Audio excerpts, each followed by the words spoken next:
Hello, everyone. Welcome once again to World Leaders Summit. This is the sixth year we are running this event.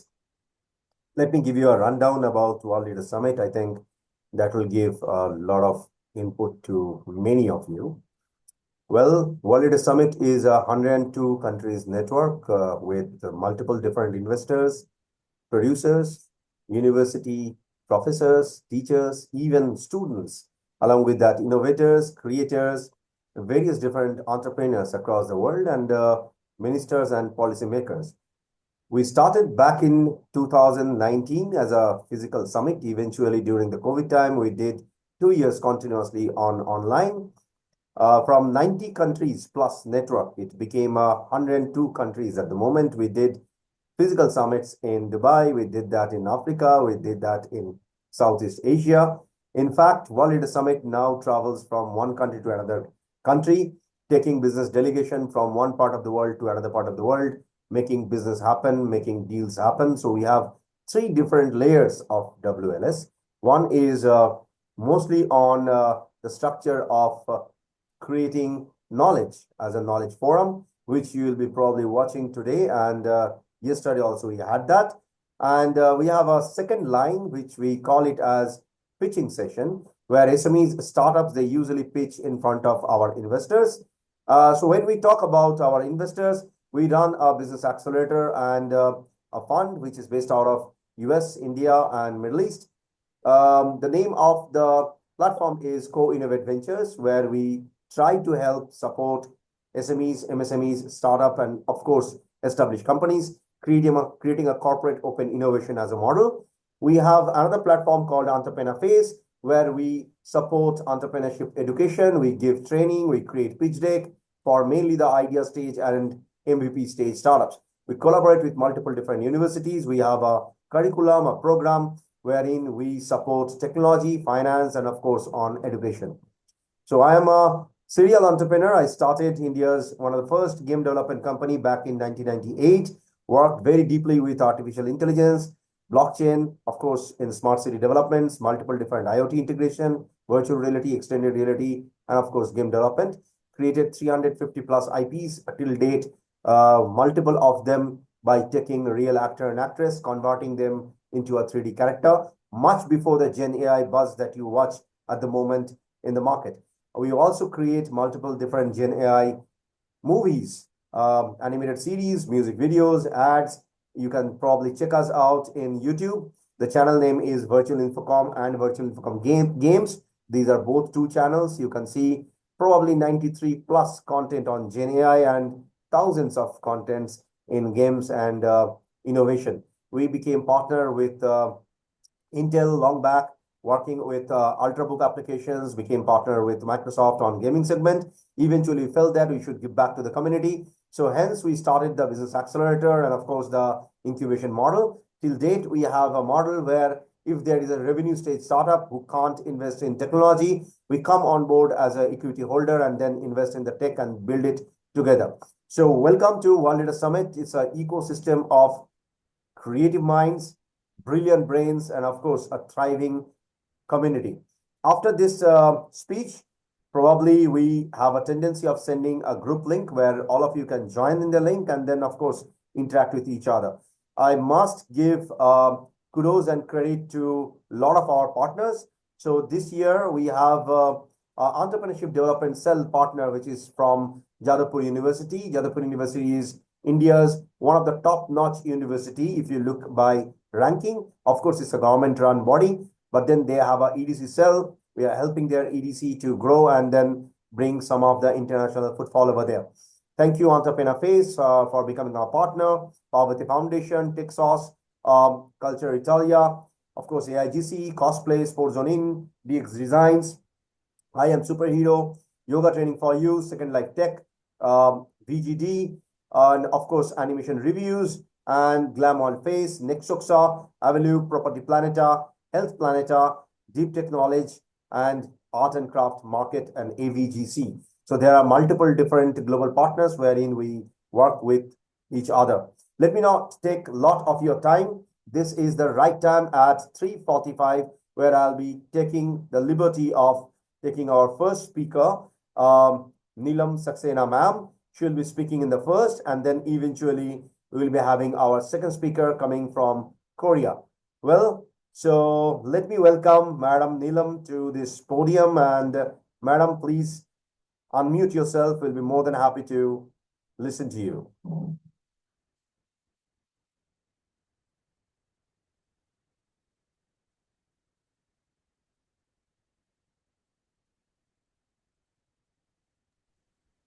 A very warm good day to all of you.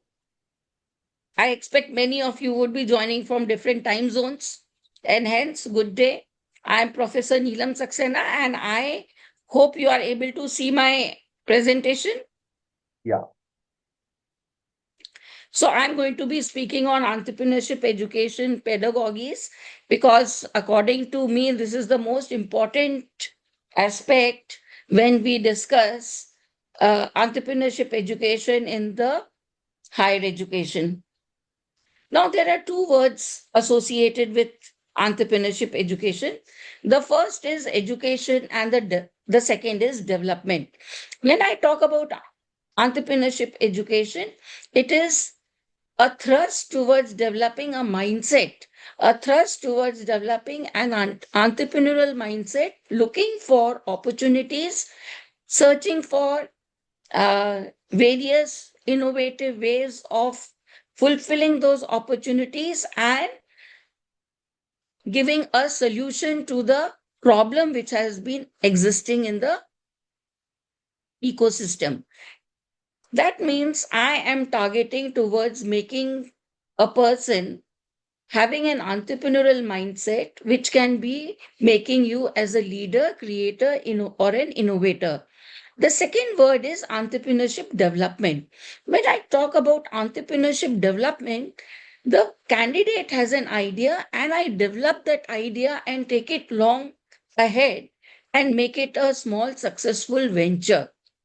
So, over here, when we are talking about entrepreneurship education, we are going to be talking about why entrepreneurship, what is the entrepreneurial process, and how is wealth created, and what are the entrepreneurship pedagogies associated with it. Uh, so, as I was telling, there are two words, entrepreneurship education and entrepreneurship development. This entrepreneurship education in higher education gets to be an imperative because, irrespective of whether you are going to work for yourself or whether you are going to work for the company, you have to grow businesses. And this business requires again an entrepreneurial mindset which will take it forward.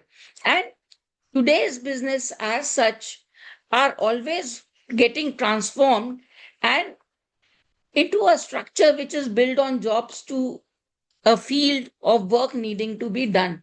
Every time, every person is high pressed to complete the job in hand. So that is one point. And the second point is that new work arrangements are being made all the time.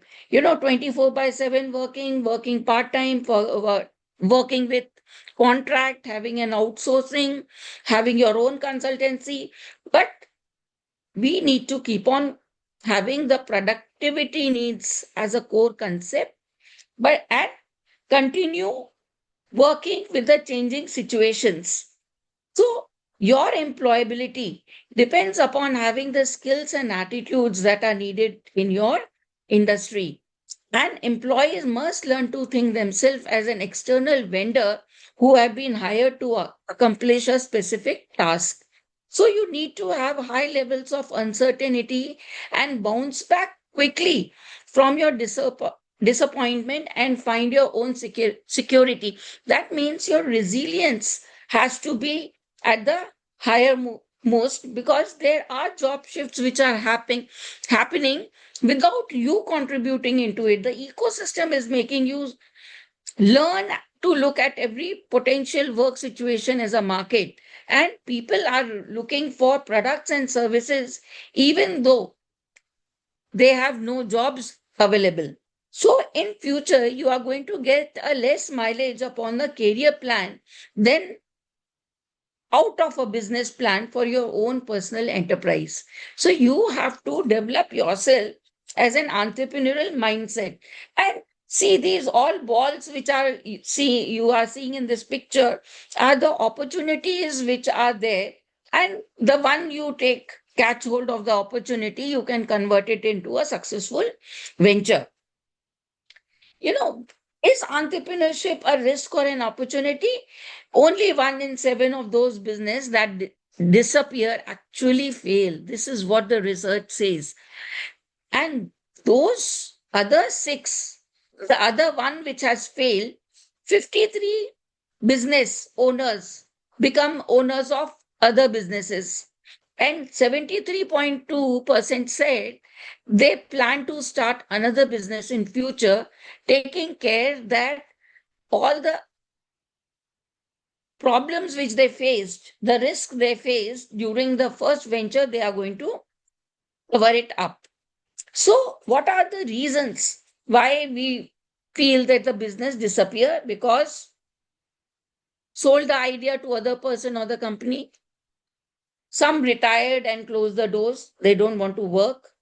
They found a better idea for the business. They invented a different product during the process of doing their entrepreneurial journey. They prefer to work for someone else instead. Actually, someone failed and became bankrupt. There are very less of this. But in the market, having a demise of the owner also is a reason for the collapse of a business. Now, not all changes means failure. And if you miss an opportunity, it might even be a bigger failure. And hence, you have to take care and get more opportunities, seek opportunities, and convert them into ventures. Now, let me look at the entrepreneurial pedagogies which are there. How do we teach entrepreneurship in the higher education? You have to build both cognitive and analytical skill in the student and inspire the student also. So you start with entrepreneurship awareness. So when we talk about entrepreneurship awareness, it needs to have two objectives. The first is motivation and also seeking attention and retaining the attention of the student. You can do this by entrepreneurial talks.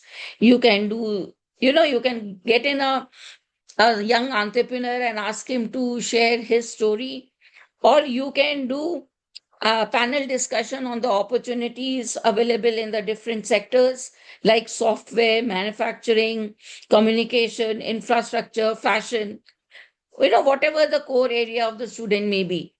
And for attention, once you have made the awareness, then attention and retention can be done by options available in finances there.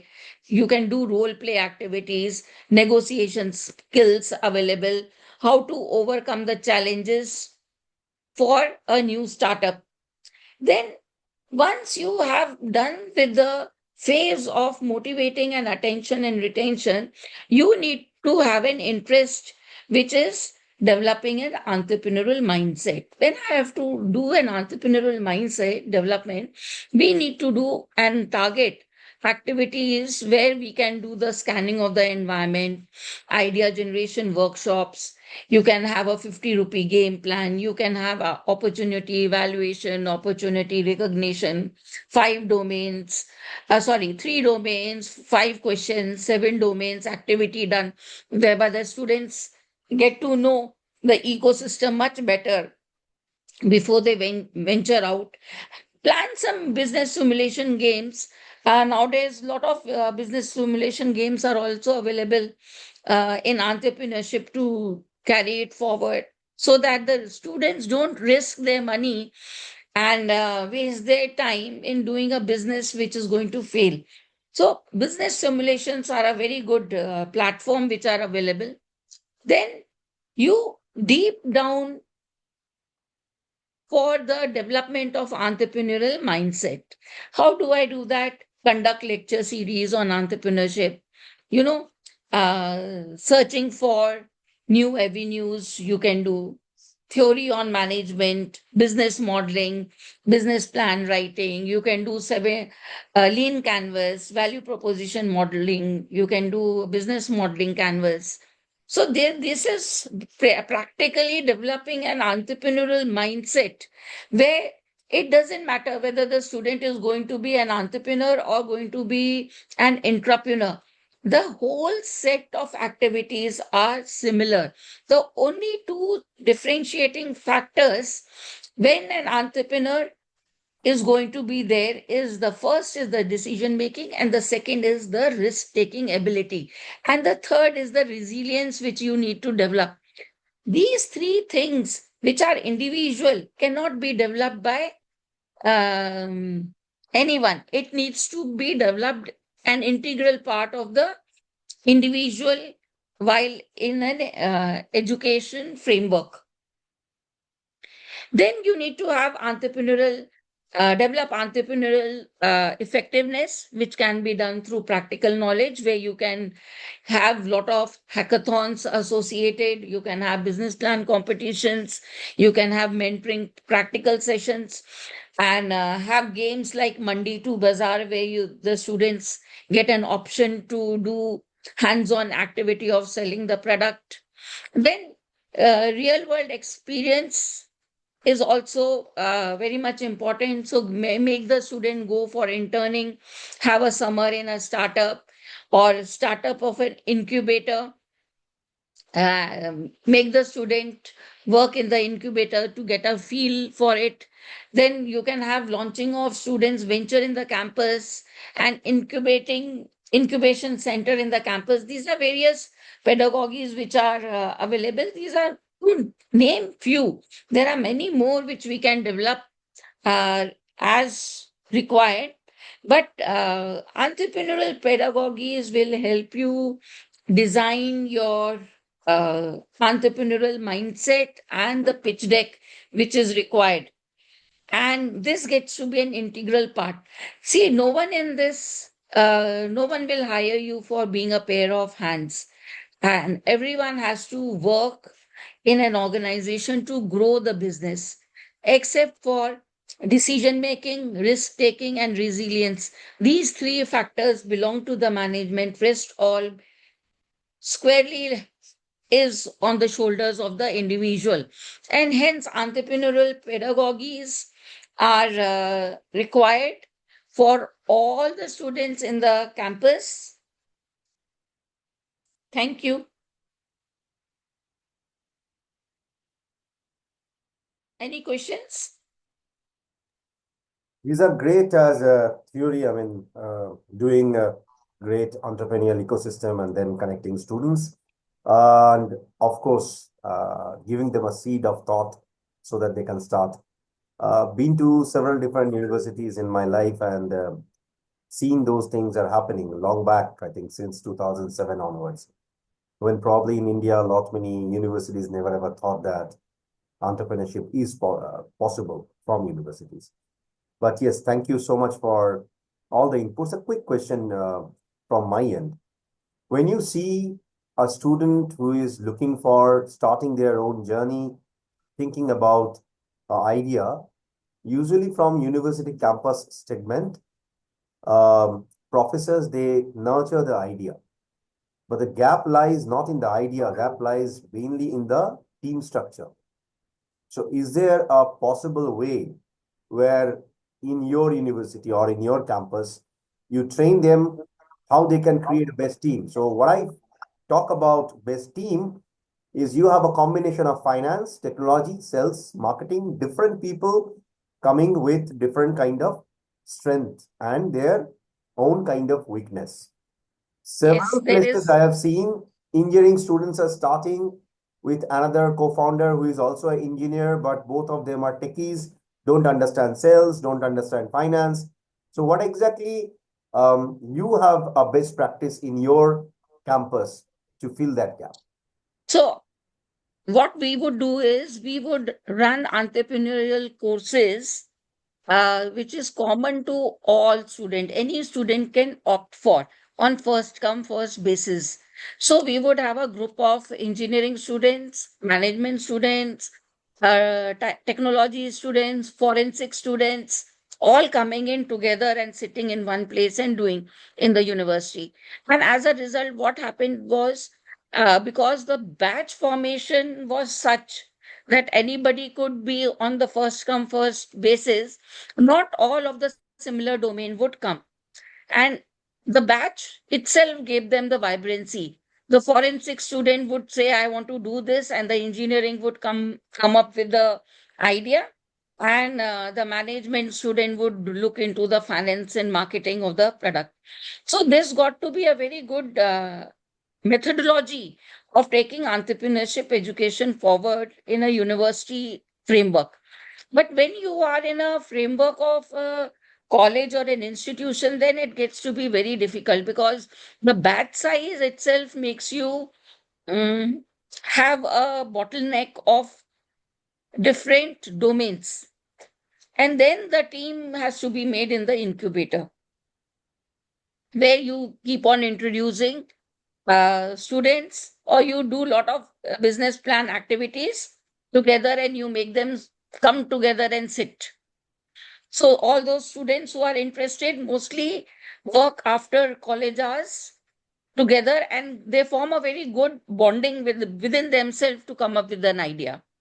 Yes, team is a constraint in the campus, looking at their own qualifications or the education they are taking. Actually, in my opinion, we run a private incubator. Actually, in my experience, I would say, qualification doesn't matter when you are becoming an entrepreneur. It's the experience and the skill set that you are getting. Anyway, it's a long discussion. Maybe we can connect offline after this. We have a complete full-fledged structure. Mainly people coming from industry. We are taking them as a mentor in our private incubator, along with the university as a partner university with their entrepreneurship development cell. For an example, in IITs, in NITs, we do the same kind of practice. If your university is open, we can always probably think on making things happen for sure. Work in I was saying, in institution, because of the domain which they are taking, the team formation gets to be a restrictive place. Yeah. Okay. Thank you so Right. much, ma'am, Thank you. for the insights. Yes, if you can kindly turn off the screen sharing.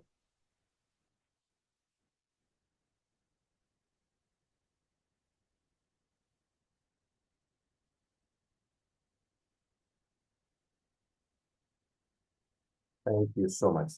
So now I will be more than happy to welcome. Um, there is another screen sharing happening from our next speaker. Um, so we have another interesting speaker coming all the way from South Korea, a country which is core to my heart. I love that country, not only for the reason that I have traveled there multiple times and I nurture a couple of startups from there, or I have partners there, or I have a base there. The reason I love this country because of the people and their mindset and the openness. Let me declare it in the platform of World Leader Summit. I have a best friend from Seoul, Korea. She's an amazing lady, just got married recently, and her husband and we also, I mean, me also became a very good friend. I have got another great friend over there, Juchnam. So Elaine Kim and Juchnam became a part of my life. Wherever I travel, if they are there, it is like mandatory that we will be meeting and having a cup of tea together or spend some good time. And then we talk about our own kind of work. We handshake and we collaborated. We did several works together. So a country which is close to my heart and a country which is great in innovation, be that artificial intelligence, be that game development, be that technology, and of course, popular for K-pop. And don't forget about their food. So welcome to World Leaders Summit, Mr. Lee. Stage is yours. Kindly unmute yourself. You're muted.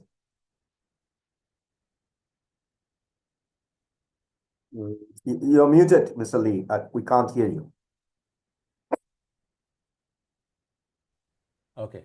Can you hear me? Yes, we can. Oh, okay, good. Yeah. So now it seems like automatically muted, yeah, because of the past speakers.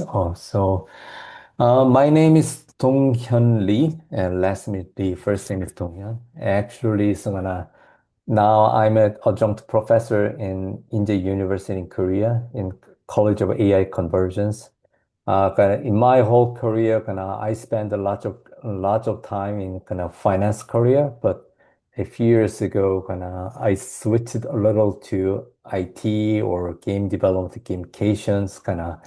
No, the reason why I'm interested in it because based on my finance industrial knowledge, what is technology is gamification is one of the easiest way for general people to get introduced about how the technologies converge it into education industry and with fun, yeah, and not that too much serious. Yeah, that's why it's I chose topic gamifications in IT and AI field. Okay, so back to first page as the presentation title is about gamification AI. It's I try to not go deep into about technically, but I prefer to talk about what the gamification is, how to AI can be applied in the gamification field from a general perspective. Okay, so gamification AI synergy between. Okay, so I I just set a new paradigm to innovate the user experience by converging these two topics. What is the gamification? As many people think like, oh, gamification is the same. Even many people in game industry doesn't know about what the gamification is. Yes. So gamification is often confused with gaming in the gaming field. Also, from the people in non-gaming field in general industries, of the gamification it equals the game, but yeah, so that's why I express that gaming in the non-gaming field, it's often prejudice, but actually it's not. So gamification is basically a convergence between game mechanism and design in non-game context. And it's also collaborative work. It's to make a good gamifications, we need a good game developer, game designer, also the person who understands the non-game field to have to apply these mechanisms into the practice. So we need collaboration to make good gamification. So simply put, is gamification is applying game elements and mechanism into non-game areas. So also can be referred as a strategy to utilize game mechanism like points or badges. Yeah, you can simply imagine badges like a Boy Scout, Girl Scout. Yeah, print here, just like this. Leaderboard and levels to increase user engagement, motivation, and immersion. Next page. So there are many elements in gamification, but I try to pick up a few key elements from the gamification. First one is the reward system. And so providing accomplishment through point, badge, and rewards. And next one is progress. Progress is going forward, going on. So visualization relate to level, experience, and progress bar. Third one is target. Yes, gamification should have some purpose, strategy, objectives. Without target, it's just gamification is just like making fun. That's it. Yes, there's no impact in real life. And so target is related to clear challenges, missions, and milestones. Next one is the relatedness. Relatedness is connected, like so social aspect, leaderboard, cooperation, competitions. Next one is the storytelling. And in background, there need to be a story background. So if there is immersive narratives, it can be helpful for the user to more engage it. into gamification. So finally, there's a feedback. It's the good things, and by using game elements is kind of feedback should be quick, immediate, real time. In real life, when we think about kind of working in the company, the feedback, like maybe employee evaluation will be on maybe it's kind of half year or yearly like this. It's quite long, but by digitalizing the gamification, is kind of feedback is quick.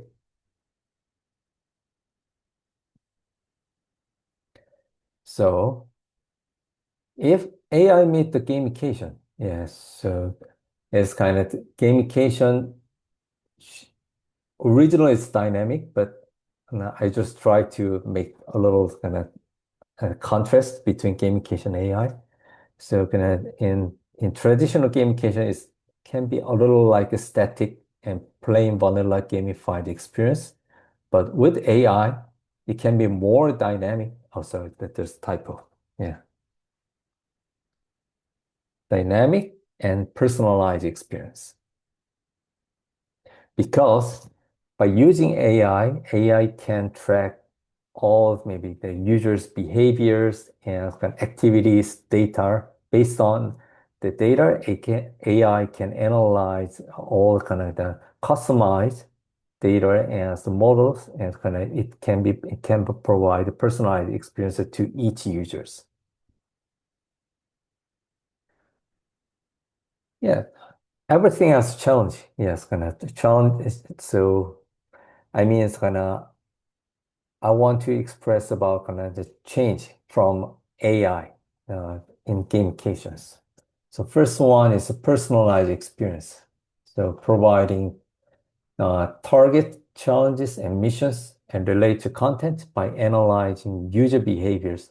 I talked a minute ago, a preference and experience level. Second one is dynamic adjustment of difficulty. Yes. Uh, by analyzing through AI, kind of user can meet kind of their maybe kind of their own difficulty level. Yes, to provide by kind of AI-driven gamifications. So it means a real-time recognition of user level and auto adjustment into adequate level. Third one is auto creation of content. So providing de facto unlimited content. Actually, there's a limited content, but there's broad, abundant content by automatically generating gamification quests, stories, and challenges by AI. And next one is prediction analysis. Based on AI, it can be expected turn rate and optimize reward timing and database decision making. Next page. And learning. So a lot of data is processed and stored through various user touch points in learning program. Effective gamification processes this data through analysis and learning decision making and put into machine learning algorithm. In addition, it provides customized learning experience, personalized feedback, recommendation to meet the needs of individual learners by utilizing user performance data. Ultimately, it increases accessibility, personalization, and automation through artificial intelligence. It finally leads to increase the level of participation to meet the user's own kind of preference. Personalization, emphasize again, Many things such as rewards, achievement, power, belongings, and competence motivate people. But since the level of content of motivation varies from person to person, every person is different. So artificial intelligence is used to reflect this difference as much as possible and customized. So based on interaction parameters of users, gamified interaction can dynamically adapt to them. Dynamic adaptation means that game content changes based on current condition, player profile, experience or learning style, behaviors, and skill knowledges. Also, customized gamification experience and displays change based on personal preference. In fact, it's used in areas such as human resource and user engagement, customer retention, sales, customer loyalty marketing, and can be applied in many areas. Behavior change. So human behavior changes activities are undergoing tremendous transformation because several wearable devices like AR, VR, glass, some sensible device and track and influence the users to manage their health or exercise, diet, this kind of healthcare related behavior change and sleeps. By segmenting users based on their player profiles, mobile fitness, health application can improve user experience. So also, mobile application with machine learning, like AI, algorithm detect number of stairs. How many stairs, right? Like the people, go up or go down, and recommend that user skips or elevator or escalator. Yes, they expect the user behavior. Also, there's another example about gamified in-car dashboard. Now we can see every car becomes more infotainment. Like there's a lot of infotainment game inside on the car dashboard. So to detect the driving behavior, predict the battery usage is already done. Okay, to provide some power-saving alternative activities they recommend based on past behavior changes, and provide feedback on driver driving style, speed, and habit. Also, children's existing physical activities are recorded, analyzed, and classified. So feedback is then provided to child users using visualization tool to easily understood by child, such as avatar or motivational message to get attention, and daily bar chart to show their progress. So generally how this kind of convergence between gamification and AI can be implemented. I just set the 5 steps generally. Step 1 is perfect definition and user analysis. What things will be gamified and who are the users? We need to define first. And second one is step 2 is design gamification mechanisms. Deciding gamification elements such as point, badge, level, and leaderboard. And step 3 is AI model development. There's a lot of free or low cost AI model, LLM model that's published on the internet, but we need to be customized to make better fit AI model to meet the purpose at the end users. And so that we need to consider user data collection, model training, and personalized algorithm. Step 4 is integration. Everything is integrated and testing. Step 5 and optimization, tuning, adjustment, improvement, and iteration. It means continuous improvement and update.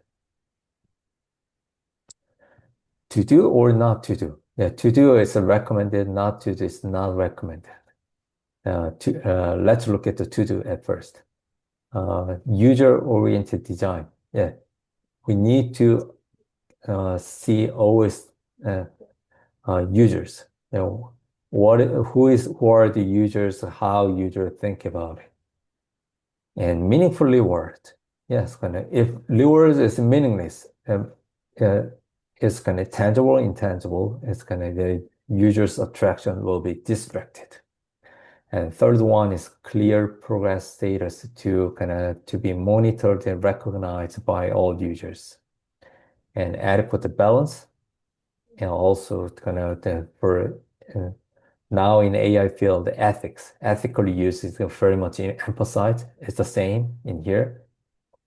Also because AI need to data collection analysis, data privacy protection is also important.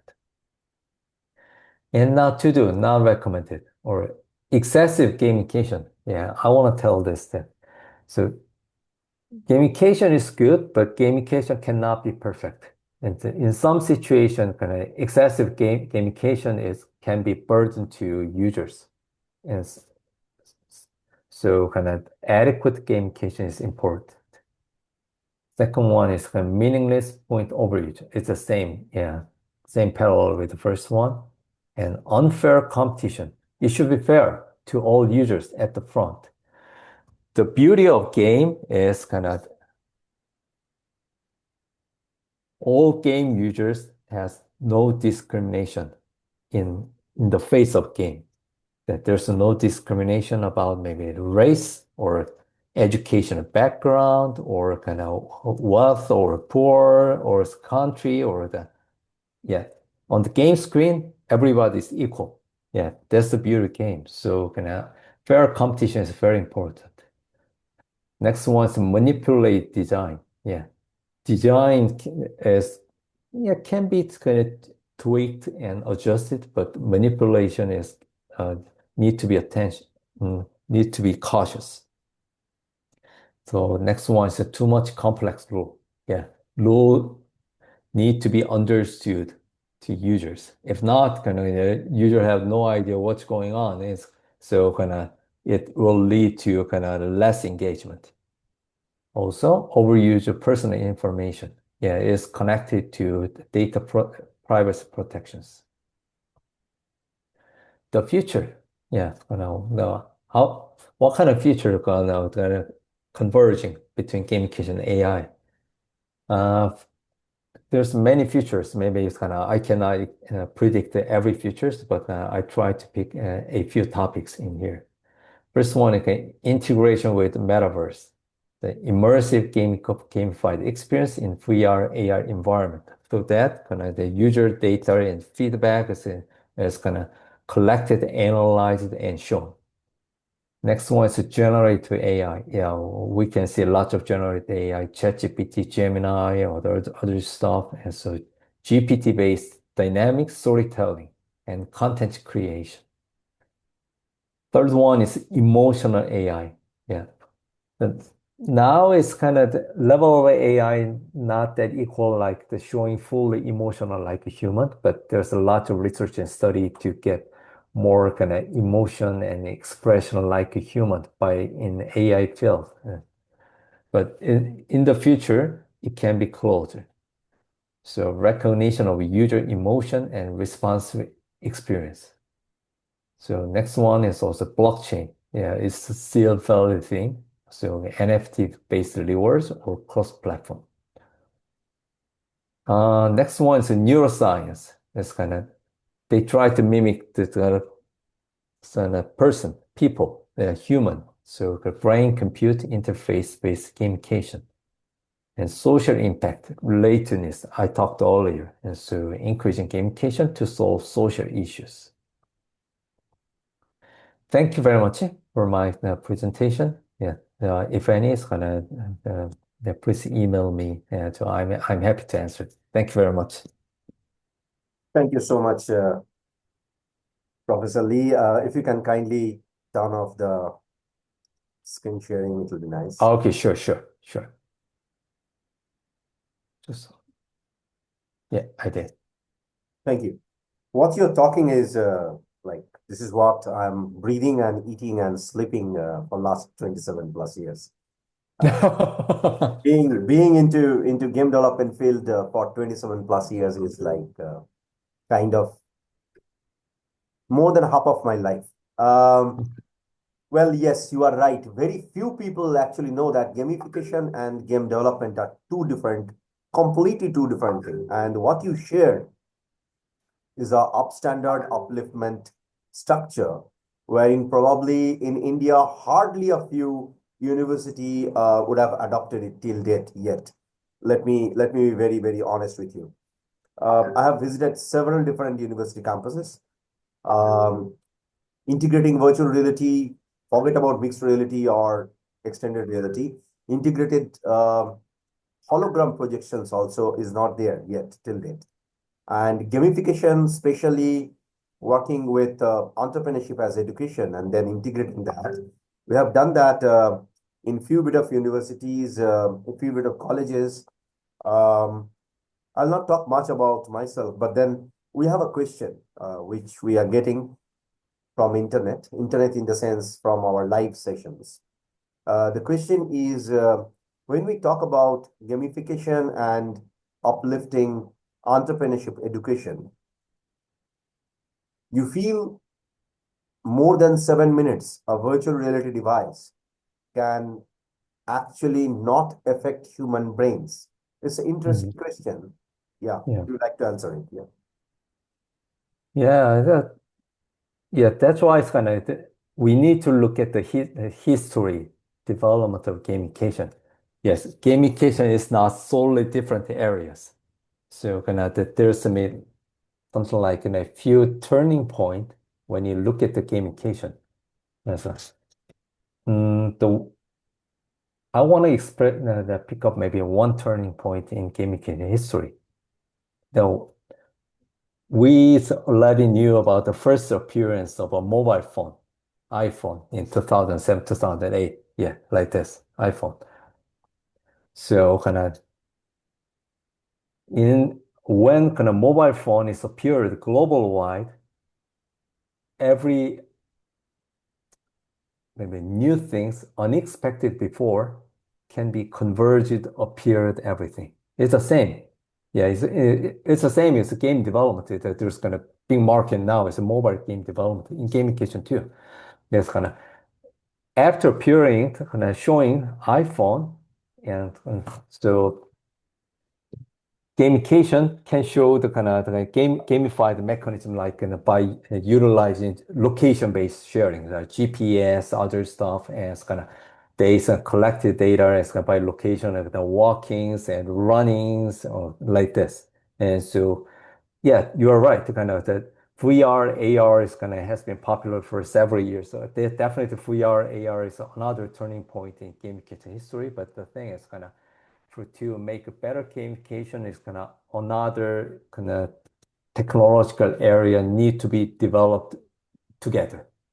Yes, yes. So kind of for that, kind of we need to see kind of much better hardware to kind of better fit with the human.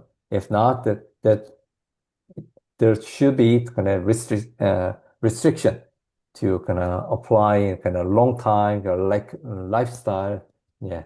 So, but like, but uh, we can think about kind of the human being always solve the problem in the long term. And so but that's why I only express kind of the later on in the futures, yeah, it can be better. Yeah, but it's very hard to expect the when and how much it is. Yes. True. To be very honest, we look at gamification or even game development. In India, I'm not sure if all of you know or not. When I used to talk about game development, think about 1998. Internet used to be a dial-up connection. We used to have Windows 98. Yeah, And yeah. that time I was saying that I'm a startup who started game development. People used Okay. to laugh at me. Yeah. Even till date, the situation is not a lot updated. Till date, the saddest part is in India, people mix betting with gaming. There is a betting game, casino game, which is different. It is not actually game development. I mean, Yeah, it's yeah, yeah. more of like gambling. Gambling is different. Yes, Yeah. yes. So game development with technologies, like if you look at gamification as a process, have got more implementation, more updated standard in various different scales, whether that is education, healthcare, smart city applications. Probably in future, Professor will be more than happy to talk to you if you are free. We have a education program, which is called Entrepreneurship Phase. We'll be more than happy to collaborate in some segment if we can do something good together. We have Sure. questions from internet, Professor.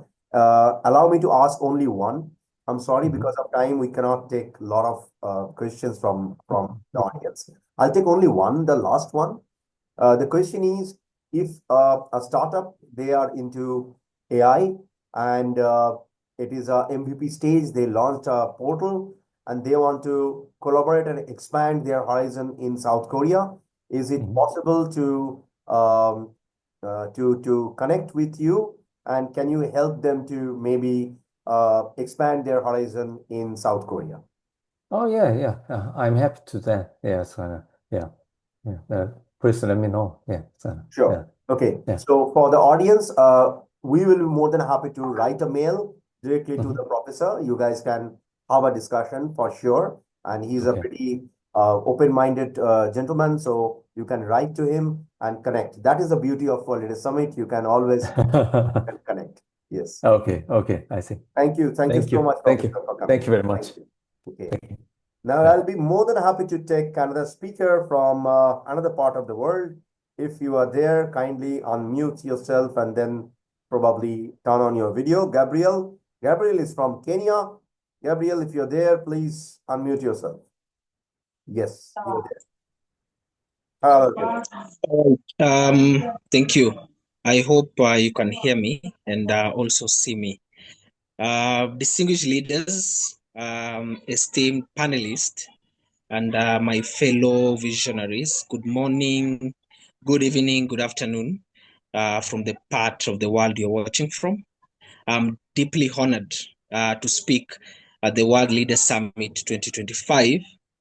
My name is Gabriel Okuta, a partner at Okuta's Consult, a firm rooted in the belief that true investment is not counted only in profit, but in the lives it transforms.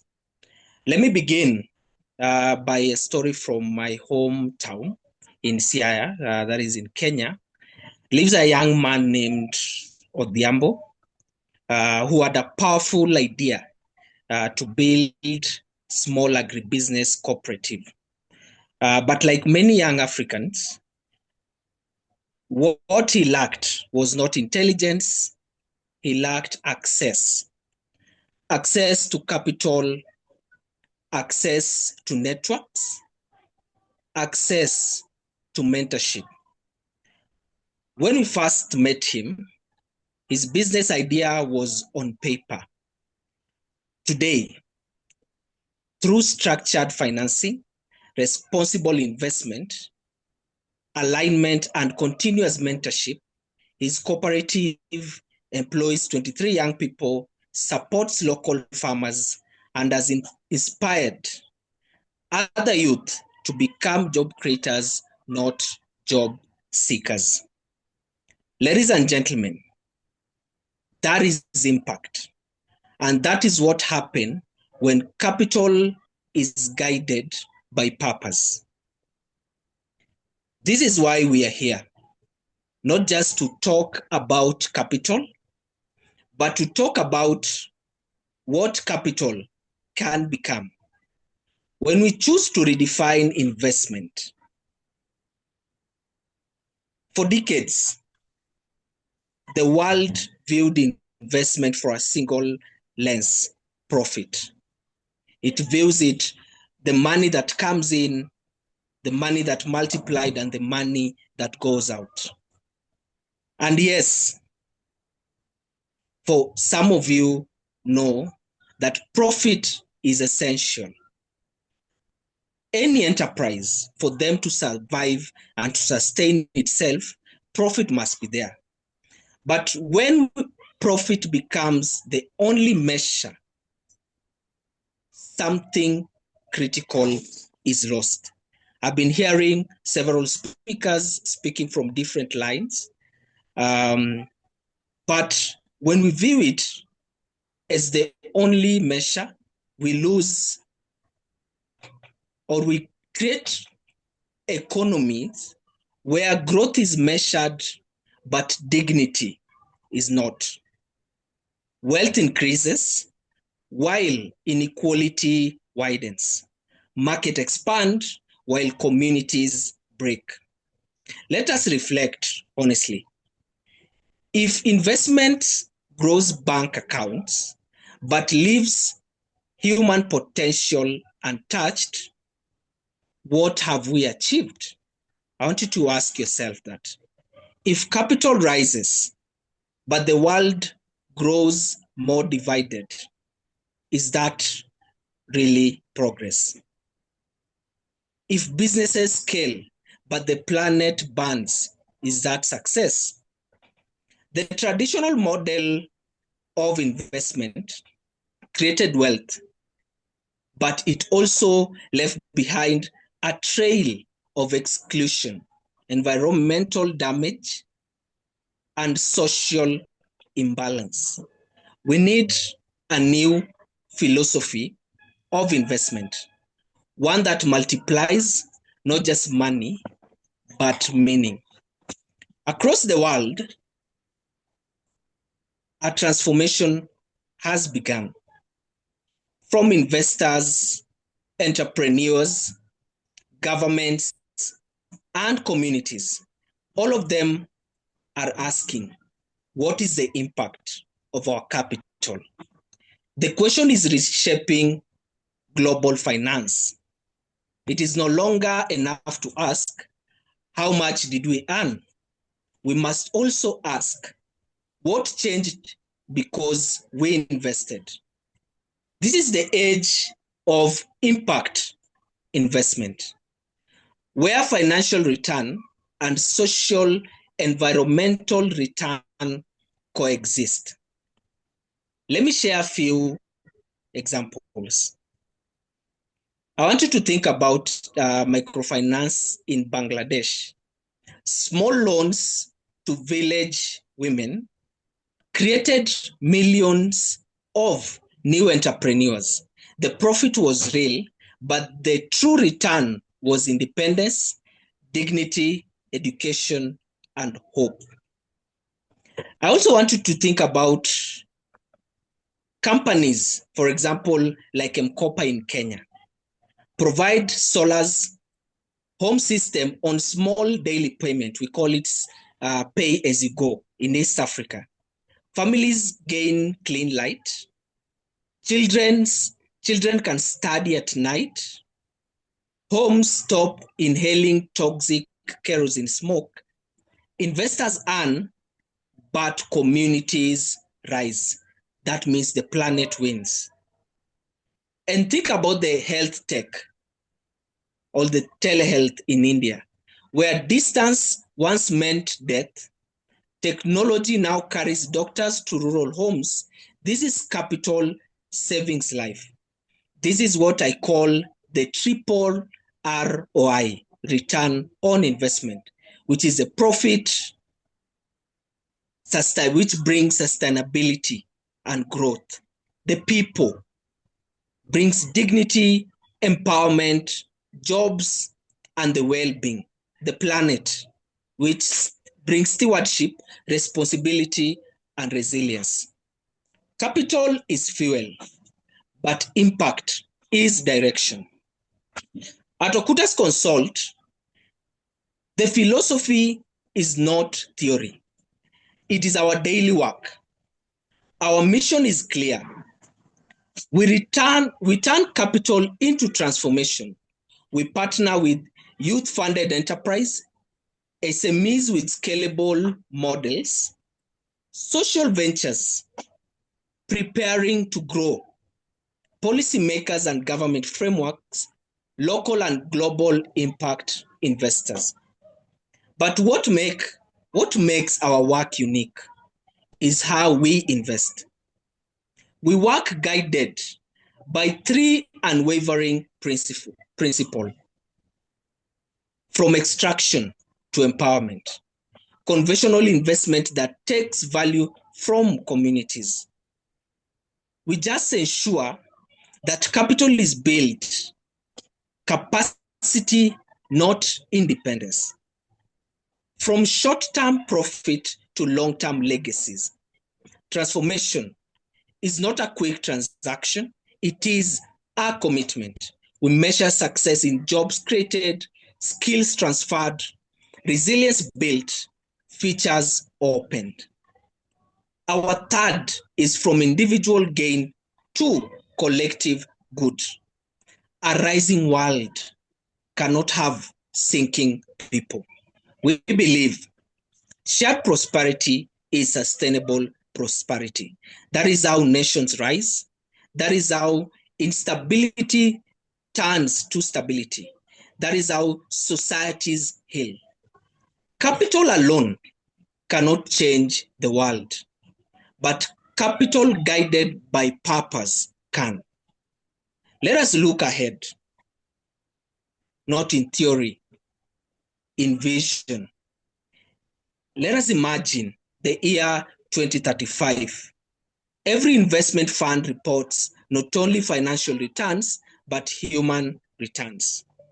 Every entrepreneur measures not just growth, but impact per life touched. Every government budgets not only for infrastructure, but for future resilience. And I want us to imagine Africa not as a marketplace for aid, but as a global powerhouse for innovation, creativity, entrepreneurship, and human talent. Africa is not rich because of minerals. Africa is rich because of its people, its youth, its energy, its ideas, its resilience. But potential without activation remains dormant. And capital is the key to activation. When used with wisdom, ethics, and purpose, we will achieve a lot. So today, I stand before you with one idea in mind. Let us redefine investment. I come to you at this World Leader Summit today with an idea to redefine investment. Let us turn capital into dignity, into opportunities, into visions, and build long-lasting futures. Let us invest not only in businesses, but in human beings, not only in profit, but in possibility, not only in returns, but in transformation. The world does not need more money. The world needs more meaningful money. My name is Gabriel Okuta. I'm a partner at Okuta's Consult, and I believe with all conviction that capital guided by purpose is the most powerful force for good that humanity has ever known. So thank you so much, Arjit, and thank you for this opportunity. Thank you. Thank you, Gabriel. You are always a sweet person and always share something which is meaningful. Well, I differ a little. I mean, when you say that Africa is not rich, Africa is always rich with minerals and money both. I've uh, I've traveled to Ghana. I've met the key players over there. In fact, if you look at my website, you can see me with the Vice President of Ghana along with multiple different industry ministers. It's a rich country. Probably there is a gap which you are mentioning. I'll ask you two questions probably from the audience, but before that, let me try to give you one simple input. If you talk about microfinance and microfinancing villages, village women, it definitely creates some job, but these guys are not entrepreneurs. They're job workers. So when you talk about job workers, that means they are picking up some kind of work from some part of the state or maybe outside of their state. They are following that. Like if you look at MSMEs, in India, there are multiple different MSME who usually work on the basis of getting some kind of outsourced work. So when we talk about entrepreneur, maybe by definition from some management book, it defines that somebody starts their own business. That's called entrepreneurship. But somehow it has to have some innovation. It has to have an impact. If that is happening, definitely we can call it as a entrepreneurial effect. Microfinance, in some countries have a different legal boundaries. In some places, they have a complete different way of working with the microfinance structure. If you talk about Bangladesh and India, there is a microfinance company who used to work very, very closely called Asha Microfinance. I can go on with the names. They are impactful for sure. And if you feel that from World Leader Summit or from our accelerator or from our mentoring program, if your community can be helpful, if we can probably give back as a give back mindset, we'll be more than happy to do that. Personally, I would be happy to conduct multiple sessions and then probably take things forward if that is helpful for you. Just let me know. Yeah. I have two quick questions for you. Number one question that is coming up is what is the exact per capita income in Kenya? That's the first question. Second question that comes up is Africa is rich with natural resources. There is a big gap of policy. If somebody wants to expand their horizon in Kenya, how exactly your company can be helpful? Two questions from the audience. All right. Thank you, Arjit, for the input. And maybe on to the first question, per capita, what is the per capita income in Kenya? Kenyan is viewed as an agricultural market on a bigger scale. And we, through other innovations, makes it more advanced in service delivery and even output towards the consumers. So when you're talking about per capita income, it varies on innovation-led, which is under agri-tech. It also varies on the rate of consumption, the consumers market. So we are looking at a growing fast pace, especially in the technological space, depending on the agriculture sector, the communication, the health sector, the banking sector, which is fast moving to the fintech. So it is estimated, although we are viewing it as towards a scale where not only people depend on the job, getting jobs, but we are looking at jobs creation. So we are growing, we are tending to grow on a fast pace. Where the all inclusivity will be there and all the ideas in terms of innovation can be used towards the growth of the Kenyan economy and towards sustainability. So our company has helped, currently we've helped over 3,000 people just creating employment. We've worked with several banks like Cooperative Bank, EcoBank, Equity Banks, other logistics companies, just to make sure that we are creating employment. We have built businesses from transformation, from scaling up towards where they can increase profit, which means they also increase employment towards the people. But our major core is that we make sure that not only the profit is a lens, but it is impacts towards the human consumption. What does it build in the long term? What are we looking at in the future?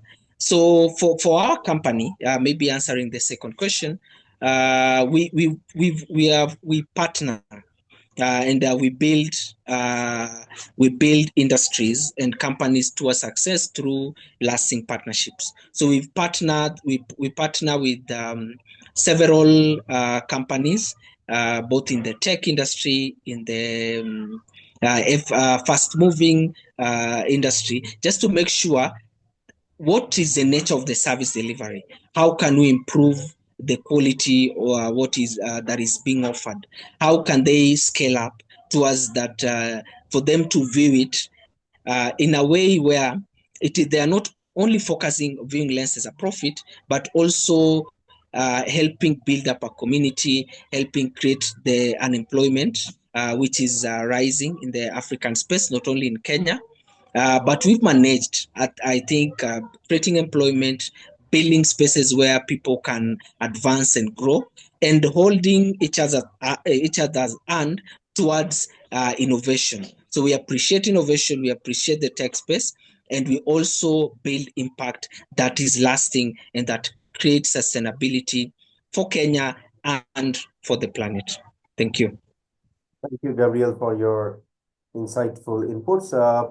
Let me now call upon another gentleman from Africa as well, and then I'll come to India. So the next speaker is Mr. Jonas. I hope that you are there and we can see you. So welcome to World Leader Summit, Mr. Jonas. Yes. Yes, thank you very much.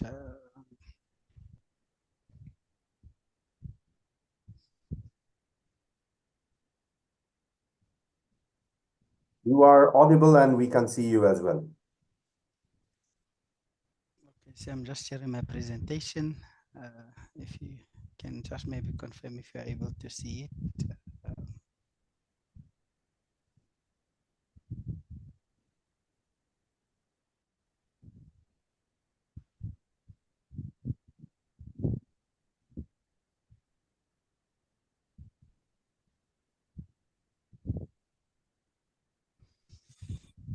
Okay.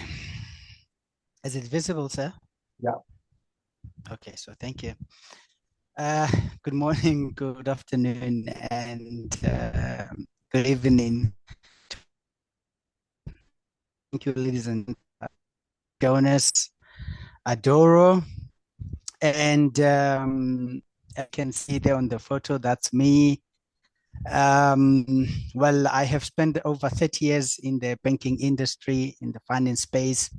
I've worked for 3 of the 4 banks in this country, and currently I'm working for Standard Bank as a client experience regional manager. And that's the space that I'm currently at.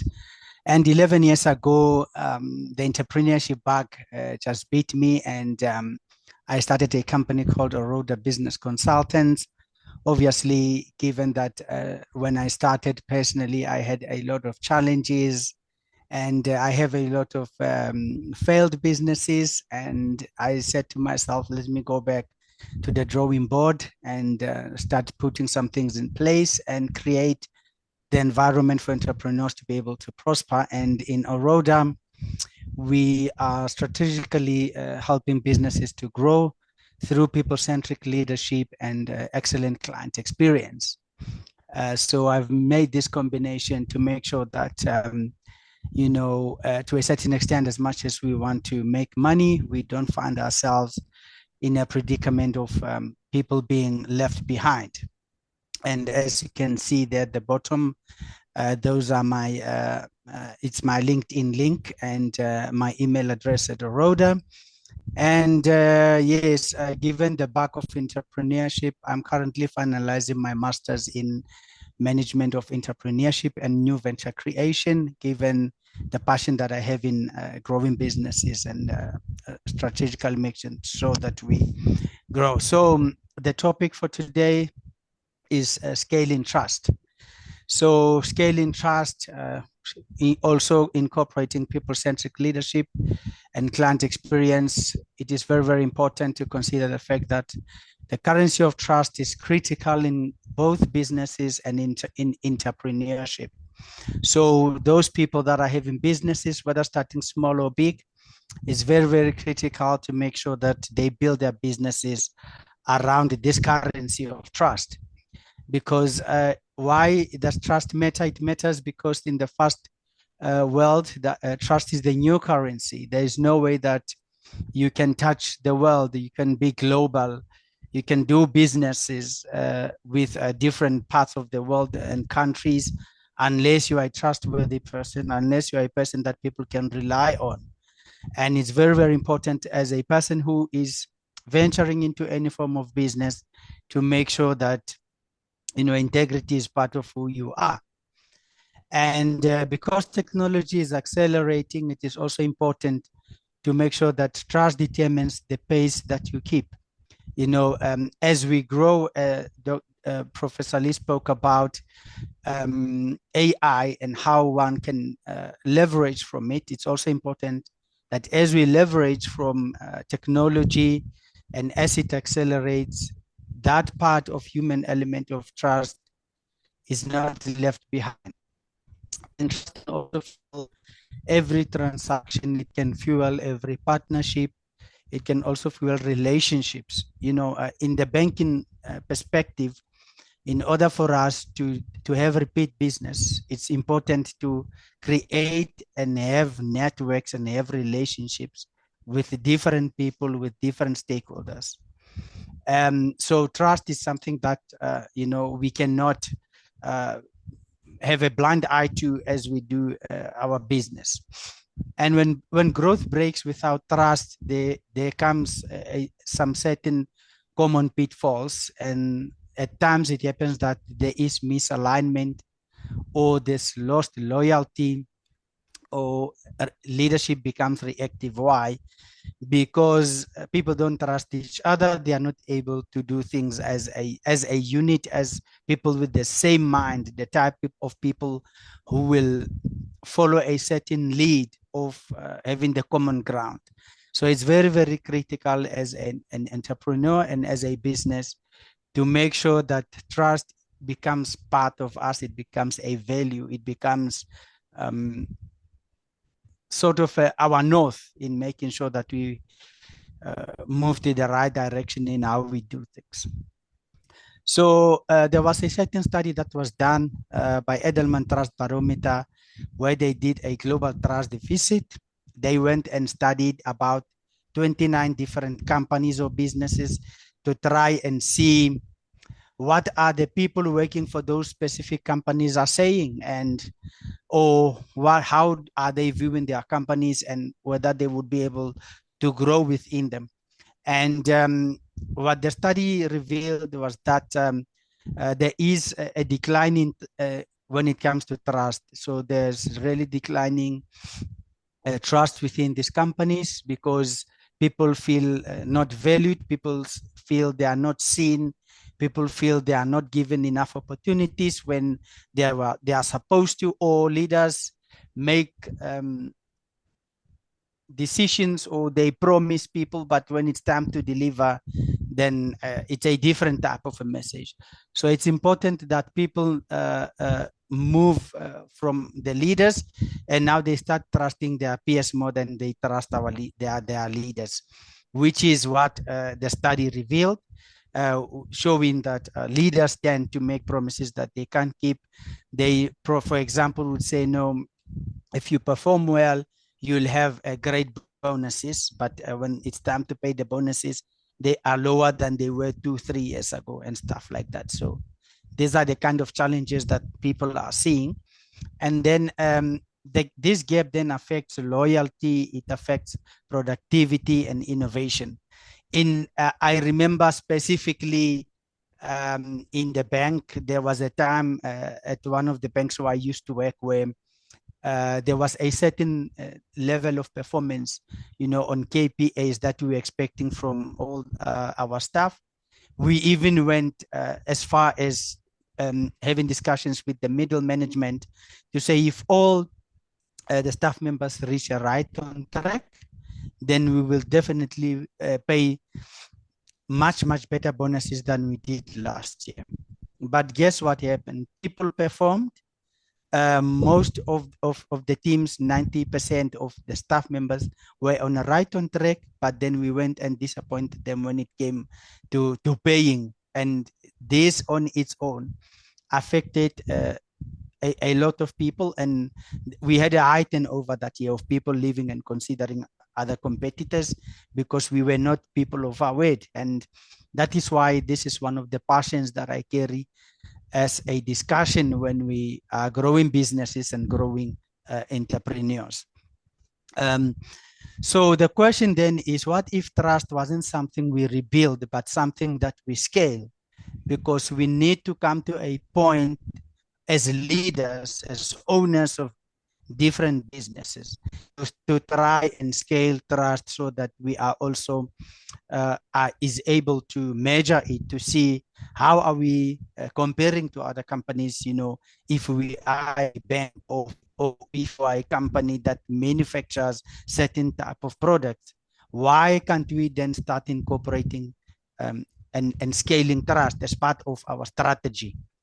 So what is this trust that I'm talking about? In essence, trust is the confidence that, and belief that others will act with integrity, competence, and care. And it also bridges differences and enabling collaboration and innovation. That is why it is very, very critical for us to make sure that at any given point that we follow trust and apply it in our companies. There are 5 dimensions of trust that I want to share with you. And first things first is me as a person, as an individual. I must have integrity and I must have courage. Courage to speak up, courage to engage, courage to voice out my frustrations if there are, to the leaders so that they also have an ear to listen, so that they also have an ear to assist me if there are challenges in building trust in an organization. Secondly, trust should be internal in that your staff members and from the leaders' perspectives as well, leaders need to be transparent, leaders need to be engaging. You know, that there shouldn't be where a victimization where people are not taken seriously, or if they speak, then they are seen as people that are negative or growing the company into a negative space. Thirdly, clients are very critical. So we need to make sure that when we build trust, we consider our clients, our customers, and then we make sure that there's reliability and there's loyalty in how we build our trust in our companies and entrepreneurs. And then we also need to have an ecosystem, meaning now the suppliers that we will be working with, we collaborate, and then we also have that speed of agility and we become agile so that as and when we grow as businesses, we are in that point and space where we are able to engage with different stakeholders outside the business and making sure that these people that we work with hold the highest integrity of trust as we do in our companies. And then lastly, the society that we live in. You know, most companies would have your CSIs and stuff like that. It's important that we also incorporate this for reputation purposes, and also for making sure that the communities that we live in are also impacted by the type of work that we do. Trust grows in circles, and starting within and expanding outward is very, very critical in growing ourselves. So people-centric leadership then also speaks to not being soft, but it's about being strategically human. Being strategically human simply means that you must still have the mindset of growing your business or the market share while still taking care of your team members at any given point. So people-centric leadership is not about control, but it is about connection. People-centric leadership is being strategically human, and empathy is the new efficiency, and transparency is the new authority. That is then how we will make sure that this also is incorporated in what we do. And then the 3 anchors that we need to check is authenticity, consistency, and empathy. These 3 things will help us to build a company or an organization that is literally built on trust and making sure that we grow as a people within the company and outside with our customers that are becoming loyal to us as a business or a company. Customer experience is the external face of trust. And every customer interaction answers one silent question. Can I trust you as a business? Can I trust you as an entrepreneur? Can I trust you to do business with you as a supplier? And client experience is how leadership values travel across borders. So as I mentioned before, it's very, very critical and important that we network globally, that we grow globally instead of just locally or just here in South Africa, where I am based. And pillars of client experience trust are consistency, empathy, and recovery. So in scaling trust across ecosystems, it's important that businesses grow through partnerships and ecosystems. Secondly, we shared values and we accelerate collaboration. And then we also, trust reduces friction. The speed of trust determines the speed of growth, because as we grow, trust is then become part of all of us as different stakeholders, and we grow towards the same type of direction. The dividend of trust drives measurable business outcomes. Based on the study that I spoke about earlier, you will have above 50% of employee engagement, about 30% upwards of customer loyalty, and you will have about 40% less of turnover, because your employees will trust you and will not leave you as a company. High trust cultures are faster, more resilient, and more innovative. So how to scale? You start within by building self-trust and integrity, and then you lead outward by building team trust through engagement, and then we design inward by aligning through systems and client experience, which is consistency, and then we scale across to extend to partners in society, which is the growth we are talking about. And then you can't scale what you don't design. So it's very, very important that the human element through technology, because technology cannot replace process, but trust can do that. So scaling trust means leading with heart and growing through people. And trust is the ultimate human advantage. And lastly, call to action: we need to lead, we need to listen, and we need to trust. In a future defined by AI and acceleration, trust will define who thrives. Let's make trust the strategy, not just the slogan. Thank you. Thank you so much, Jonas, for your insights. If you can kindly turn off the presentation and we can see you full screen. Thank you. I think we have a question from one of the speakers, and she's our partner as well. If you can turn on your microphone and then ask the question directly to the speaker. Thanks, Arajit. Hi, everybody. Hi, Jonas. How are you? Madam Charmaine, I'm good, and you? Fantastic. So I was so tempted to ask you this question. So the first thing I was trying to figure out, is that a Cape Town accent or is that a Joburg accent? That's the first thing. Second thing, just listening to, all that you have said and all the strategies. And I think, and coming from the banking sector and looking at what our unemployment is in South Africa. Okay, so I want to know from you, what do you think are the top reasons for our unemployment? And how do you think we have failed the youth of South Africa? And then the third part will be, what do you think we need to do going forward? Sorry, I have to do that. No problem, Madam Charmaine. Well, I'll try and you'll remind me if I've left something behind. Well, the accent, firstly, I'm a Free Stater as much as I'm in Gauteng now. So,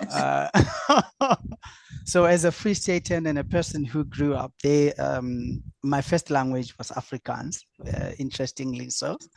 So, yes, and I interestingly learned all the other languages on my own. So I really never went to a formal school or get a qualification, but I learned through having friends, to be able to speak other languages. Currently, I'm fluent in 6 languages, but yes, people do catch me with that accent thing to try and understand.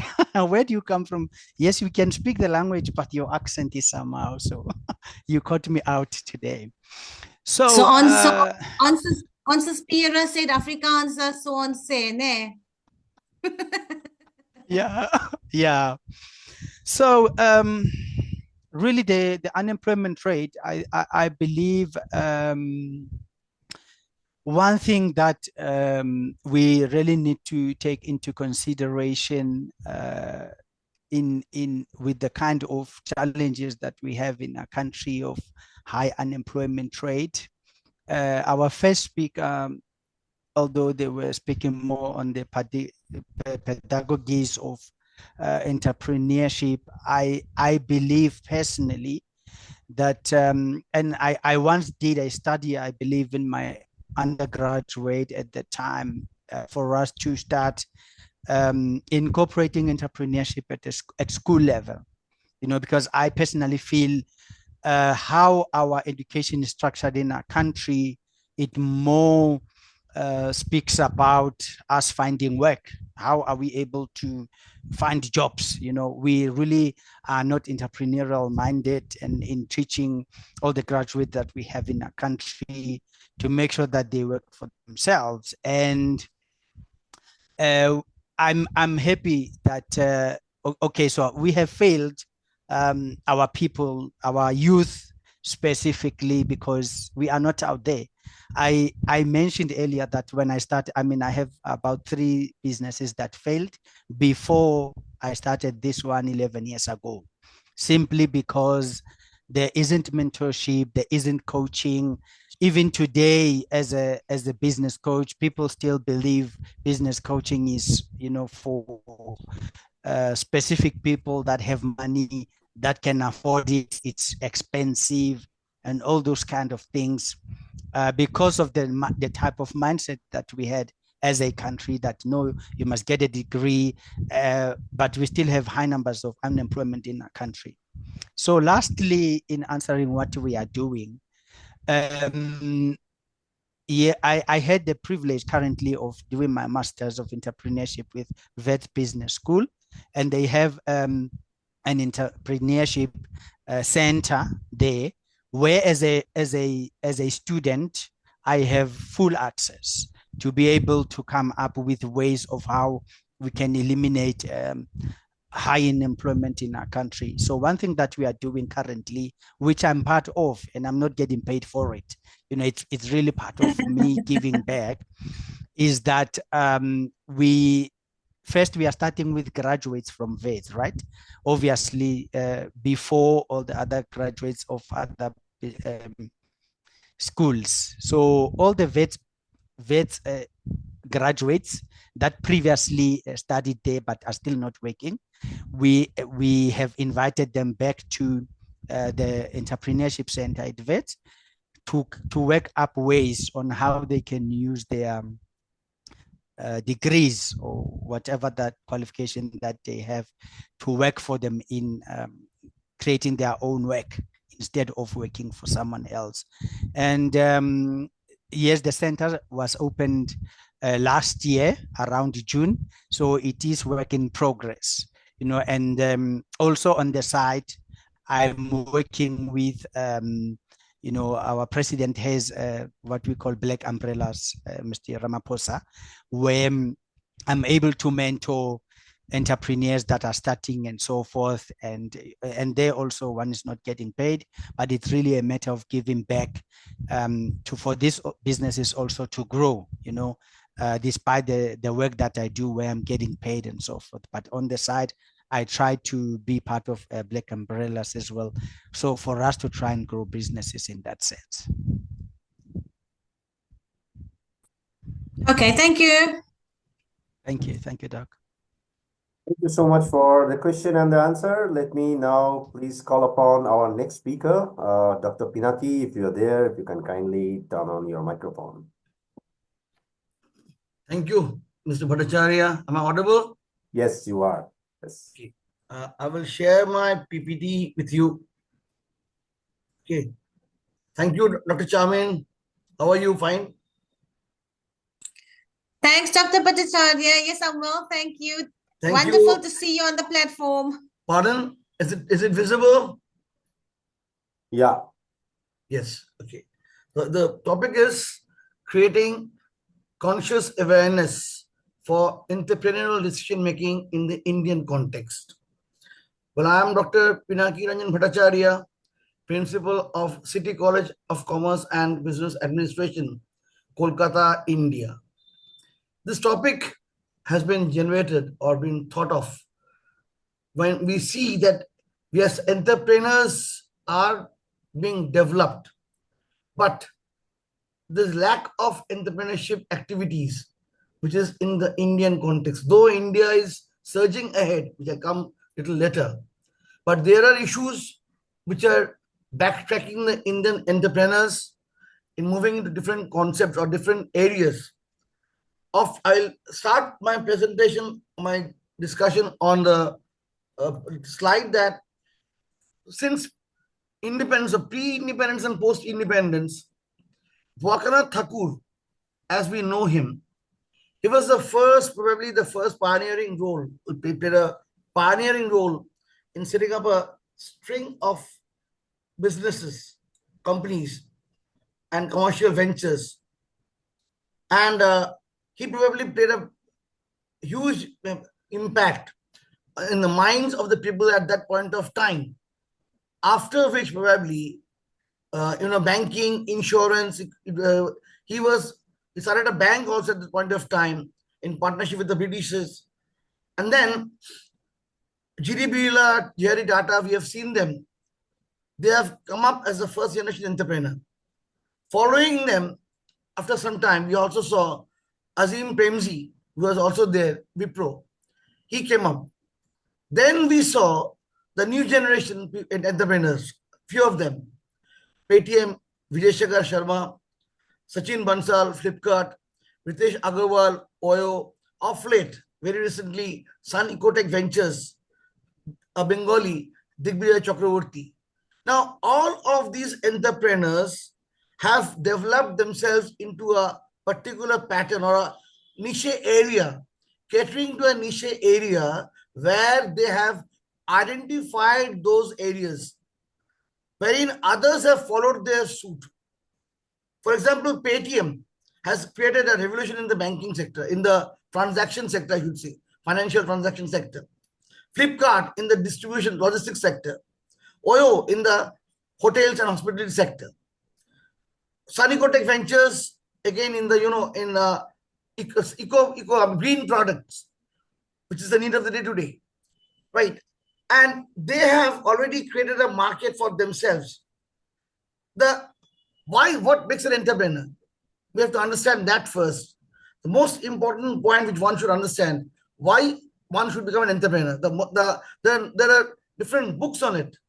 But the fact remains that the first point which I feel or we have understood is fire in the belly. You should have that fire in the belly to become an entrepreneur, to learn from the mistakes which you have already, to learn, the willingness to learn from mistakes. You may create mistakes, you may do mistakes, you may commit mistakes also. But at the same point of time, you should have a positive mindset to see how the mistakes can be converted into opportunities. Identify the gaps in the market. I have given some examples here wherein I have showed you. These entrepreneurs have definitely plugged into certain areas, or they have ventured into certain areas where they have created their own space. Their domain is absolutely their own. So that is what is needed for an entrepreneur. We have a misnomer, like entrepreneur and self-business. They're different. Entrepreneurs are those who not only do some business, but they create more opportunities for others, for the different stakeholders at different point of time. So there, the question of taking the right decision at the right time, at the right place is also equally important. The entrepreneurs should also be confident of creating a difference in the business scenario where they find, again, the question of that identification comes into play.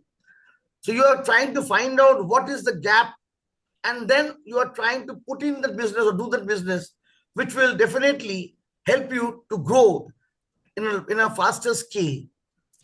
And there should be certain qualities in the entrepreneur to maneuver.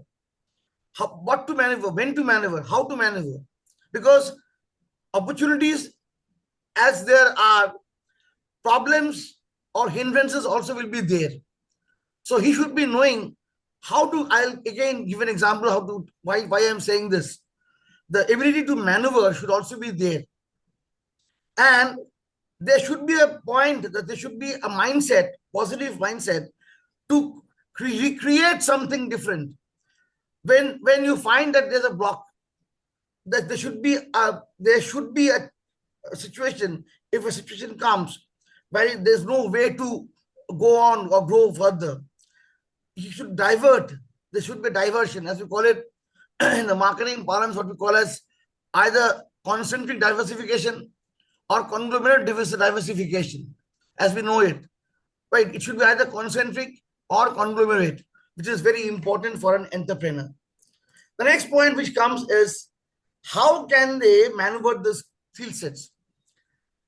This should be supplemented with knowledge, with the nitty-gritties in the market. If you see the today's entrepreneurs, mostly they have started their businesses after working somewhere, after getting employed somewhere for some point of time, 10 years, 12 years, whatever. And then they understood what the market is, what the market scenario is, how the business environment is, what are the pros and cons of the businesses. And then, or maybe a little more, I mean, I know a few of them who have worked more than 10, 15 years, and then they started the businesses. Dhirubhai Ambani, clear example. He was in Africa. He came back to Gujarat. He was in an oil pump, and then he took money, he saved money, and then invested in the business initially, and then as you know, many of you know, used to carry clothes, bales of clothes in his head, and move from places to places for day long. And today what we see is Reliance. So that innovativeness should be there. That self-awareness should be there. It's not only knowledge, the innovation, the innovativeness should be there. There should be some innovation, some different technique which will attract the people, the mass. There should be some self-awareness, which is very, very important for an entrepreneur. He should be aware of what he is doing, what he is saying, and the flexibility and the adaptation to learn, to unlearn, learn, and relearn. This is very important for an entrepreneur.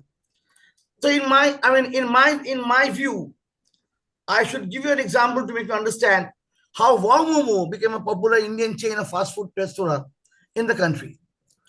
The two young chaps from St. Xavier's College, Kolkata, Jagdish Daryani, Sagar Daryani, and Vinod Humagai, when they were in undergraduate college in St. Xavier's, they thought about this. Initially, they thought about this. Then two of their friends joined later on. They took a small space because they were thought of doing something different. They had took a small space in Spencer's Mall and Big Bazaar. I mean, slowly, a 6 by 6 foot by 6 foot small stall, wherein they started selling these momos initially. And when the market took it for long, they took up other places and the businesses surged a lot. They innovated slowly, and then initially they came up with fried momo.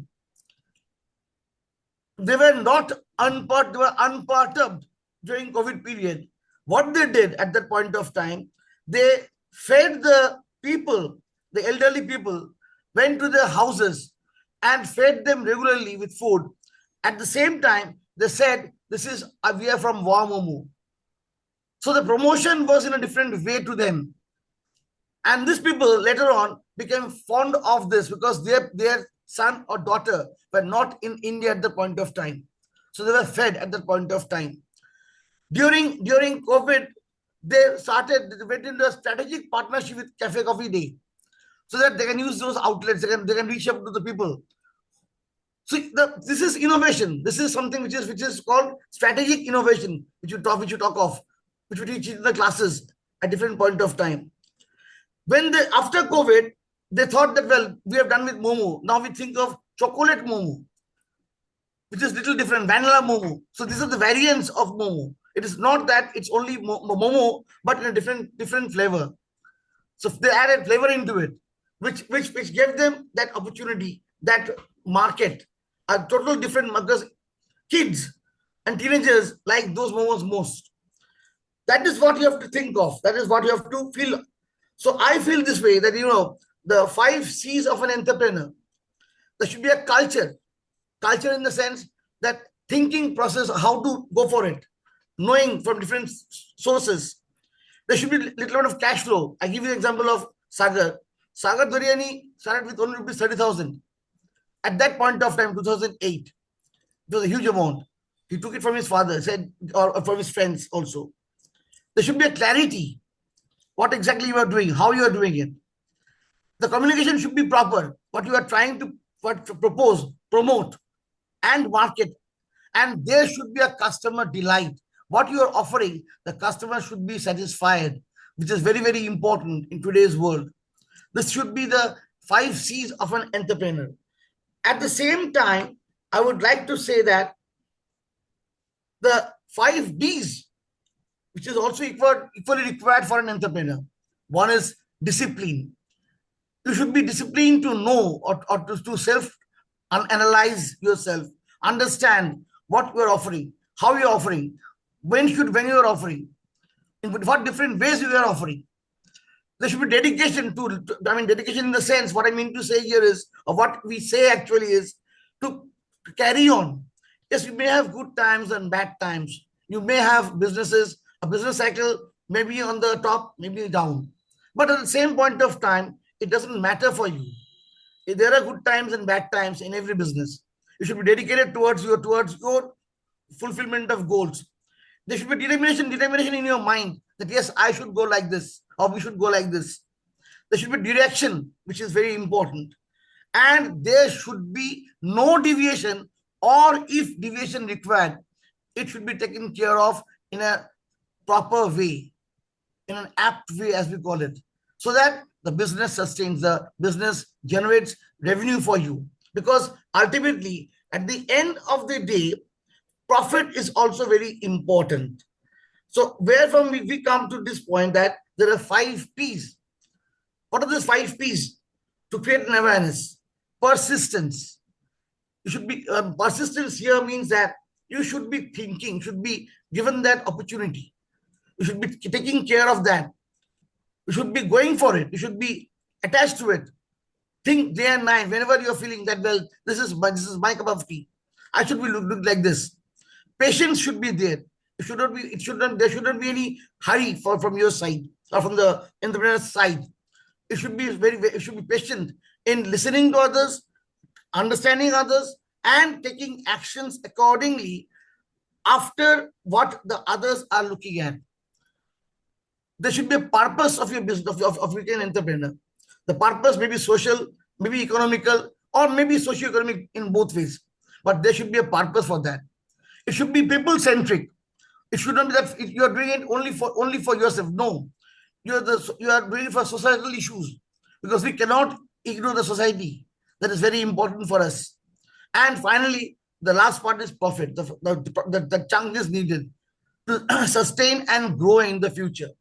So there, the problems, I will also check out what exactly the problems, what we face, or what the entrepreneurs face today in India, or what are the solutions which can be offered to them. One is empowerment of Indian society. Even today, after so many years of independence, and after today we are in the 21st century, even today, if people are becoming entrepreneurs, there are households, there are people who say, oh, you're becoming an entrepreneur. Will it sustain? Will it run? Will it go? Institutes are developed across the country, but the mindset has to change. Yes, entrepreneurship is the key order of the day. It should be that thinking process should be generated in the minds of the young budding entrepreneurs, or generation, I should say, Gen Z, as we call it. They should be thinking about what entrepreneurship is. They should delve into it. Tax issues are there. We know that, well, the government, we have to give taxes also. Different other taxes are there. So this is a very important issue for an entrepreneur. Investment options. What are the options? How the investment can come? What are the different options we can have, the entrepreneur can have? We need to look into that. But what are the easiest investment options which we can offer to the entrepreneurs? Technology transfer. Today, in this world of technology, if an entrepreneur wants technology, how can it be given at a lower cost so that they can sustain in the market? because cost is definitely a very important point here. And bank loans at proper rates, because an entrepreneur today cannot sustain if they have to pay a hefty amount as interest to the bankers. Solutions are there to some extent. Government intervention is very, very needed. I said order of the day. MSME loans are being given to different schemes of the government. Pradhan Mantri Mudra Yojana, Stand Up India scheme to the ladies particularly. Credit facilities for the micro, small and medium businesses. Banks and NBFCs are providing, but they should be more liberal. Many of the entrepreneurs cannot see the light of the day, or rather, many entrepreneurship businesses, I should say this way, does not see the light of the day because of this issue. Technology support and automation assistance should be given to them. Microfinancing schemes, Bandhan Bank, as you know that they were pioneer in this. The way this bank was there, actually they were a microfinance organization at some point of time, some 15, 20 years back. And when they did something in Odisha, which has become very successful. I think many of us know that. I don't need to say here. And that is how the bank should work. That is how the NBFCs should work, so that entrepreneurs are created across the country. And my last part of this issue is that awareness is very important in the present scenario, because as KPMG report has said, India has emerged as a global hub in the entrepreneurship business, or in innovation in the last few years, last decade. So I feel banks should be more liberal and should assist the first generation entrepreneur. Documentation process should be looked into more easily to reduce the bureaucratic issues, which is again a very important point, because people have to run from pillar to post to get those sanctions and all.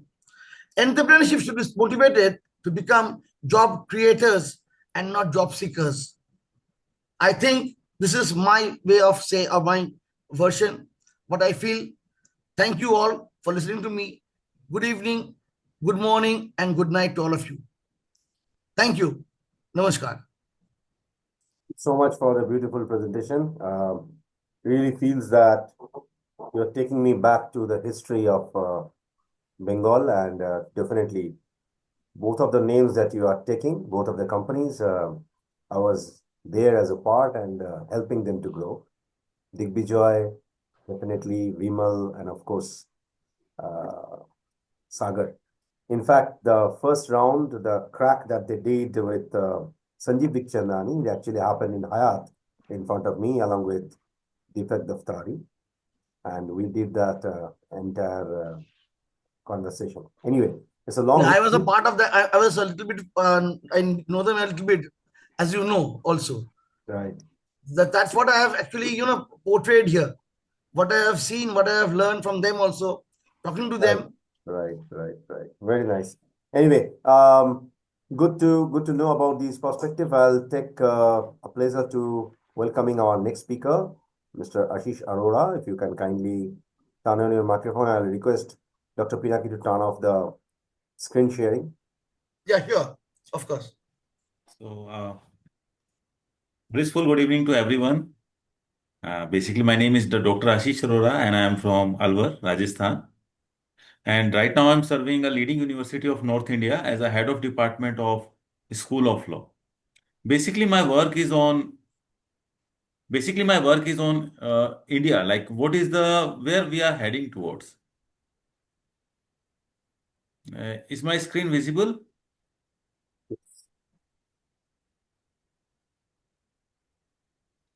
Is my screen visible to all? Yes. Okay. So basically, like, where are we heading right now? As we know that India has emerged after the collapse of European powers, and after the we got independence in such a time where we didn't have anything to do with, and we were just having the population of 40 crore only. At that time, the entire pressure was on public sector. So in 1955, Carvey Committee has rightly said that it's not possible for the government to give job to everyone. And we have adopted a centralized planning mechanism. We have adopted the idea of planning from USSR, that is centralized planning. And our planning is largely based on DPSPs, that is Directive Principles of State Policy. But due to a turbulent time and some lacunas in that system, in 1991, we have just reformed our economy, that's new economic policy. Side by side, that India has entered into the second stage of demographic transition in 1921, where we are having high birth rate and low death rate. So the population is rising continuously. From 1950 to 1980, we witnessed a period of population explosion. Right now, we are the most populated country of the world. So it is not possible for any of the government to give employment to this vast population. And we are the youngest country of the world in terms of the median age. Our half of the population is below 28.4 years, and half of the population is above 28.4 years. So here I start with my presentation, youth, startup, and the new phase of the Indian economy. What's going to be the new phase of the Indian economy? As we have seen that government is supporting so many startups and all. But why is government supporting? Because the government wants to develop employers, not the employees. Because if we support these startups, then definitely there would be relaxation of the burden from the shoulders of the government. So without wasting so much time on the introduction, I'm just starting with the background of this topic. Yes. Is my screen visible? Yeah. I think I'm sharing it again. Sharing it Yes, again. visible. It was visible.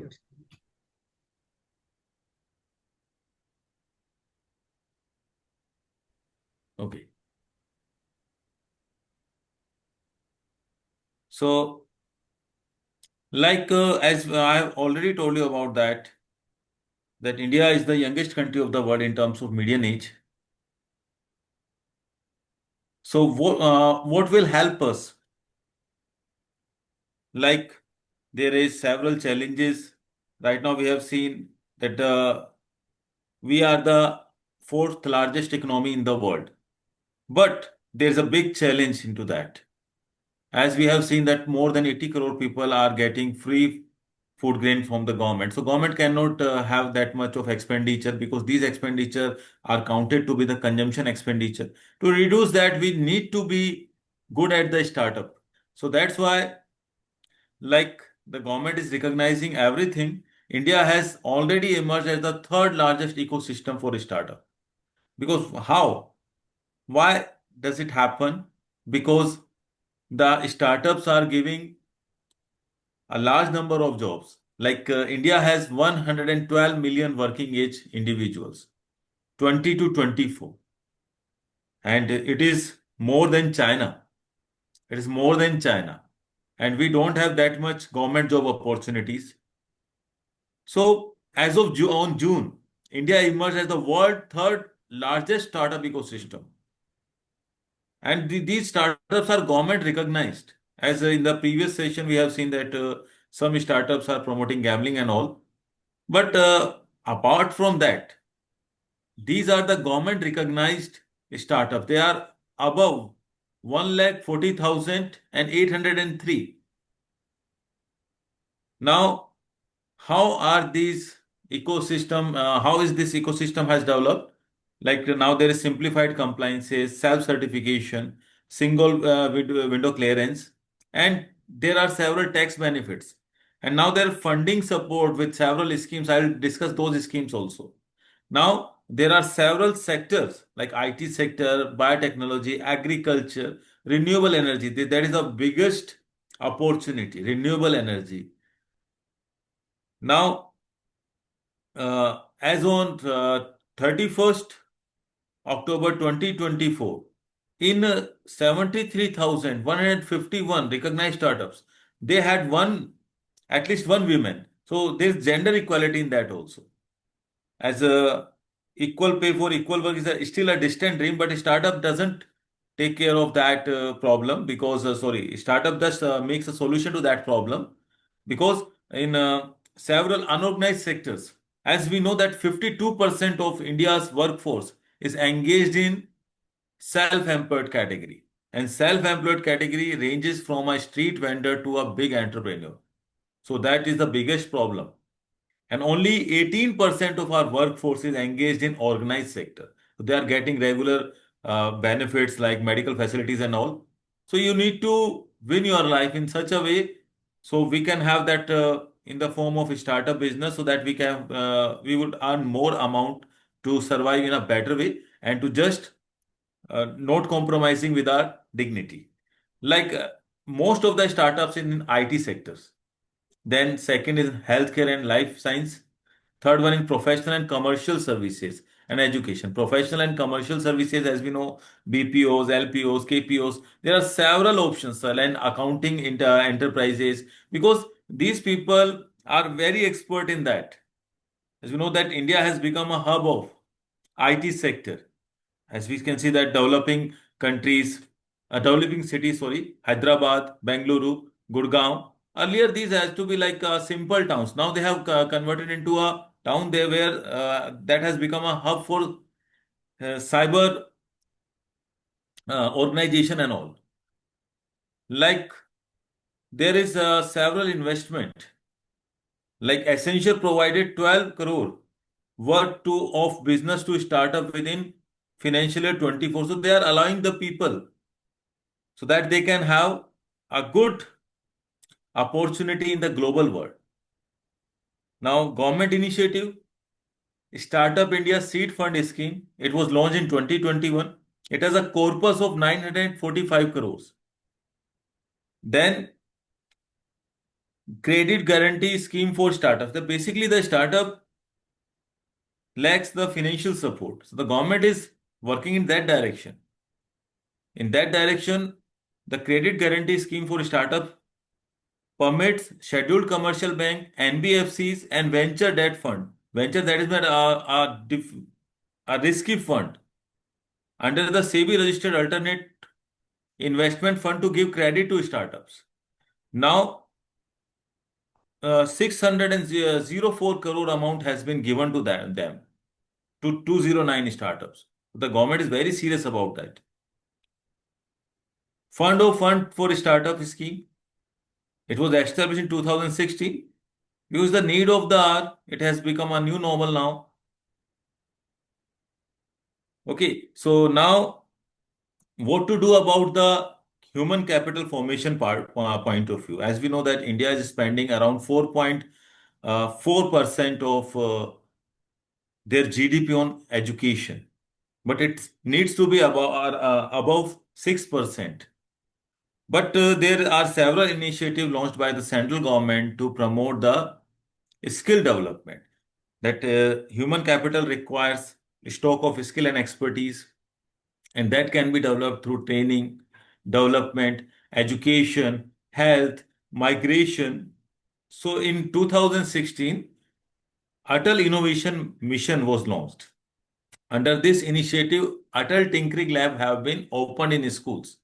So the student could develop problem solving and other mindset so that they would be having their own startups and technological development. As with that,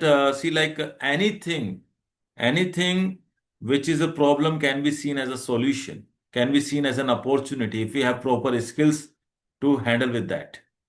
So that can be possible only with the help of skill development. Now, Minister of Skill Development and Entrepreneurship has launched Bharat Skills, a central repository for skill which provide curriculum and other thing.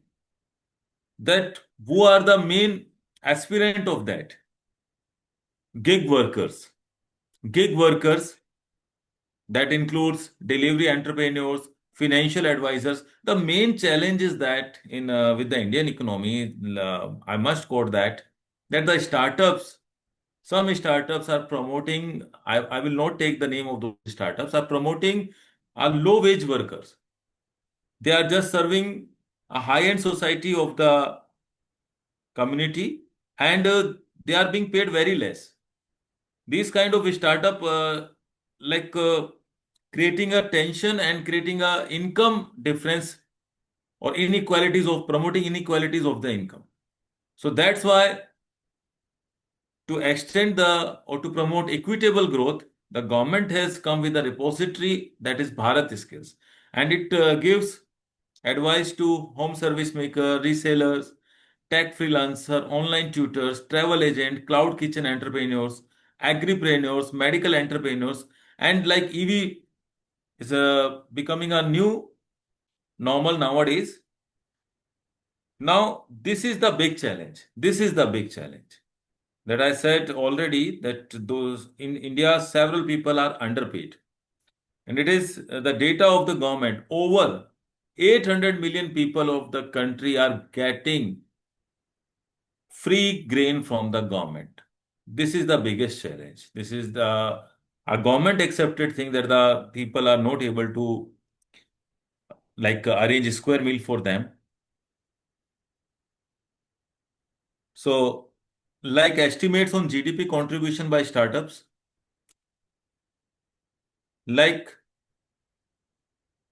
is a huge potential to add up 770 billion to India's GDP by 2025. This is an estimate by McKinsey Global Institute. India's GDP is still low at 18%, and therefore there is a vast potential to further grow. It's now just around 8% growth we are observing. And currently 10% of startups are led by women founders. That is again a very good source of women empowerment. So without taking so much time on to that, I'm just innovation-driven economy, heading towards innovation-driven economy. Now, India rank in Global Innovation Index due to these startups has come to 40th position out of 132 countries. 132 countries. Because the government, the institutes, and several other people are just putting a focus on these initiatives. So now out of 132 countries, we are on the 40th position, and in the budget of interim budget, there was a allocation on startups and all. So this is all about the young face of Indian economy. Then these unicorns, you all know, these unicorns are just developing day by day. So hopefully I'm very much clear about my presentations. Any question from the audience? Thank you so much for the presentation. A couple of inputs, even though we have multiple unicorns, but at the moment, the whole world is not looking for unicorns. They are basically looking for businesses which can make profit instead of going for valuation. So our company actually, one of the professor from India, they did a case study on my company long back. And then eventually that became a subject in management institutions. Now, if I look at ultimately different unicorns coming from India, in this platform, I would love to share that several of them either sold their company or some of them probably shut down. So there is a gap in India. And if we look at China, at the same time, probably we have a different kind of thought process regarding China. But if you travel and visit the country, mix with the real entrepreneurs, you will see the difference where exactly the innovation is happening. In the factory of 1,200 labor, which used to be there before COVID, now after AI integration and automation, there is only 6 employees, which is running the entire show. So rest of the people are actually working in only the admin part. So there is a shift that already happened. And if I go to Central Asia, the automation is completely different. If I look to probably Southeast Asia part, if I go extremely far ahead, like the earlier speaker who were from Korea. So I travel half of the world. I meet with multiple different entrepreneurs, investors, visit the university. I know there is a huge opportunity in India, but sorry to make a statement, sometimes theory and practical things are not same. Yes. When you're showing a startup in 2018, like BillDesk, If you now look at BillDesk, they have a collaboration with Google Play Store that the entire payment will go through BillDesk. But the verification process and the structural diagram that they have, it became a nightmare for application developers to go through that BillDesk process. Earlier, when Google used to manage it, it was completely smooth. People used to get money. So when we talk about entrepreneurship, if an entrepreneur don't get money from their core business, how do you feel that they can pay the bills of their employees? So there is a big gap, my dear professor, and none of us are probably solving it. We are just sharing the names of these unicorns. Unfortunately, the real fact is different than what we see in media. Anyway, let me go to our other speaker. I have another speaker. Madam is probably waiting. If you can kindly turn on your microphone. Yes, sir. Myself, Sivashanmugoli. Yes, please. Most welcome to All Leaders Summit. Thank you.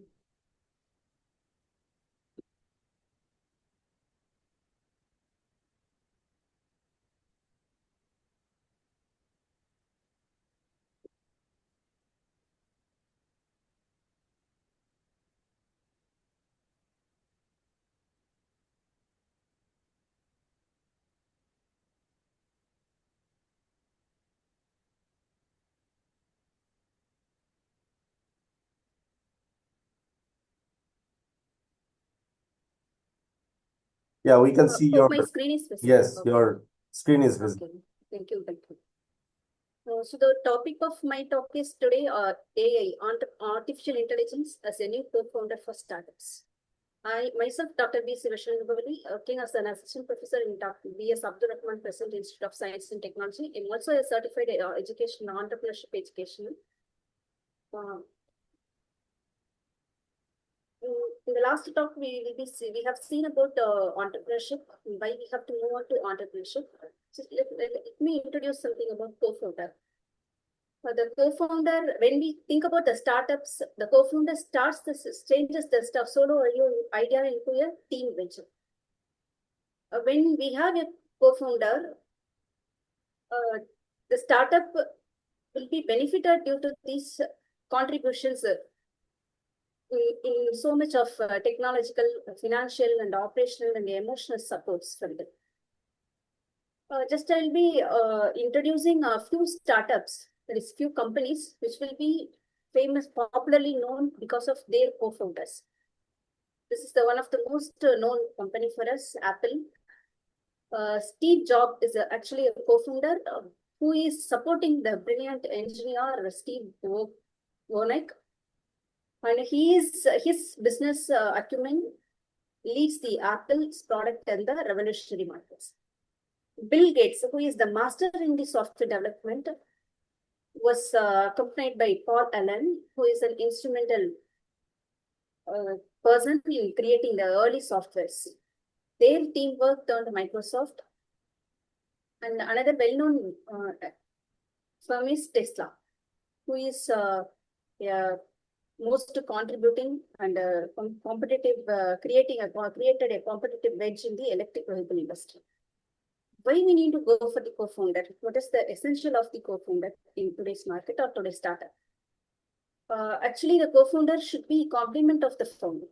The skills should be complementing. In the last examples, whatever we have seen, if you are looking into it, Steve Jobs is a very good person in marketing and business activities compared to the other one. The founder is very good in software development. So I have also given the other example in Google. Larry Page focused on the algorithm and product development, while the other one managed the data and research collaborations. Shared vision and decision making. That is another important characteristics of the co-founder. When the co-founder actually matches with the long-term vision with the founder, then it will be beneficial for the firm. Another thing is the emotional support and motivation, credibility.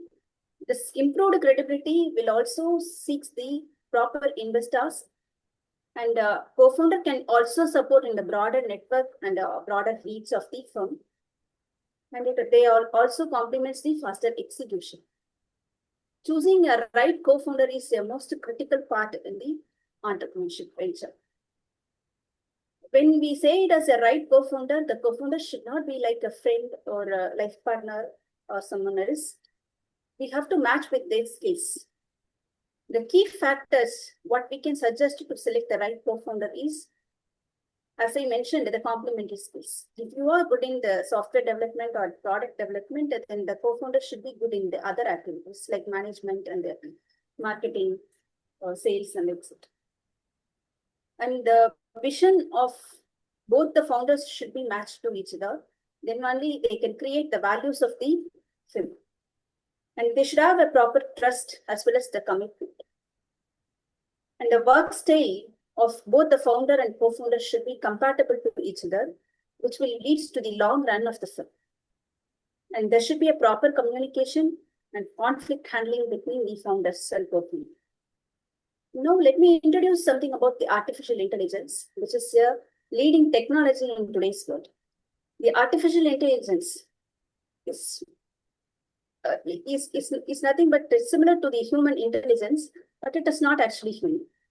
So it's nothing but the neural networks and other machine learning strategies are followed, where it can generate the new ideas, and it can also be used to validate the ideas. The idea generation and validation of the idea is the most crucial part or important part of the entrepreneurship journey. The artificial intelligence can also play a role in product design and development.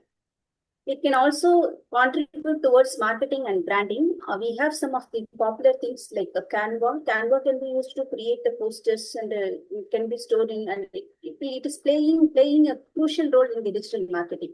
Now we have Canva AI, where the AI can contribute in all the digital developments of the Canva. And similar to this, we have some forecasting models like QuickBooks AI, MoneyLearn, which can be greatly utilized in the financial sectors for prediction and forecasting. And to do the customer interaction, we have the chatbots, Intercom AI, Drift, all those things, where it can collect the feedback from the customer and it can be reached it can be analyzed properly and submitted to the further actions. In the research and strategy, this is another important area where most of the technological startups are based on the research. All the research, we need a back data. This data, secondary data, can be collected through this AI software, semantic scholar, perplexity, and we have some more. When we fit the AI as the co-founder, we have some of the predominant things. One is the complementary skills. The AI can match with any of our skills. Either I can match my AI as my co-founder because of the complementary skills. Similarly, another person who are good in marketing can also go with AI for the product development.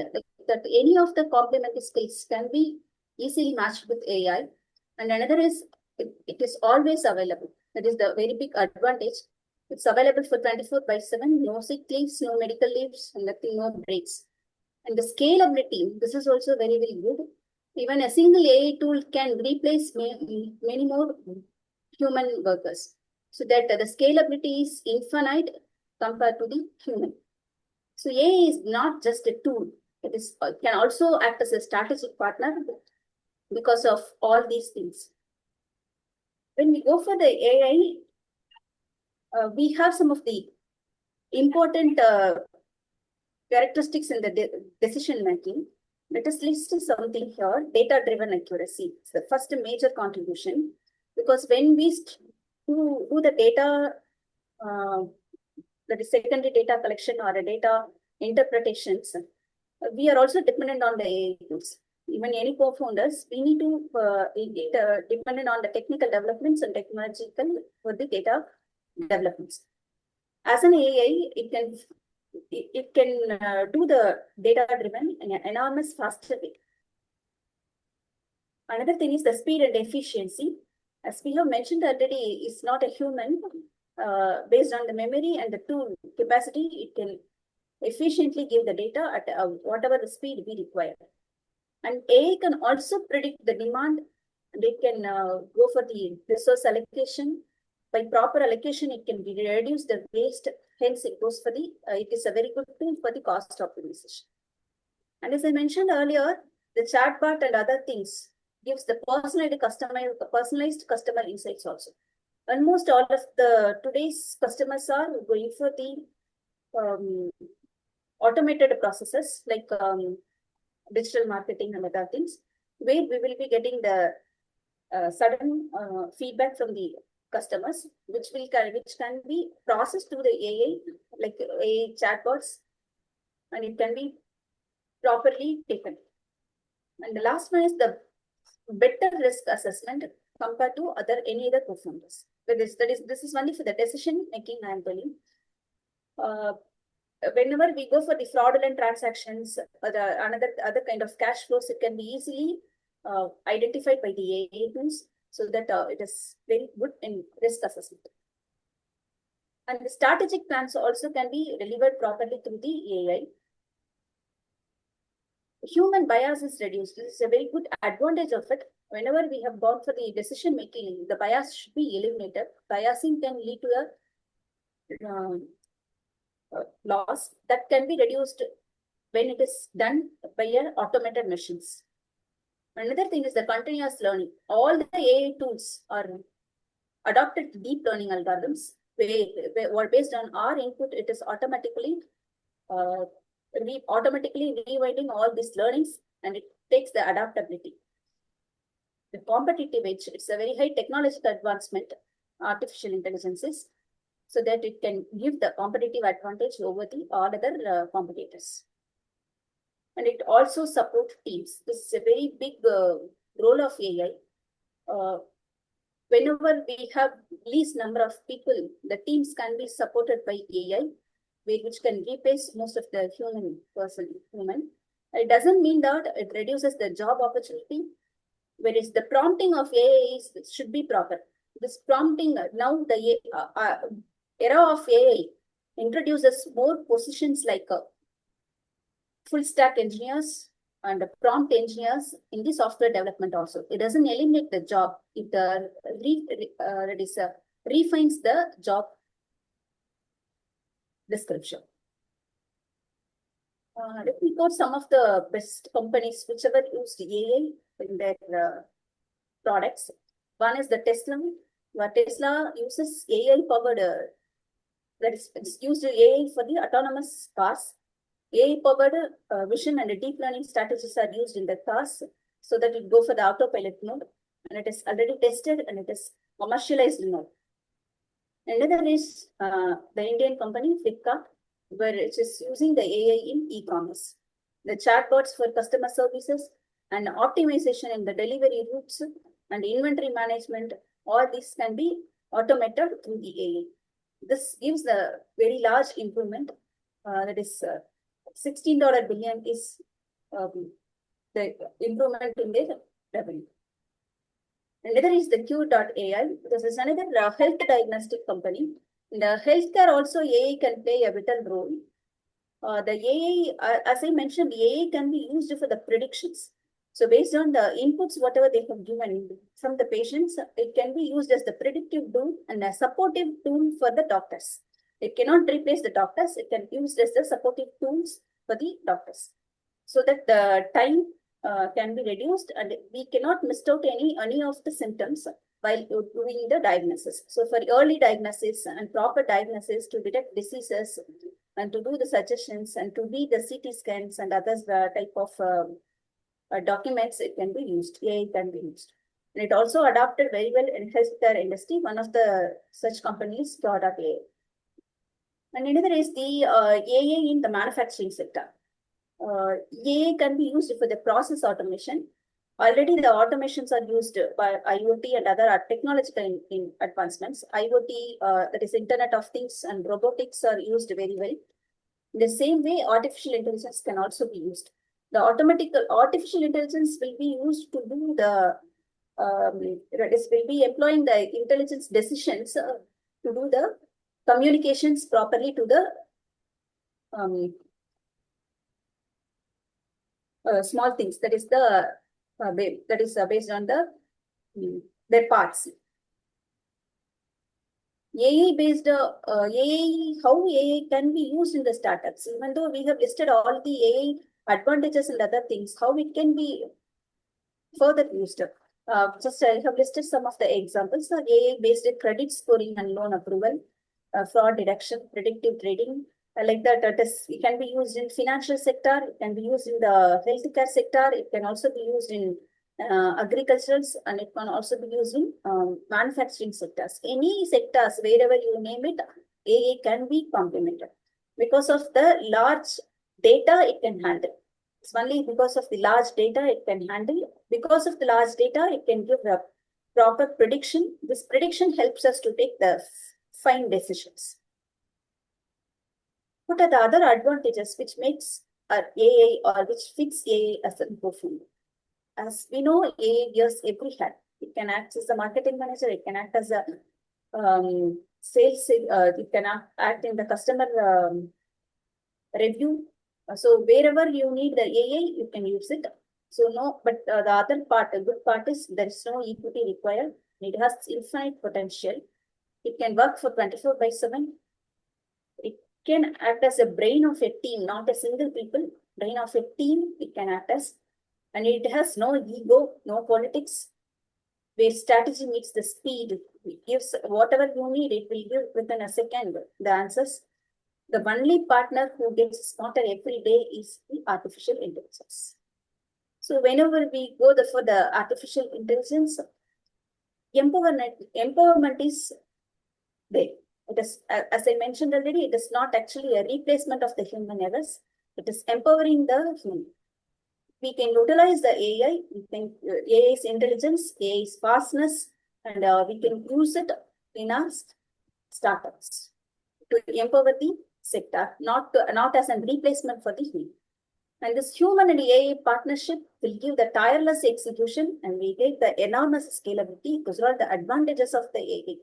When the AI is properly used in each and every startups or the ventures, the benefits will be very, very high. So hope your next co-founder might just be an AI. With this, I'll conclude my talk. Thank you. Thank you so much, Professor, for the beautiful presentation. If you can kindly turn off the... Thank you, sir. Thank you. It will be nice. Yeah. Just for information, quick note for all the speakers and maybe the audience. Because Madam was sharing about Mr. Markand, we will call you. Give me a moment. Yeah. So before even Apple started, Steve Jobs actually worked in a company called Atari. Atari is world's one of the first game development company. From there, he learned anything and everything about designing or user interface. And then eventually the concept of graphical user interface, GUI model came in mind. And then eventually Apple took birth after he visited India. It's a long back technological history, which probably people don't know. Artificial intelligence is about 40 plus years old technology, which has been first used in game development long back. We are the industry which adopted AI. We means because I run a 27 plus years old, one of the first game development company in India and probably one of the finest in Asia. We have been using AI for quite a long number of years. And now for last 4.5 years, we are more using and utilizing Gen AI. Thank you, Professor, for the beautiful presentation. Yes, you are right. AI can act as a co-founder in any startup, not only in automation, but for various different purposes. If you train it well, utilizing LLM model, and if a startup understand and know machine learning, they can do wonders. I mean, of course, it is a 24/7. It doesn't need a coffee break, but there is a fine line that you need to understand the legal compliance and the protection of your own IP. Let me now, I'll skip a couple of questions because we are running now 30 minutes late. I will request all our speakers to please be on time. Otherwise, it's very difficult for us to run the entire summit. There are multiple other speakers who will be also joining later on. After 7:30, there's time for US zone. So, and I'm expecting people from Middle East in between. So next is we have an amazing another speaker. Professor, you can kindly share your screen and turn on your video and your microphone. Yeah, is my screen visible? Yes, Professor. Okay. If you can turn on your video, it will be great. Yeah, because I think I'm traveling right now and there might be some issues related to bandwidth. So No probably problem. I tried to switch it on and then I just thrown out of the meeting as well. So No I'll just problem. keep it closed for some time and then I will switch it on. Sure, sure. Fine. So since we are talking about startups, I think we are referring to startups, and one of the important stage in startup is validation of the startup. So MVP is one of the important thing which we need to look at, and that is one of the important tool for validating the startup. So I'll be just throwing or referring to some of the important things related to MVP. And first point is why we are having MVP or minimum viable product. It is basically to capture the customer value or validating the problem what we are trying to solve. Then we need to test the assumptions with minimal resources. So over here, instead of developing the entire product at one go, we can build a small prototype in order to test and validate. And we can learn quickly through MVP. And it will reduce the wasted hours, because if you build a product and straightway launch and it doesn't get succeed, then probably we are likely to lose a lot of money and time in the entire process. So that is the basic purpose of MVP. And this slide shows about what MVP should look like. So first part, it shows not like this, means we should be focusing on the functionality of it. Means we are not talking about part by part development, but what function it tries to do and what problems it tries to solve for the customer. So accordingly, we need to build MVP. Then there are some thoughts related to MVP. It should be focused on some testing of some hypothesis or assumption, and we are not expecting the entire product to be built, and we are not also expecting all the features to be included in MVP. So it is the smallest possible solution for the problem, and it need not be perfect. Okay, so that is the idea about MVP. So I'm just uh, going it through quickly so that I understand that we are running short of time. So I'm just walking you through the aspects of MVP and how we can build a MVP. So there are two questions being said over here. Which option is better? Whether you should go with option A or option B? Can anyone answer in the chat what options could be better? How can we build a simplest technical feasible product, or how can we build a simplest product to resonate with the early adopters? Yeah, anyone can unmute as well. What could be the better approach?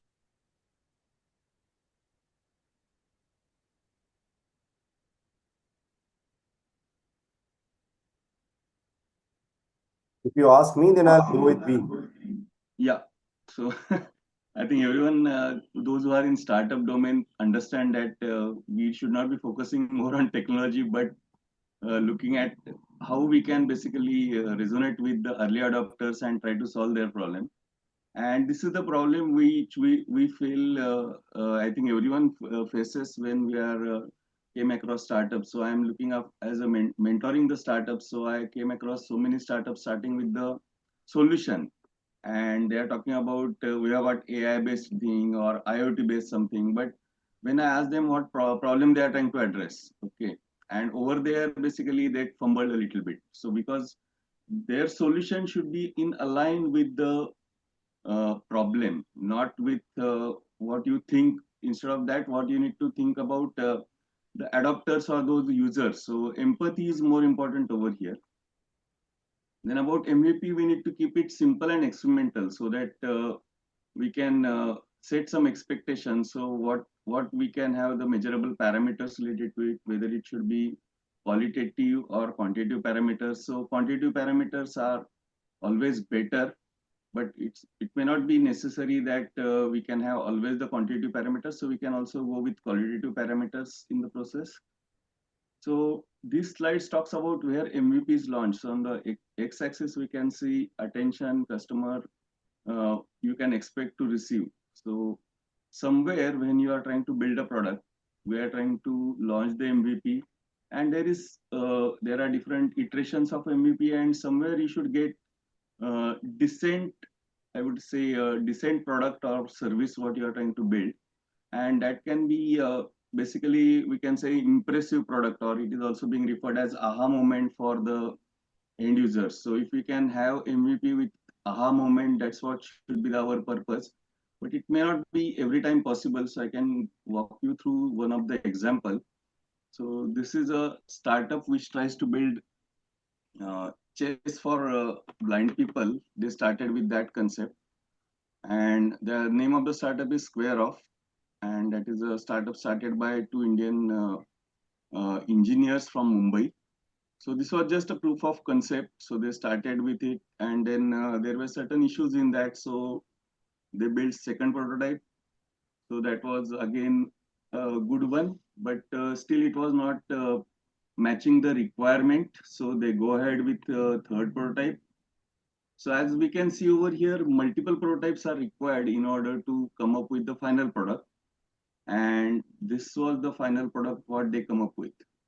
So considering the time frame, probably I will not run the video. Otherwise, it would have been a great thing. So I will just give you the name of the company. It is a Square Off. You can search it on YouTube and go through it. So it's a wonderful product. I'm not over here to promote any product, but you can see the technology being used. Those pawns and all will move automatically, and it is like a miracle happening, and that's how people will look at it. So coming back to design guidelines, it should be quick to, we are talking about it's not the most perfect product, but should be able to iterate very quickly. We should be able to verify our assumptions. Okay. In practice, we need to create the smallest test what we can validate with the user. And typically, MVP should be focused on the market. So we are trying to test the desirability of the product, then viability, feasibility, and now a new thing come up as sustainability. So it was already there, but now it has been picked up like any product we are coming up with should be sustainable. So that is another thing what we are looking at. So we need to check whether it is desirable. So whether market really needs it, because most of the startups fails because they come up with some product or service which nobody wants. So it's absolutely necessary to test your product with MVP or prototype before we launch the full-fledged thing. Then there are so many things in startup, that jobs to be done framework and lot many things are there, where we are trying to understand what the customer is exactly trying to look forward in a particular product. So what are the jobs they are trying to come up with for a particular product? Then we need to look at other aspects as well. That is in the viability, we need to look at legal factors, political factors, then local and global landscape, then technological factors, as we are talking about AI right now. Then we do have industry 5.0 which is coming up. So many automation is happening, and what are technological trends and how that can affect your product or service what you are trying to offer. So in this we need to understand what will be the time frame and our business viability as well. So whether our product will be survive in this competitive world, and what will be the time frame for that product to survive in the process. Then there are certain dimensions we can think about product quality. So we can just refer to performance, features, reliability, then durability, serviceability, aesthetics, and perceived quality. Now, perceived quality or perception is most important in the entire thing, because when you launch any product or service, if it is perceived good, then probably people will refer to it, and it could be a mouth publicity for you, and you can get your product sold in the longer run. Okay. So we need to focus on complete product instead of complete features, and that is another mistake those startups make while building the MVP. They try to have all the features together, and they want to have a full-fledged product, but full-fledged product is need not have to have all the features. Okay. So we need to look at it from that angle, that it's not necessary that we should have all the features. Okay. And there is no one size fit all, like depending upon the kind of product or service you are offering, there is no definite rule how the MVP should be. And there are very many technical and design considerations what we need to consider when we are building a product. So whether we should, what matters us most, whether it is quality or quantity, and then great user experience you wanted to have, or fast execution of lean model. So it all depends on what is our objective and what kind of product we are trying to offer to. So as I was referring to, this aha moment is what we should look out for when we are building the MVP and trying to test it in our market. So we need to get the feedback and iterate it until we get the aha moment. That is what typically being referred in the startup world. And I would say that instead of MVP, we should talk about exceptional viable product, or EVP. So that's what my message to everyone. Thank you, everyone. So I tried to keep my time, and probably I tried to cover it up or wrap it up quickly, considering the time frame and so many speakers lined up, as Arjit has said. Thanks, Arjit, and all the organizers for inviting and probably allowing me to share my views. Yeah.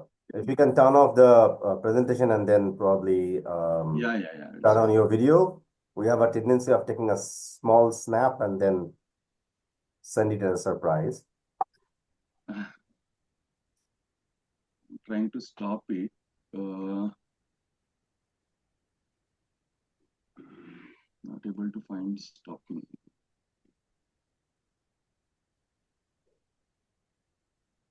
Yeah. Thanks, Arijit. Pleasure. Give me a moment. Yeah. Thank you. Okay, so we'll skip the Q&A at this moment. I will probably request our next speaker coming from Netherlands. Vivek ji, if you're there, if you can kindly turn on your microphone and your video. Thank you. Over to you, Vivek ji. Thank you. Thank you, Arjit ji. Thank you, colleagues. Great to meet you. It's the first time I'm on this platform. Very nice, very dynamic, very diverse.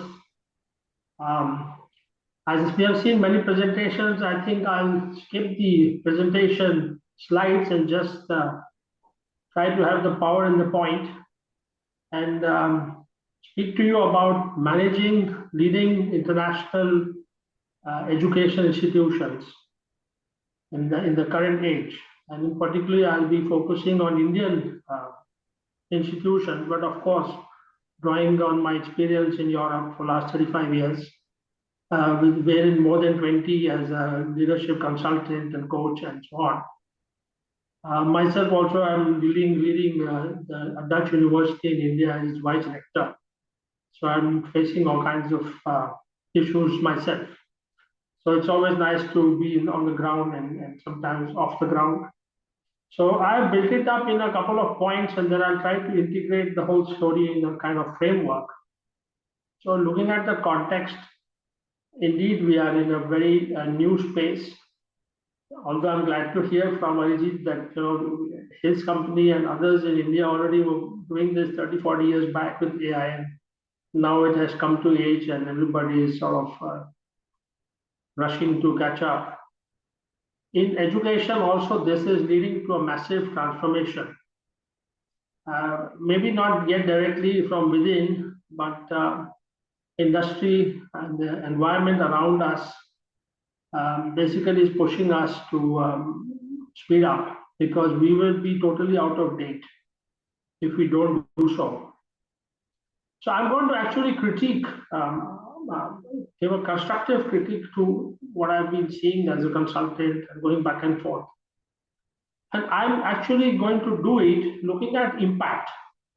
So if we talk about universities and innovation, so let's talk about the innovative impact. How many startups are successful?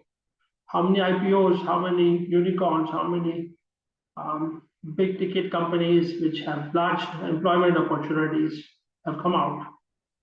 And what can be done to boost that? Because that is defining item. Also, many speakers very rightly have brought in innovation or entrepreneurship pretty much to the core.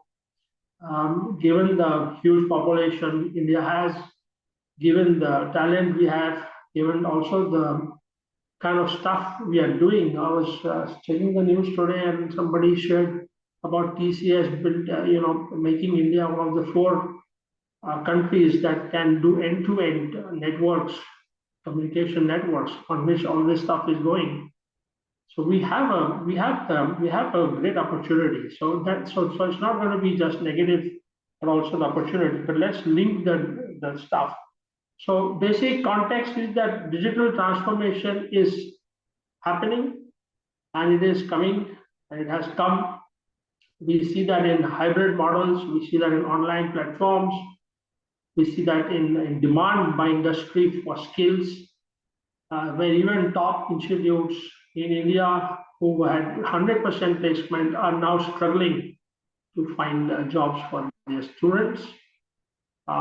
So there is a lot going on. So that is the background. Then in this situation, I think it's important to, let's say, also define then what is leadership. What is a leader now in a higher education context? And what should a leader be thinking, doing, and not doing?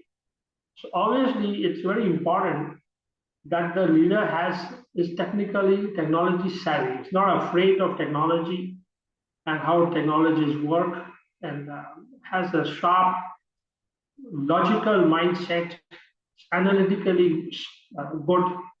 Because unfortunately, too much of this leadership has been about politics and handling administrative stuff and dealing with the government and regulatory stuff. And that's can be maybe delegated to junior staff, and top management should really focus on reading, learning, and staying up to date on the stuff that's happening in our environment, so that we can at least make sense out of what's going on, and find the people who can help us to pick up the trends, help us to drive strategy, vision. So, I really feel that it's time for a consultative leadership where we are actually looking to bring together all the elements that are needed to make a university or an institute function in this space.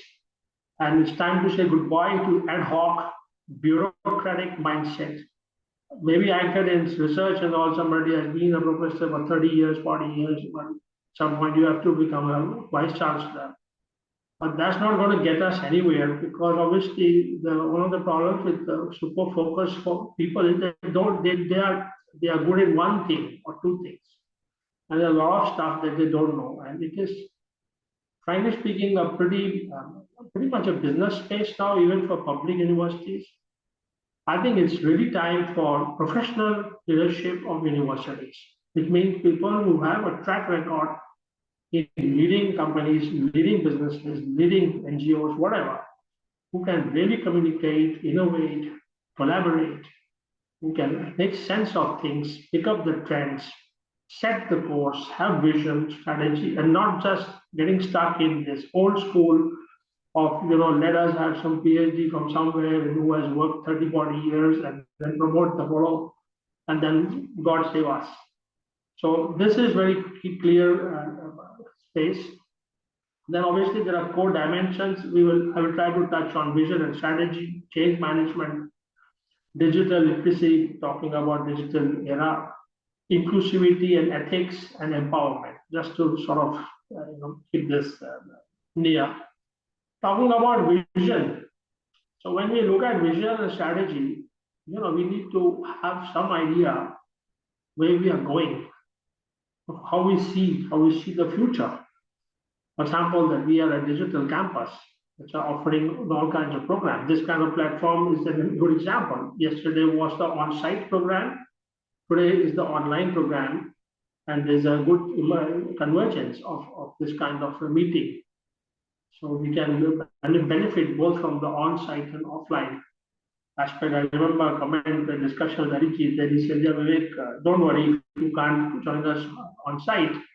Because remember, one of the things COVID has helped us is that it has connected us, and we can use technology, and we can interact with each other from different parts of the world, including somebody who was traveling and has been able to deliver his very insightful talk. So we have to make this possible, but it also means that we should know how to use it. And we should make sure that it works, because otherwise we lose precious time. These are very simple things, but important things for any company. And then the idea is what? The idea is that you want to have foresight. You need to be ahead. You need to think ahead. You need to plan in scenarios, 5 years, 10 years, 15 years, 20 years. Because your top institutions are not built overnight. It takes meticulous effort, teamwork, success, and a lot of the stakeholders aligned. And it takes a lot of strategy, a lot of vision and clarity. And this is something that we can learn from the top universities and top institutions. I was having a discussion with our quality group in Lucknow. I live in Netherlands, India, and Spain presently. So I keep hopping between the countries. So my colleague, when I said I'm in Lucknow, and they were talking about IITs. Kharagpur, Kanpur, Delhi, and so on. And then what was the main discussion was that somehow these IITs are able, not everybody, because we are cannibalizing the brand, right? Increasing the numbers and putting them everywhere. I'm not very enthusiastic about that style of expansion, but anyway, that's another discussion. But if you look at the top IITs, you will see that they are able to re-engineer themselves. They are able to step up, and they are able to provide technology relevant engineering skills and so forth and so on. So that is a good thing to know that it is done also. Same with our management institutes and some good private universities as well, that we are able to keep in touch with the demands of industry. And I think this connectivity with industry and industry engagement and involvement in curriculum design, in guest speaking, and lecturing, and having students come to industry coming with their labs into universities, whether it is social science, economics, management, technology, whatever. The employer has to be present. If the employer doesn't participate, we are educating youth for jobs that are not there. We are providing skills that are outdated, and we have a big problem of employability. Many of our graduates are not employable. This is also one reason why we have huge unemployment among the educated youth. Now we have to also look at what the universities can do to boost it. You can do that by integrating the employer perspective, the entrepreneurial perspective. Have the entrepreneur in class. Don't lecture to students about entrepreneurship. You don't know anything about it. Let an entrepreneur come who knows the business, who feels the pain and the sorrow and goes through the ups and downs, who puts his money where the mouth is, who has to feed other people because he has 20, 30 people, 200 people on his payroll. His reputation is at stake, his house is at stake, everything is on the line. That's a different man or woman than some professor in some ivory tower who has studied at Harvard or wherever and is giving a lecture on entrepreneurship. We can read it on the net. You don't need to waste time on making PowerPoints. You just put your few points and you put it in ChatGPT or whatever AI, and will give you the structure for your presentation. So point is that let's have entrepreneurs in class. Of course, the structure has to be designed by faculty who knows education and pedagogy and all. I'm not saying they are useless, but let's have entrepreneurs, let's have executives, let's have leaders in class who are having experience, who are doing that today, not 100 years ago. Somebody who has done something yesterday should be in the class today to tell us, the students, what is going on right now. That's very important. Doesn't matter which sector, doesn't matter technology. A lot of the industry has to get involved in the various aspects of education, including curriculum design, including accreditation, including being on boards of industry, including being participating in accreditation process that you are checking if it's worthwhile. So multiple ways. In fact, there has to be a very, very strong industry academia partnership if we are going to have top institutions and institutions that are able to deliver on jobs and that are able to deliver on creating jobs, and of course, to deliver on innovation so that the country can move forward, because we have to also invest in research. But a lot of the stuff can be done in a different way. And that requires that we have a vision and a strategy, and that we focus on institutional relevance. That is the first point. The second point is change management. We are in rapid change. It is a daily matter. It's downsizing, efficiencies, effectiveness, it is innovation. There can be multiple strategies, there can be combination of it. But a management team, including how the team is led, has to be agile, has to be on top of stuff, and who has to be engaged, who have to be feel that it is their university, that they can take a decision, and not everything going all the way to the top for small budgets, small things, and then all the innovation, all the creativity, all the interest of a young professor or young faculty or student to come up with something goes down. End of the day, you have to wait forever for a decision. You don't have funds. So you need to put people in position so they can do some things, they can take some initiative, and it's all right if they are not making the best results in the first place. So, it's important that one can experiment, and that is very important. Also, change of mindset. We have all discussed and seen the problems of rote learning and mugging up stuff to pass exams, because otherwise we will not get selected to a good course. Thankfully, I'm very happy to say, I'm very active across India regularly. I'm seeing a lot of the institutions now focusing a lot more attention on giving the students the skills and having so there is good news as well. But we have a lot of work to do, and we need that from all our stakeholders so that we can deliver you the manpower you need. And why we do this? Because this is all about sustainable transformation, that you can sustain it, that you have a plan, you have a sort of a talent pipeline, and you're not only preparing for today, but also 5 years or 10 years down the road. And you have to marry that with relevance. Third point is digital literacy. It is absolutely key that AI is used in education in all the different phases. It's absolutely key that technology is just used as it is, like a tool. Of course, you are just like with a smartphone. You don't become smart just by owning a smartphone. You have to use it in a smart way, to play with it. So, for example, if you use ChatGPT, confuse it. Don't make it, you become an algorithm, you know that it will give you the same stuff. Give it an opposite view. Ask the ChatGPT to criticize something. Ask them to say something nice. Just play with it to see what kind of output comes. Just one small example, how it is sort of selecting. So yesterday, the day before, was Indira Gandhi's, former Prime Minister of India's, death anniversary. She was assassinated by her own Sikh bodyguards. Yeah. And I wanted to write a tribute to her, and I didn't want to sort of get into political correct story, and I should not mention Khalistani terrorism as the cause of the assassination. ChatGPT was actually playing the role of taking out my comments. I cannot mention Sikhs, and I cannot mention Khalistan, I cannot mention this the way you are doing, because this might create problems. So there is this kind of censorship. And what happens then is that you are not getting the full story. The full story is she had to take an important call, because we had Khalistani terrorists in the Golden Temple that had to be flushed out. She sent in the army. Many Sikhs got upset because it's a Golden Temple, it's a holy shrine. I'm telling you, as a sort of half Sikh myself, my grandmother is a Sadhani, so I have all the respect for these people.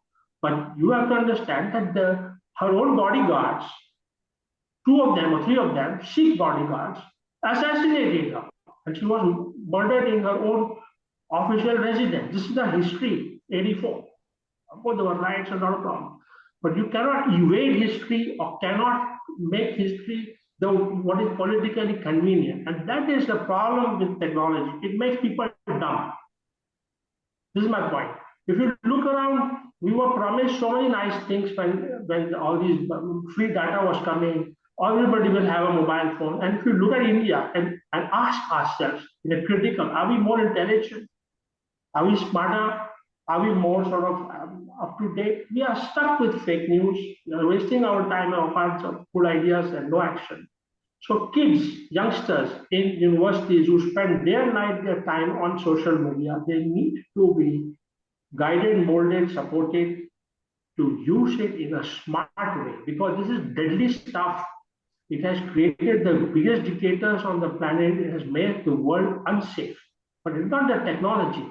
It is how we use it. And I think education industry has a huge responsibility to be ahead of this AI and other stuff than to become, slow and laggard and make it run over us, because then we are creating a lot of problems which we will not be able to foresee. So that is also the context of this.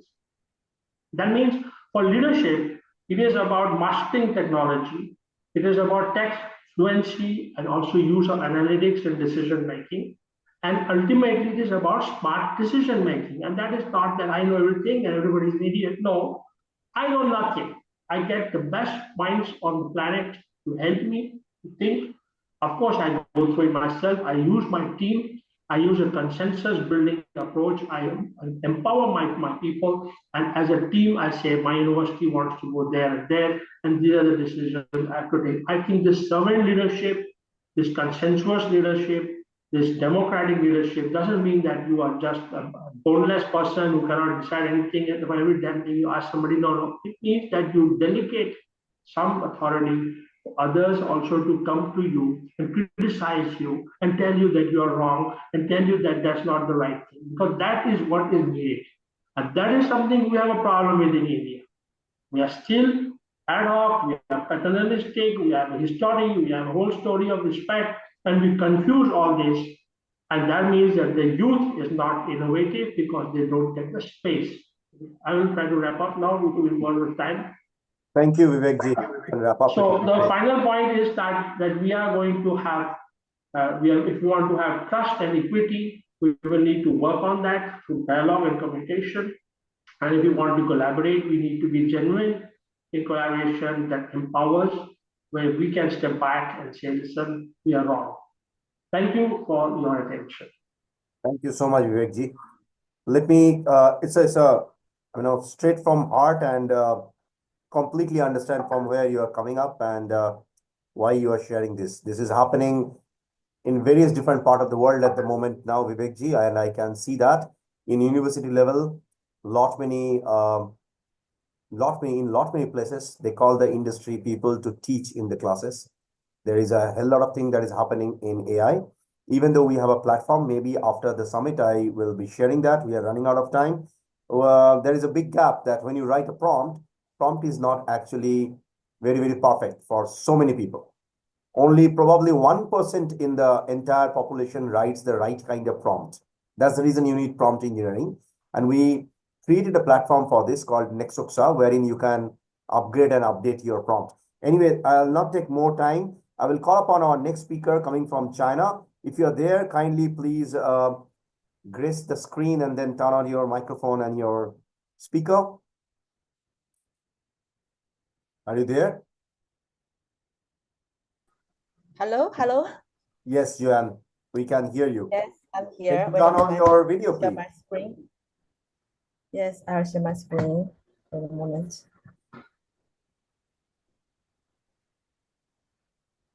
Okay.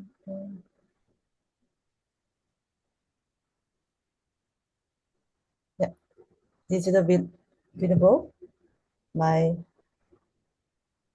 Yes.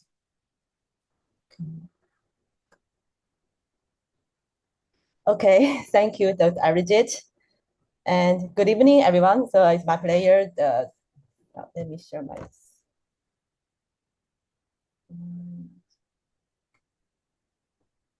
Okay. Yeah, it's my pleasure to be here at this summit. And also, this is my first time to come here. And my name is Joanne. I'm a lecturer at a university in China and also focus on providing lighting and solar solutions and act as a bridge between Chinese companies and foreign companies and even the overseas projects. So the topic I'm sharing today is how smart street lights can drive cities' infrastructure into a new area of sustainability.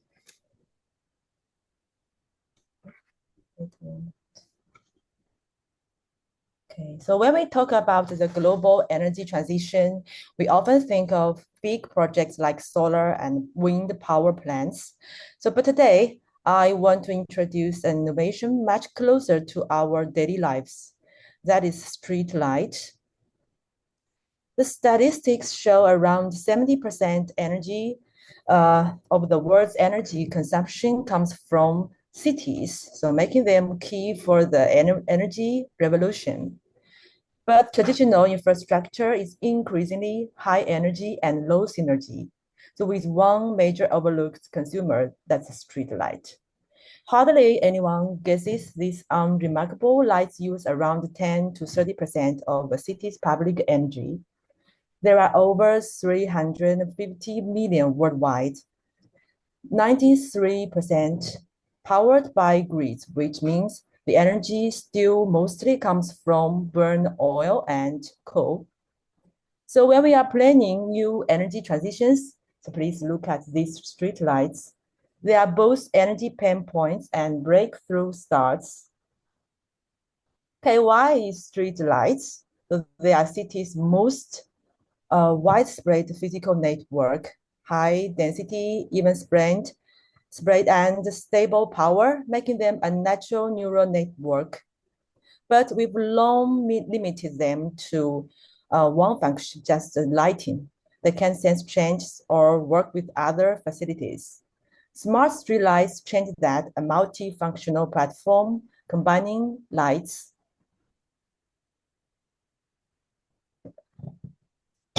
and communication and monitoring, acting as a bridge between the city's physical and digital worlds. The real breakthrough is combining solar with the smart street lights. But it's not just the solar panel and light combination. It's a full revolution from energy supply to real-world use. For the power, we can use a dual setup, high-efficiency solar panels and storage. Grid and solar back each other up, keeping lights on 24/7. Shingling solar technology is the game changer here. With three big upsides: great low light performance, can store the energy on cloudy days. No cleaning needed because the round high borosilicate glasses cover the panel. And module assembly super easy to install and maintain. Also, energy storage lamps boost efficiency even more. Integrate storage modules and the peak shaving and valley filling strategy. That's how we get true green savings. Beyond solar energy, streetlights can also be integrated with wind power. A wind-solar hybrid system addresses the energy supply gap for scenarios where solar energy generation is unavailable, such as during nighttime or cloudy, rainy days. On the functional side, smart streetlights can be fitted with different functional modules, such as intelligent dimming, communication, camera, charging, environmental monitoring, meteorological monitoring, and security and emergency. And different module combinations work for different scenarios. Today, I'll focus on two use cases: climate, environmental response, and urban safety. First, for waterlogging, typhoons, or heavy rain situations, we can use water level sensor, which automatically cut off the light's power if water levels get too high, paired with a radar current meter and an ultrasonic wind speed and direction sensor. Also equip a wind-resistant reinforcement kit to enhance the device's wind resistance. For cold waves and icy snowy weather, there are electric heating coil, ultrasonic de-icer to clear snow from poles and attached equipments. Road condition sensor that detect ice or snow depths, and low temperature anti-freeze module to prevent core components from freezing. For smoke and sandstorms, we have air quality sensor, visibility sensor, high pressure spray dust separation system, anti-glare LED spotlight, and electrostatic absorption module, all working together to monitor air conditions in real time, reduce dust, improve visibility for travel, and enhance overall air quality. This is a real case. For spray system. And for heat waves and urban heat island effect, thermal infrared sensor, temperature humidity sensor, high pressure spray system, and smart sunshade come into play. This can also create heat island maps to support urban environmental management.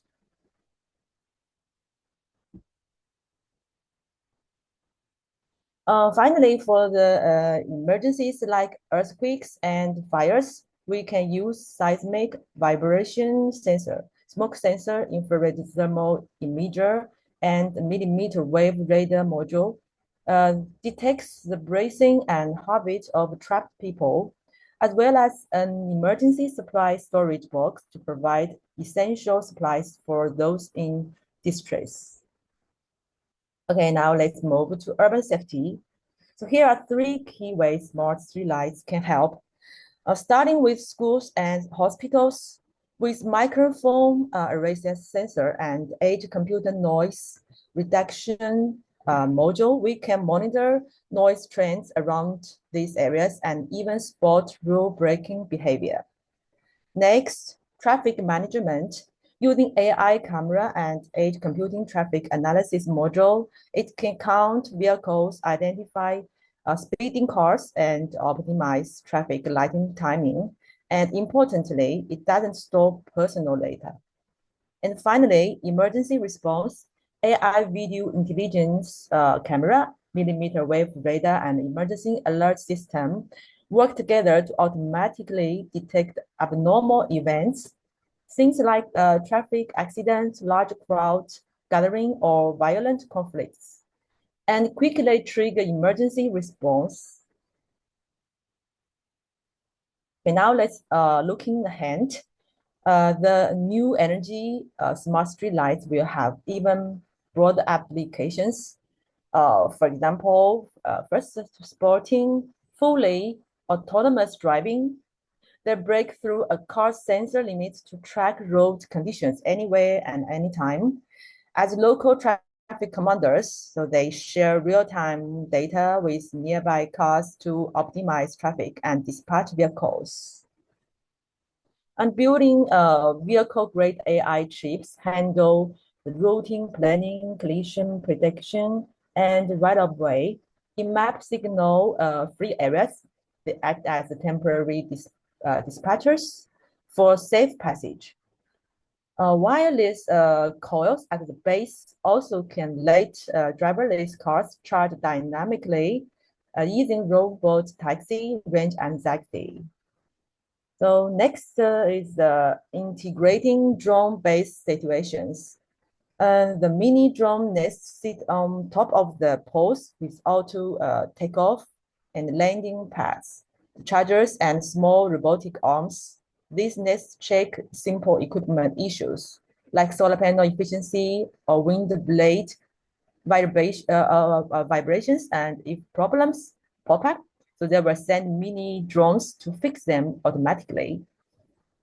The drones use vision to find dirty spots on solar panels and clean them precisely.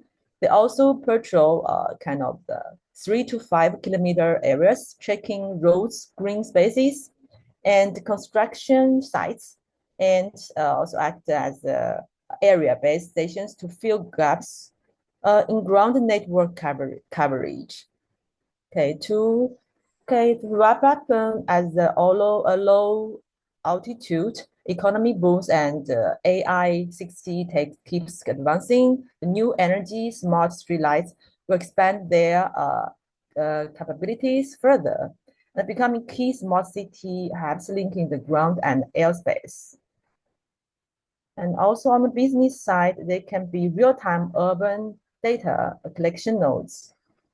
Through compliant processing, we can monetize data via government contracts, corporate subscriptions, or data platforms. Okay, so eventually, we need to foster an open, collaborative ecosystem even more. And for smart city lightings, governments and enterprises should work together to deliver solutions and create opportunities. Okay, so if anyone wants to have a discussion together, please feel free to contact me later. And thank you, Dr. Arijit and all. Thank you so much. If you can kindly turn off the presentation screen and then we can see your face on the screen and then take a snap. Yeah. Okay. Thank you so much. Thank you. Well, I can only comment on the fact that when actually we help few bit of companies to build smart cities, definitely there are big need of automated street lights. Even if I look at Korea, if I look at Russell Kaima, there is a big need that is going on. Yes, there is a big disruption that is also happening. So coming from China, it is one of the most interesting part of the world where hardware meets the software segment. We will talk very soon for business, Doctor, and looking forward to have a meeting. I will skip maybe one or two questions which we got from our channel, mainly in our Telegram channel. But then, yes, I'll now request our next speaker, if she can kindly join. Dr. Shinu Jain, if you're there, if you can join us, it will be great.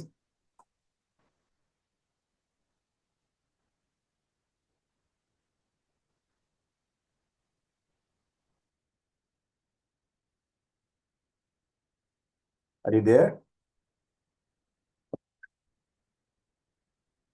Okay, so I will call upon Sonal to present herself. Sonal Mehta, if you're there.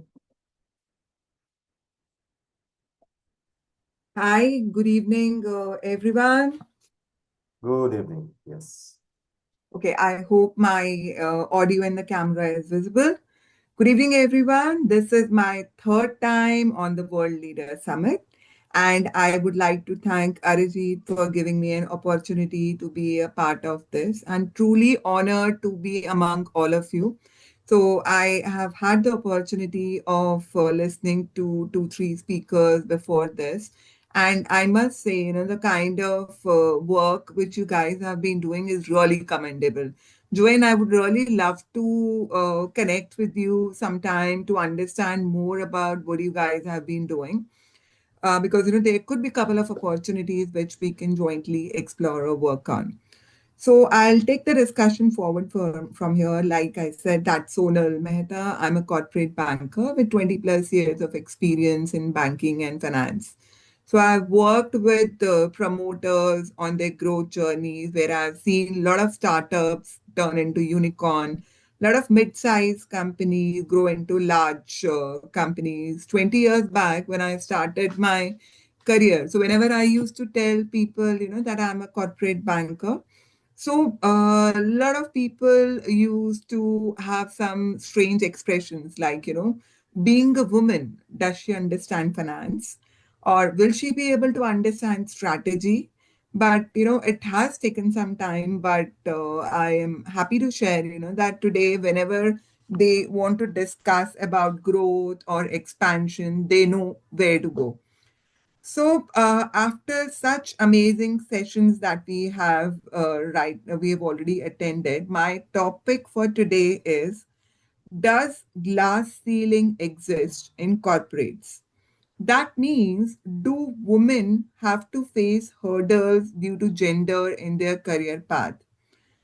And I would like to take this discussion forward with some stories and in between, because, I personally feel that stories sell better. So I would say, yes, glass ceiling does exist not only in India but globally. But it's up to you. How do you want to break that glass ceiling and create your own space there? Trust me, if you really think, that you have as a woman, if you have the potential and the capability to achieve what you dream about, no one in the universe can stop you from achieving or from your growth part of it. But the challenge is most of the time we women are ourselves in self doubt. Can I really do this? Or what if I fail? A very simple example, today, if somebody appreciates your presentation, that you've done a great presentation or the presentation was very well covered. So most of the time, a general expression that comes about was, oh, it was just like that, or it was a team effort rather than gracefully accepting it that you've put in a hard work and you have rocked the presentation. So I think the crux here is to put in a for you to grow, you have to put in an extra effort to achieve what you dream about. So in my career, I have put in a lot of extra effort to grow or to reach a certain level. And I would like to cover on some pointers which have helped me. And I'm sure it would help the audience in large if they can work on that perspective. So I'd like to cover it in 4, 5 points that I can talk about. First one is display your best self. Put in your best effort when at work. So it's like everybody has their own personal life as well as the corporate life when you talk about. But it's very important for you to maintain that perfect balance between home and work. And more important is, as a leader, if you don't upgrade yourself with the new culture, with new technologies, people were talking about AI. So, as a leader, if you think, what are you supposed to do with AI? The team is there to manage it. You will probably, fall back on it because unless and until you know about what are the kind of technologies which are there, you will not be able to guide the team. Because personally speaking, a team is what a leader can make them do. So if you are not updated on what are the new things which are going on or the new technologies which are there, you will not be able to command that kind of a respect from your team because a team comes back to you to find a solution. And if they are getting that feeling that, probably you're not the right person to find a solution, they will lose that confidence in you. So, like I said, I would like to just discuss on some stories in between. So, here is one that came in. So, I also represent Naredko Mahi as their VP North. So, during one of the sessions, there is this girl, 24, 25 years. She comes up to me with a very challenging situation in her life. So she had taken up her dad's business. So, a fresh graduate from a grade A college, and she joined her dad's business. Her challenge was that out of a team of 36 people, she was the youngest one. And whenever she had any idea or strategy to discuss, people would not take her seriously because of her age factor. So she was facing that as a challenge, that what do I do that people start taking me seriously or, giving me that kind of a respect. So my suggestion to her was, that she needs to get into the boss's shoes as in that start taking calls, start doing group meetings, sitting with people, and rather than sharing your thoughts that that probably this needs to be done, you should share your ideas with them that that this is what I plan to do or this is what I think we should do about growing the organization or achieving our targets. What are your thoughts? Or what are your suggestions? Or how can we grow as a team? So that way people will feel more involved and probably then they can respect you better because they feel that probably they're valued. Currently people feel you're born with a silver spoon, that it was dad's business, you've taken it over and you are so young. So commanding that kind of a respect, if you want people to take you seriously, you have to be one of them. So start doing that. Then my second point will be prepare yourself before a presentation or any meeting. Whenever you're pitching into a general tendency I would talk about today is, whenever you're pitching into a client for a meeting, a general tendency is you pitch about your company. That, okay, we do this is our strength area, this is what we have done till now. But how about turning the story otherwise? How about focusing it more from the client side? That study more about the client, what has been their journey till now, what is their growth plan, what are their numbers. Today, I would say, most of the data is available online. Use that. Prepare yourself more about, what is the kind of value addition you want to give it to the client even before you enter the meeting. So once you're prepared with that, there's a separate, discussion which happens. The client is also more interested, that probably she has an idea about us and she's coming here for a solution. Again, a similar kind of a story I would like to connect with. So I happened to meet a large hospital promoter on Friday, and I was chasing this meeting for almost a month. So I was, regularly following up with him for a meeting. Every week I will just text with him, that probably would like to meet to discuss on some opportunities where we can explore. So after a month, he said, okay. Monday, when I called him last, he says, okay, I think, this meeting has been pending for some time. Let's connect on Friday, but I only have 15 minutes. And trust me, I spent almost 1 hour on my way for the meeting preparing about that. What is this gentleman been doing? What is his existing facility? What are his expansion plans that he's talking about? What are the kind of opportunities which I think, probably a value addition from our perspective, which we can do for him. And as a result, the meeting, which was scheduled for 15 minutes, lasted for good 1 hour. And the best thing is that we are already working with him on an advisory assignment. Beyond that, he is also helping me connect with 3, 4 more hospital guys where he thinks we will be able to value add. And this could only happen because, he trusted us that the kind of solutions we can add on with him or with the other hospital chains. So I would say, that this is the best way to do it rather than pitching more about you. Because, when you're going for a meeting, most of the time, these gentlemen have already known that what you guys are doing. Focus more on what is the kind of solution which you want to give it to them. That's the best way to crack on a meeting. Thirdly, build relationship and ask nicely how to achieve maximum results. Here, I would say most of the time we have things that are on mind, but we don't want to go in and pitch it. Sometimes we shy away to ask a question or any opportunity to collaborate, even if we think that probably this would be the best opportunity for us, but we don't take a first step and go ahead and ask for the simple reason, we think what if the answer is no? But you should think about it from that perspective. You are anyway prepared for a no. But what if you pitched in well and the answer is yes? So I think, here what I would again like to add on a story is, there was this a very brilliant girl. She was working with the corporates, and she often had that feeling that she was not given the same kind of appraisals or leadership roles like her colleagues. She was contributing equally like her male colleagues, but she was never given that kind of a appreciation. And she often used to feel little demotivated, but she never went to the HR to discuss on those perspectives.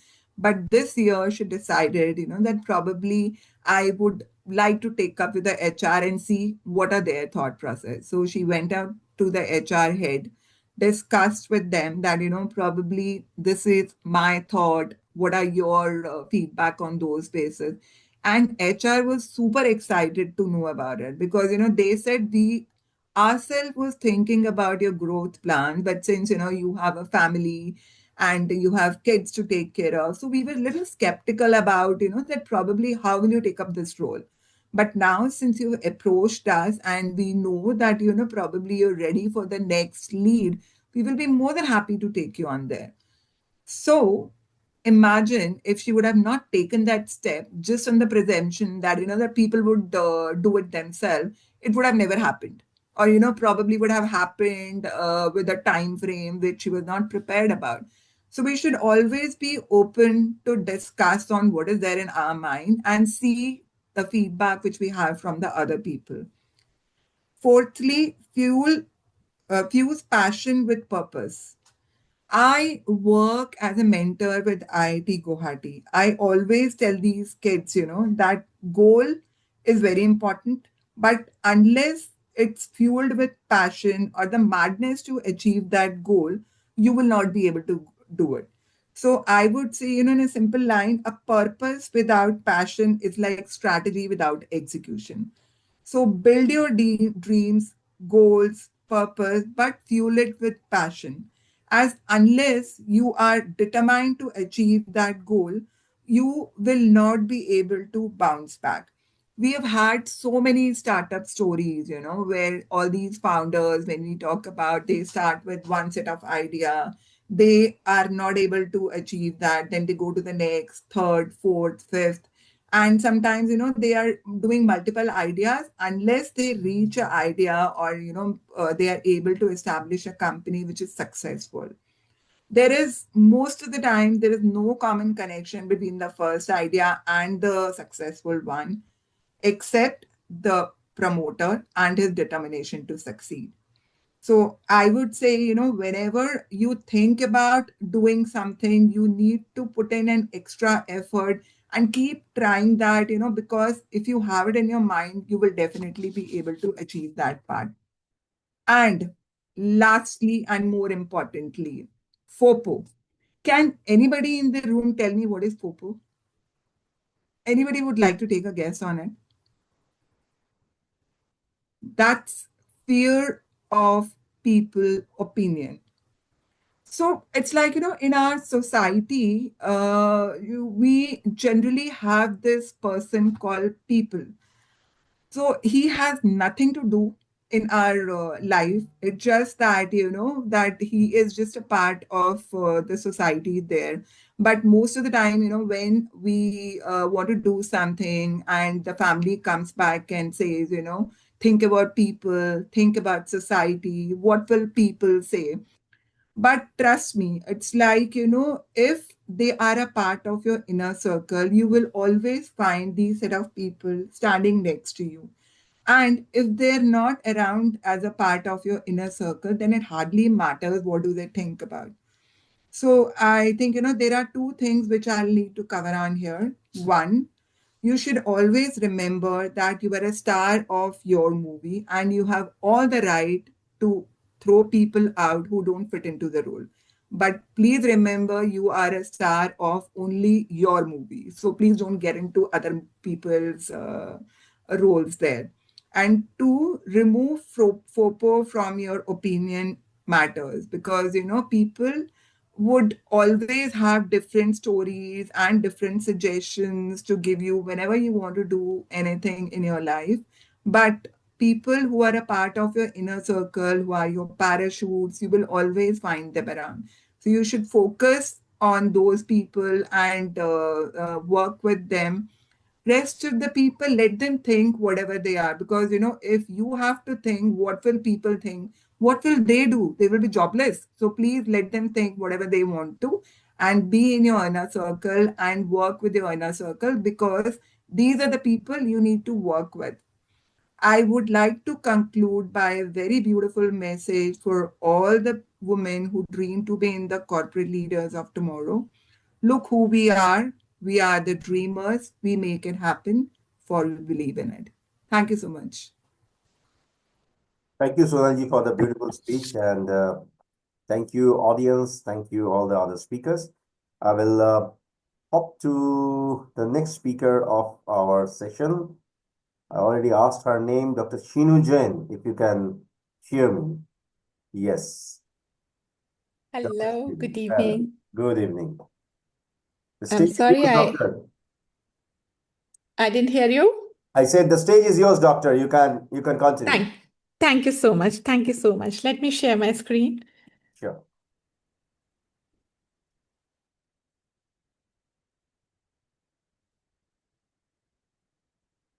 So I'm going to talk about something, after hearing so many wonderful speakers, I know it's very difficult to talk about something like this, but they really helped me to put forward my words and, talk about design thinking. So today, everything is all about mindset in this world. How do we fuel that mindset, which talks about handling the problem? And there could not be a better thing than actually using design thinking. Post-pandemic, Indian market was mesmerized with so many startups fueling in and doing variety of things. So I'll talk about more visual things since I'm talking about design thinking. So look at this, a brand like this thought of bringing people back from their homes, right? When we were so used to watch OTT back home, whether it is Netflix or Amazon Prime, and they converted theaters into, a different format, applied design thinking. Why and how we'll talk about it. I'll not, look go into that, but I'll just talk about a brand like Titan, which is very famous brand from India, into watches, and they were struggling with brands like Fitbit and Apple watches coming into the market, whether one is in health tracker or in payment watches.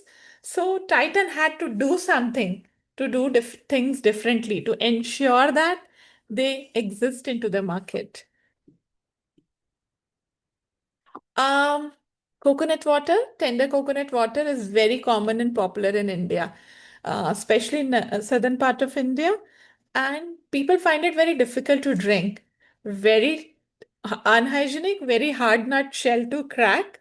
So a company like ID Fresh tried to make those small changes, right? And they brought around change into the packaging, which made it really, really simple for people to use and apply.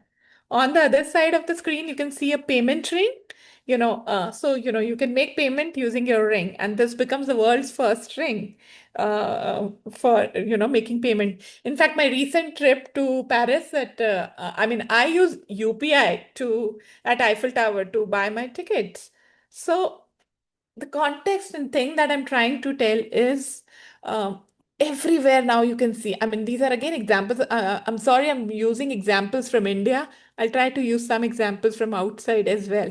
So this is another beautiful example. As Indian, we do use a lot of oil for nourishing our hairs, right? A local brand from India used a comb into the cap of the oil bottle and brought this change, which made it really simple, especially during winter season when the oil get frozen. And it's very difficult to consume and put into hairs.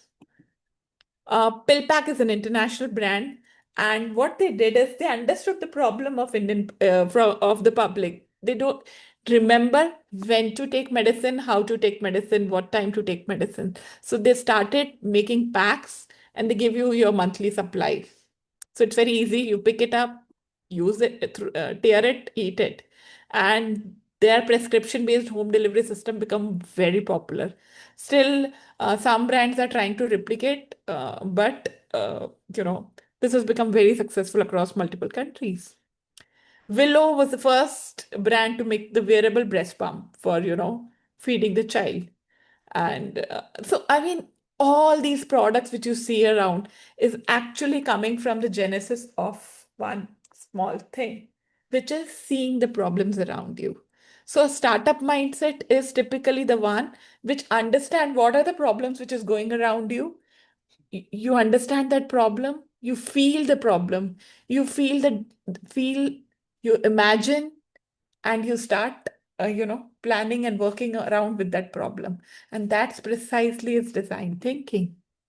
There are many, many brands. I can talk about. This is one music system which has been generated. It has an just plain simple pen drive which has curated 5,000 beautiful songs together. And this has become so popular.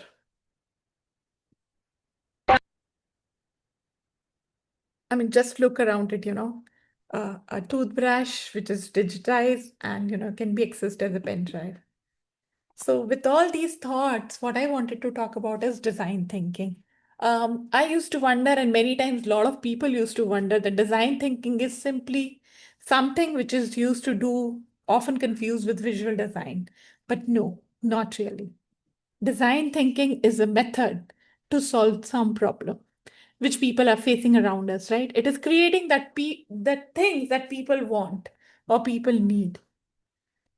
Not restricted to any particular field. We can all apply design thinking in our daily lives, our professional lives, our working life. And today's startups are using design thinking like anything. With digitization, India becoming digitized, and there's one important company who is playing a vital role into it, Paytm. And how Paytm applied design thinking is very beautiful.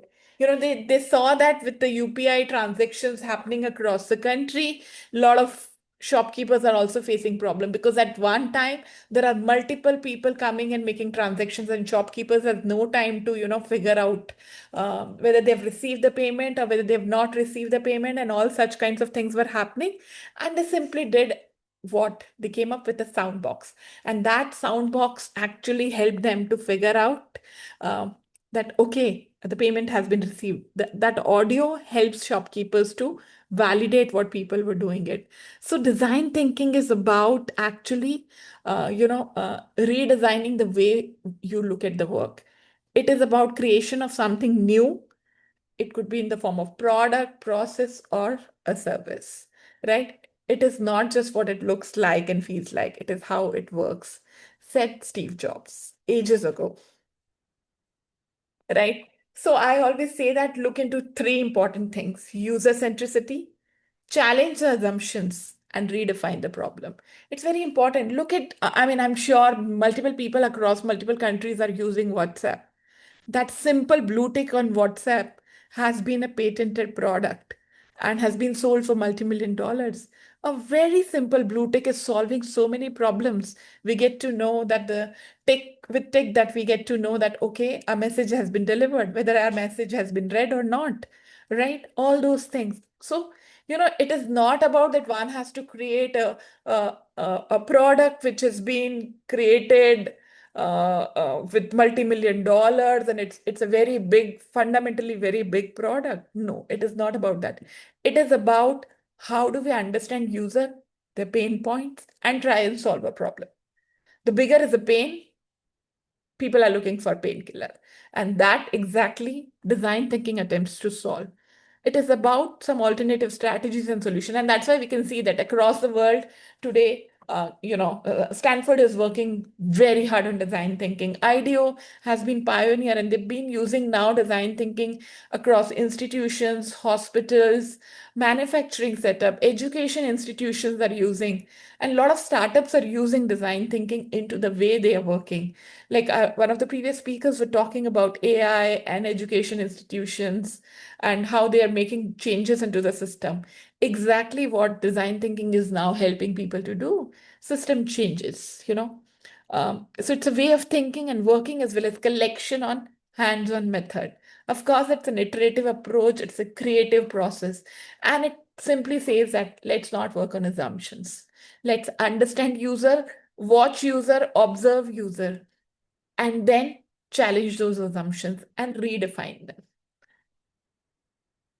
So the three important principles that which are the foundation of design thinking is observation. Observe what's happening around you. Whatever is happening around you is very important. And that's exactly a lot of startups miss out. They don't observe what's going on around. I mean, COVID was a foundation for thinking about coming up with new product, right? From let's say mask across the world. If you look at it, how many variety of masks have been created is unimaginable. Right from a mask which is worth 2 rupees to a company like Philips who has created mask which is air purified mask with comes in like 10,000 INR. Right. So they observed there is a problem and there is a business opportunity that can be clicked around it. Empathy. Design thinking talks about empathizing, listening to your users, understanding them, putting them in, putting yourself into their shoes and see what exactly is looking. Look at a brand like Skechers, what they've done across the globe. Brands like Nike, Puma, Adidas are struggling because of Skechers now in the market, and they've penetrated themselves across the globe. What a new category they have come up with, slip-ons. Very simple, slip-ins. They're saying they've created a category, and how did they came up with that category? Simple. They observe the people that people find it difficult while wearing shoes. They don't want to use their hands. When they're using their hands, they need to put shoe inside, go and wash their hands again, and that's quite uncomfortable. So they said slip-ons is very easy, and they've created an entire new sneakers category around it. It all comes with empathy, user-centric, right? I mean, 96% products in the world are not new to the world of product. They're either enhancement, extension, or modification of existing products. So user centricity is very important. You need to create product which is built around your user. And most of the time startups get married to their idea. They want to sell the product which they have created without understanding what their users are looking for. So design thinking principle says, no, go talk to your user, spend as much time as you can with around your user, and then create your products around it. So what is the most important thing that anybody do in business is to solve problems, and which is exactly in the context of people. You're solving problem for people, not for anybody else. So design thinking is a human-centered approach to problem solving. I'll quickly take you to a very interesting video. Ma'am, so sorry, if you can kindly wrap up fast. Sure, I'll do that. So, this basically talks about an umbrella which has been there for 3,000 years, right? And we've been using it. Nobody was trying to understand the problem. They did a simple re-engineering, and with that simple re-engineering, the problem got resolved, and it is solving the problem that users have been facing. So when we look at it, design thinking simply talks about solving these problems. So there are like variety of products that one can, look at. And this is basically divided into these 5 stages: empathize, define, ideate, prototype, and test. So when any startup has to change their mindset, has to go through these stages. Once you do that, definitely there is a fundamental shift, and you will see that you will be able to untangle the problem, which is the problem space, and move towards the solution space. So I would recommend every startup to concentrate on users, observe, and build around the system which is around them, and then come up with a wonderful set of products. So with these thoughts, I would like to close my discussion here. Thank you so much. Thank you so much. Thank you for this. And very opt, very proper. Even when we grab maybe a water glass or maybe a bottle, there is a design thinking that is going on in the back end. Probably this is a separate discussion. Maybe if you're free, we'll be more than happy to call you in our leaders meetup, which is specific to the subject, maybe later on. Shall be more than happy to do that. Thank you so much. Thank you, madam. Thank you for all the insights. Can I please call upon our next speaker at the moment, if she is there, Meghna? If you are there, Professor Meghna, can you please turn on your microphone and your video? Yes, thank you so much. A very good evening. Am I audible, sir? Yes. Okay. A very good evening. First of all, let me congratulate the World Leadership Summit team to gather so many speakers, more than 120 speakers across the globe, and I'm very happy and privileged to be a part of this global summit. This is my first time. I try to make it very simple because we have so many speakers from across the globe telling their point of view. So I try to fix my presentation. It's an oral presentation only. I will try to cover up as to what is the ecosystem that we're talking about, building the ecosystem in higher educational institutions, so that they can build more and more we can enhance the quality of student entrepreneurs coming up from educational institutions. So this is my topic of PhD research as well. So as a part of my research, I've been doing a lot of study across Telangana, Andhra Pradesh, and Orissa, some colleges, where I've also gone as an expert speaker, talking about product market fit and other such topics, innovation, idea generation, and things like that. What I have noticed in my journey of being an entrepreneurship educator is that not all colleges are focusing on the entire ecosystem and building that kind of an atmosphere in the educational institutions so that we can enhance the student entrepreneurs coming up from our campuses. So my PhD topic is that, and I would like to just say that, talk about. So first and foremost, the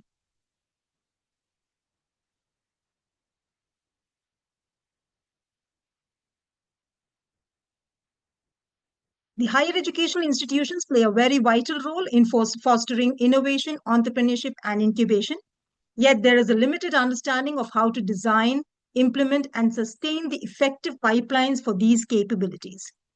The key challenges include measuring the impact of such ecosystem, ensuring equity in promoting interdisciplinary collaborations, and overcoming institutional barriers. Additionally, my research is tailoring on the pipelines to diverse contexts and ensuring long-term sustainability, which remains inadequate. Addressing these gaps is crucial in empowering faculty and students to transform ideas into impactful solutions for economic growth and societal progress. I have done a lot of literature survey on what is the kind of entrepreneurship ecosystem that various institutions are building. I have noticed that most of the premium institutions in India, that is the IIMs and IITs, have their own ecosystem well built, their incubations and their collaborations in place. And but the upcoming institutions, the private deemed to be universities and other tier 2, tier 3 city engineering colleges and management institutions are failing to reach up to the standards in order to develop that kind of system in the college to promote entrepreneurship in the campus. So the gaps identified in the literature that I was able to survey was limited research is focused on Indian higher education institutions, especially the regional innovation hubs like Hyderabad and Telangana. Most existing models are based on Western university systems, which may not suit our social economic setup and institutional context of Indian higher education institutions. Existing studies often examine isolated elements such as incubation, funding curriculum, etc., rather than a holistic view of entrepreneurship ecosystem.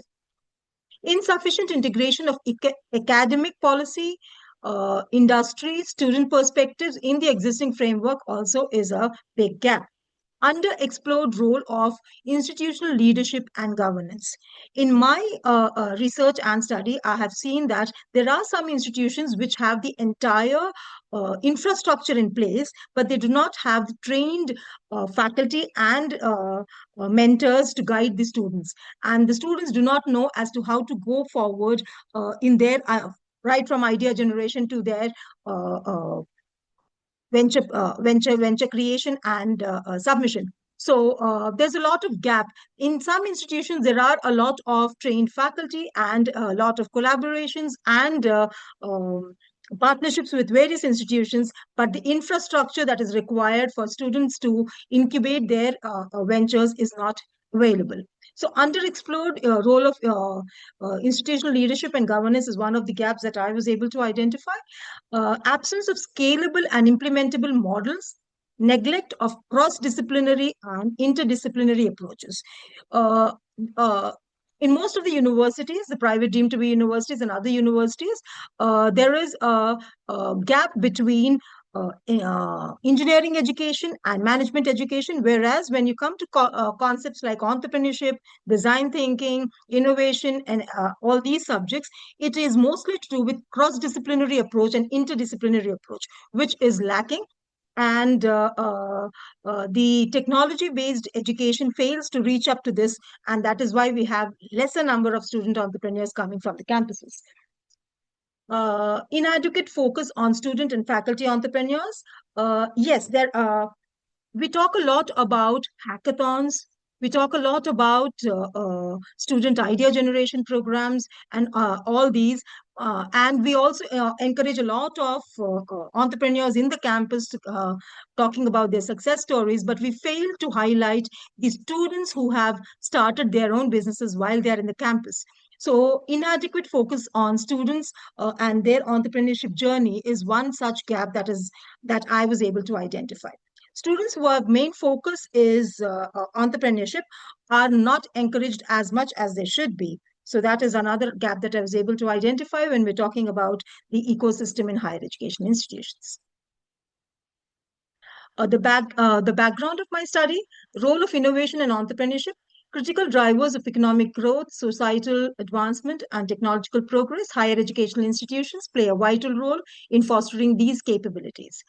Higher educational institutions as catalysts for equipping students and faculty with skills, resources, and networks for innovation, recognized as contributors to entrepreneurial ecosystem, nurturing startups, and addressing global challenges.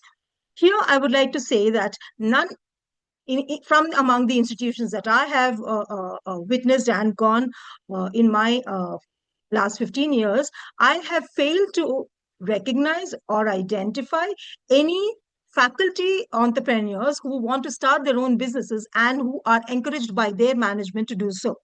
Most of the times, the educational institutions do not want the faculty or academicians to go in that path because they probably will have an opinion that they will leave the organization or things like that. But in my case, I was able to do this experiential learning. I'm a pure academician, and I've been ridiculed from my family as well that I teach entrepreneurship, but I'm not entrepreneurial. I do not have that entrepreneurial mindset. But this year, I was able to register my firm in micro and small enterprise. It's into renewable energies, and it's called S. Bundy Renewable Energies Private Limited. Here, we are taking land, which is for 40 acres of land, wherein we plan to grow napier grass, which would be a base raw material for making biomass briquettes, which are replacement for coal in traditional blast furnaces in pharma companies, etc. So I have been a part in my academic journey. I thought that if I was an entrepreneur and I'm experiencing the entire process of how to utilize the government schemes and services and the entire ecosystem and come up with a solution, I would be at a better position to mentor my students in order to do something like this. So that is my focus. My scope of study is purely on higher educational institutions. What are the metrics for success and equity and inclusion, interdisciplinary collaborations, and sustainability? So these are the limited focus areas that I have tried to identify and go forward. So my objectives is to understand and evaluate the current landscape of innovation and entrepreneurship ecosystem in higher educational institutions in India, focus specifically in Hyderabad, Telangana, Andhra Pradesh, and Orissa. To examine key challenges and enabling factors and influence startup development and entrepreneurial activity within higher educational institutions. To conceptualize and develop a strategic framework for establishing a comprehensive, sustainable innovation and entrepreneurship ecosystem. So what I plan to do is I have already conducted a lot of literature survey, done more than 87 different authors who've spoken about entrepreneurship ecosystem in India and elsewhere. I have identified the gaps and established theoretical foundation.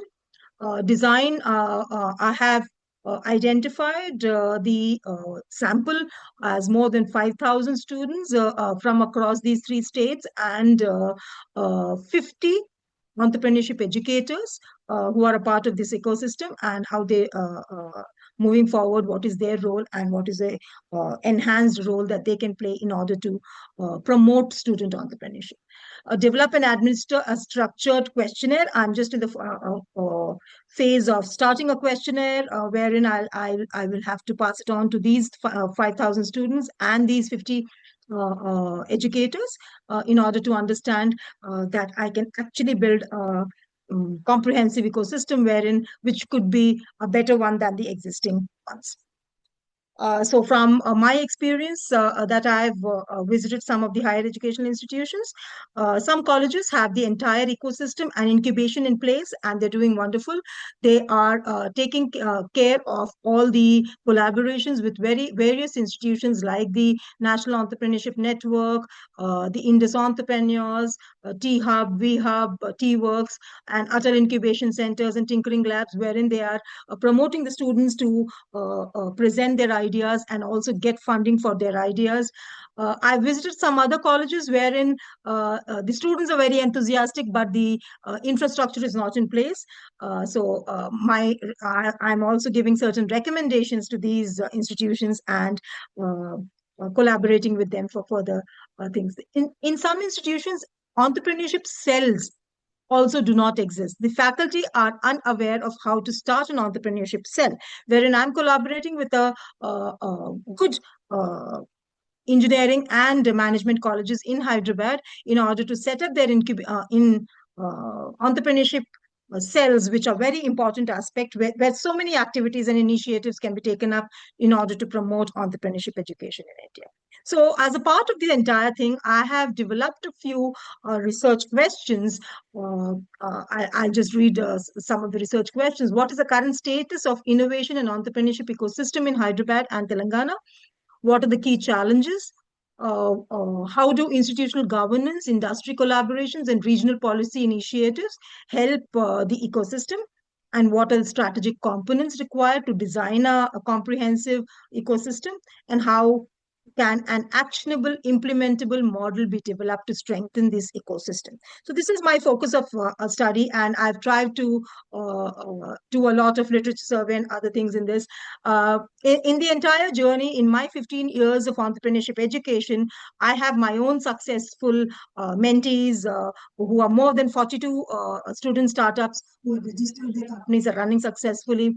Presently, in my current organization, that is Aurora University, I have 7 student startups and mine as well in the past 1 year, which are registered, and 4 of them have started their work, and some of them are in the initial stages. And my venture is I've completed the registration, the Startup India, and registered as a firm in MSME also.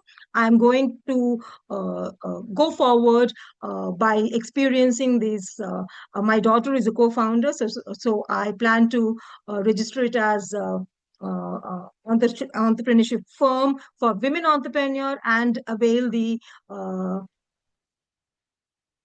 loans that the government of India is providing for setting up women entrepreneurship in India. So that is my focus of study. I hope I made some sense. I wouldn't want to take up more time, and I'll like to wind up here. And thank you for providing me the opportunity. Thank you, Charmaine. Thank you, Arijit sir, to give me this platform to express my point of view. Thank you so much, sir. Thank you. Thank you so much for the beautiful presentation, and you are right. Probably I can go on around 3-4 hours continuously with you.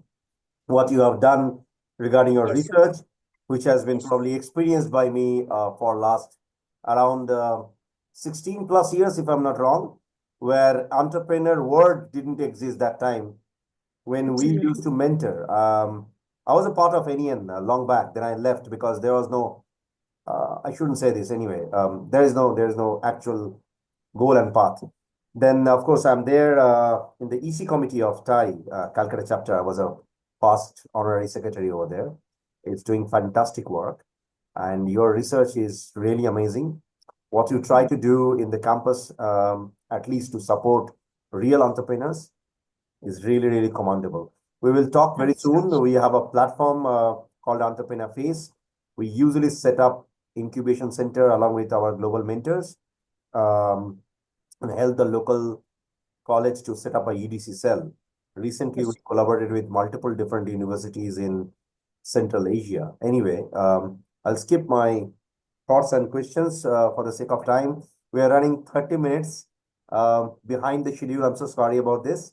So I will probably call upon our next speaker coming from Malaysia, Dr. Farah. I'm sure that she is here. And Dr. Megha, please stay with us.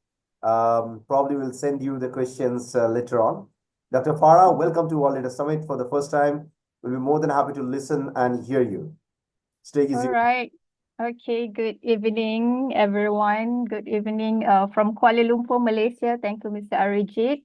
Okay, and first of all, I would like to introducing myself. My name is Farahida Sharin, and I'm currently attached with University Kuala Lumpur, Malaysia, as a senior lecturer and also researcher with the expertise in entrepreneurial marketing. And thank you so much to the World Leader Summit, okay, for this platform, for me to share about the resilient model for rural tourism entrepreneurs in Malaysia. And same goes to Prof. Mehna just now. This topic or this resilient model, actually the outcome from my PhD study conducted since 2021, and it's a finish around 2024. And the purpose of the study also to look on the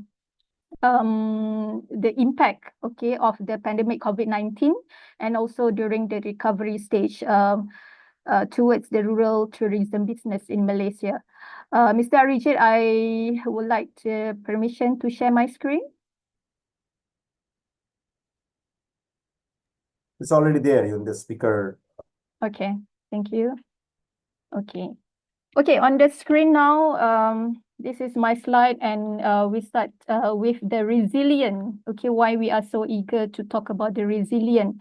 Okay, basically there is the many definition regarding to the resilient itself, but for my study, actually we focusing on the crisis preparedness or the strategy implementation for business sustainability and adaptability, especially during the crisis, okay, such as like pandemic COVID-19, and during disaster, and any disruption, okay, that will disrupt to the business.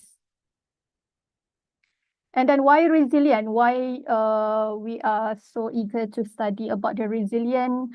Number one, the current situation talk more about the digital revolution and also the sustainable development under the world in 2050, which require the digitalization as the major factors for transformation of society.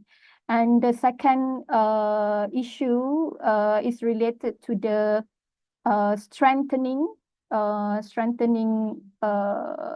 strategic in terms of the ecology, okay, ecological system, the economics, and also the social system, okay, in the world, and also the rise of ESG, environmental, social, and governance challenge that require the small medium enterprise to be more competitive, to be more having a good governance, and also the environmentally practices.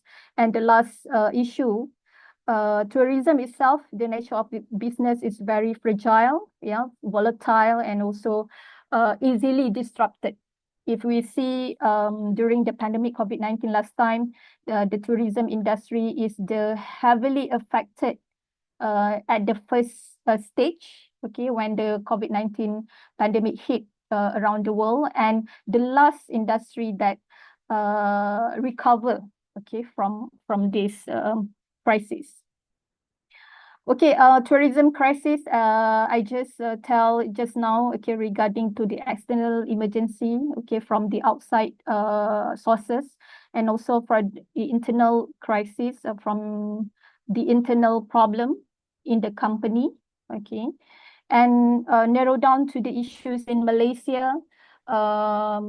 Actually, we stuck in the comfort zone, okay, during actually before the pandemic as well, okay, where there is a few problems happen in the tourism industry, which is the report is officially generated by the government, where the industry at that time having the silo mentality, yeah, and dependency syndrome.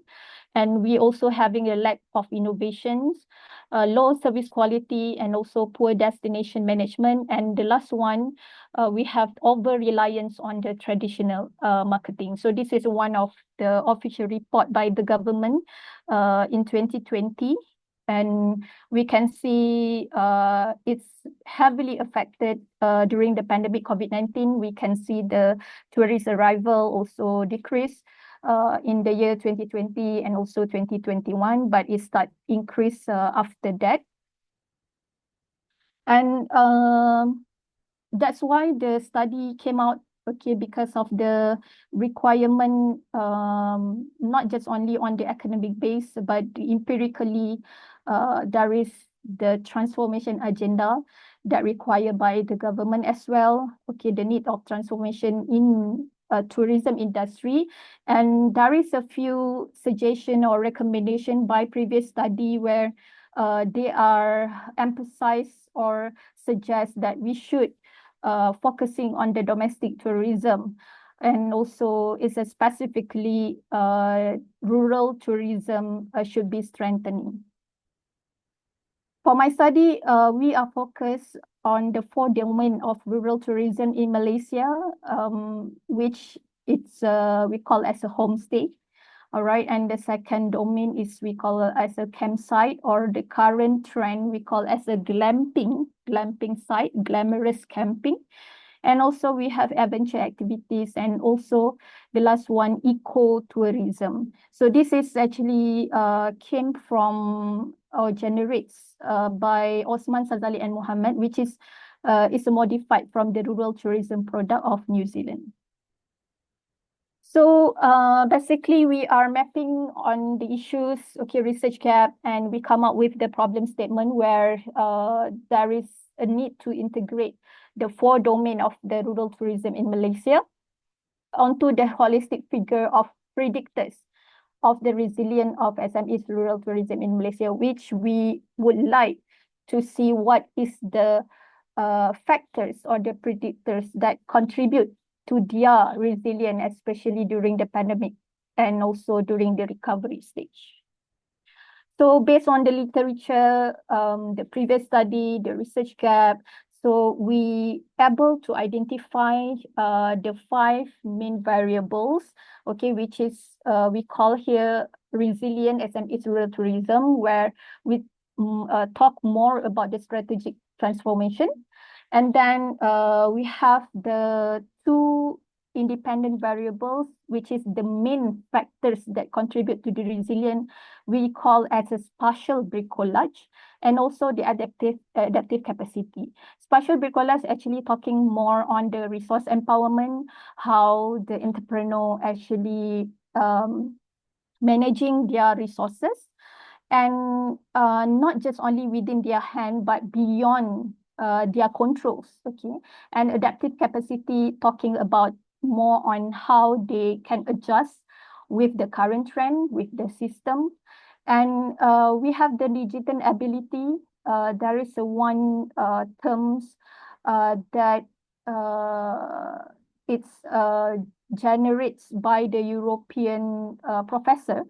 They call as digitalization and sustainability, 2 mega trend, okay, that become our mediator in this study.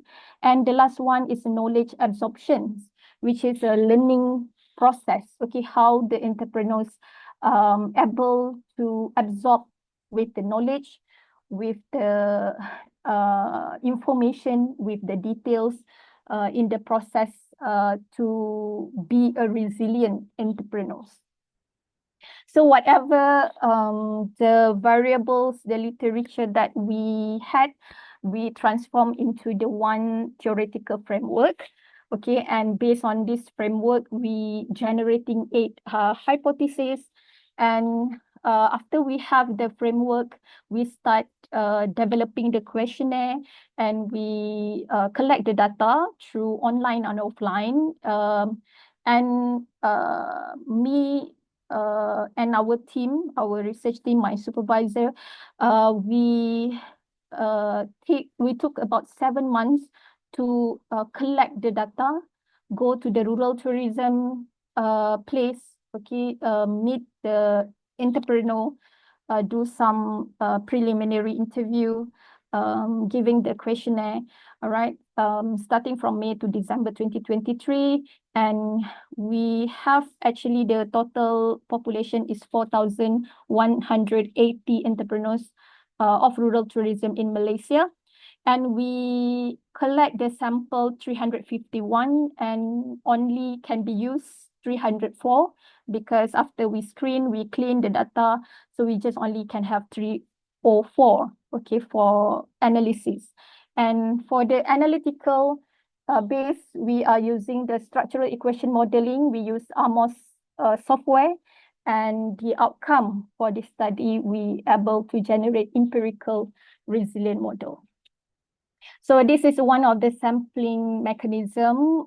In Malaysia, we have 14 states, but we are not going to, the sample not going to each state, but we clustering to 6 cluster, northern, central, southern, Sabah, Sarawak, and East Coast, yeah. And rural tourism domain, okay, we have homestay, adventure, campsite, and also ecotourism.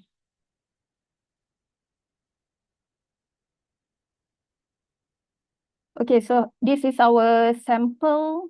Okay, then this is our data analysis procedure where we have 4 stages, okay, to analyze the data from the big data gathering, and then we screening the data, we measure the normality, and also we analyze the data, and we get the result of the hypothesis testing, and we look is either our hypothesis is achieved or not.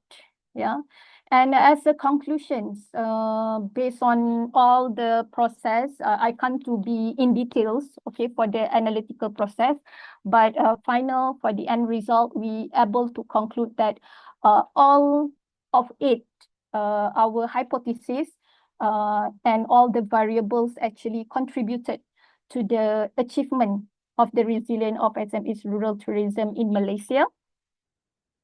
And from the data itself, from the model itself, we transform, okay, the resilient model itself to empirical model. We call as the Twin Tower Resilient Model, as you can see on the screen. And this is labeled as our trademark, branding, legal confirmation, also the copyright. And why Twin Tower is actually representing our landmark, our world landmark, which is the Twin Tower Petronas in Kuala Lumpur. Okay, so I try to wrap up my presentation with based on our study, what we recommend to our stakeholders, okay, which is the number one, to the government and authorities. Whatever we study, the findings, okay, it actually can contribute or recommend for the policies development, okay, adopting the sustainable and resilient model strategies, and especially to the government for the investment for the infrastructure for rural tourism. And then for the rural tourism practitioner itself, okay, it can integrate the resources of ecosystem. They can learn in terms of the power of connection, fully utilize all the resources, and then the introduction to the SDG and also ESG practices, and also the rural tourism activity also can contribute to the society welfare, society development on the public health, public mental health. And for the academician and researcher, for sure, it will be a main guidance for their research, for enhancement for the future research. And they also can use our digital ability model. And for the last one, SMEs travelpreneurs, okay, which is, it will be valuable tools and the guidance, yeah, transformational business model. They can get some ideas. They can build the resilient culture. in their companies, in their business plan. So this is my research team, me and both of my professor, which is my main supervisor, Professor Dr. Ilham Sentosa, and also Professor Dr. Muhammad Farid Shamsuddin, which is we are having a very fruitful journey in order to fulfill my research, my study in PhD specific on this topic. So that's it from me. If you would like to know further about my study, about whatever related to this issue, you can contact me to my email, farah.hida@t.unikl.edu.my. So that's it from me. I pass back to Mr. Arijit. Thank you so much, Dr. Farah. Somehow when I did my PhD that is on artificial intelligence, so like I would love to ask you a very basic question. I traveled Malaysia almost 3 times, and I should say probably 4 times, if I'm not wrong. Last year I was there back to back 2 times. So if I compare Vietnam tourism with entire Malaysia tourism, I'm skipping Kuala Lumpur. That's a bit of costly. But then if I look at Langkawi, Penang, and other areas, if we compare that, we really don't need to do a lot of study. Rather, Vietnam wins the race. The race in terms of either ecotourism or healing or even on the costing. So what is the gap that you see that it is not coping up with maybe some other Southeast Asia country? I will give a little bit of more deeper answer. If you look at Thailand, Thailand used to be very, very cost-effective country once upon a time. Now, Thailand is almost with less number of tourists. The footfall became really less because the cost became so high that Russians, Indians, or even the great footfall that usually comes from Europe, they are preferring other countries. So what's your thought? Where is the gap that is happening in Malaysia in terms of costing? I think okay, because I think because my study is we focusing on the domestic tourism. Okay, domestic tourism where we would like to emphasize on the how to local support the domestic tourism itself, the rural tourism, especially during the pandemic COVID-19. But what you mentioned just now is I think the comparing between the other Southeast Asia country, right?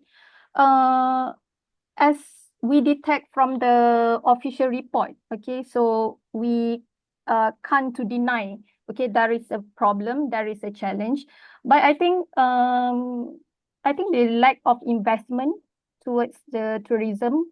I've been there as well in Vietnam, and I'm also quite surprised with their fast growing in terms of the tourism. Okay, I've been in Phuket Island. Okay, so I think their government more invest, okay, on their tourism activity through their maybe JLC or through the big companies to support the development of their tourism activities.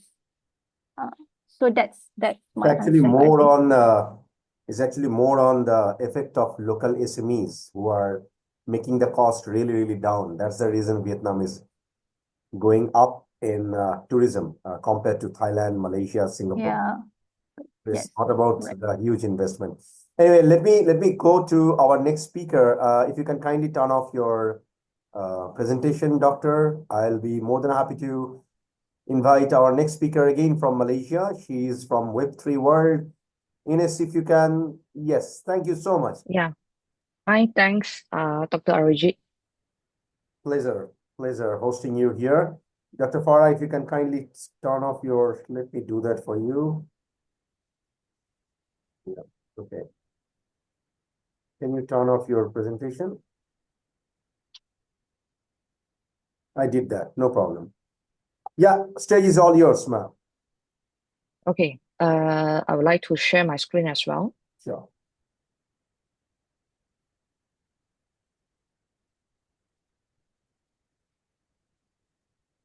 Okay.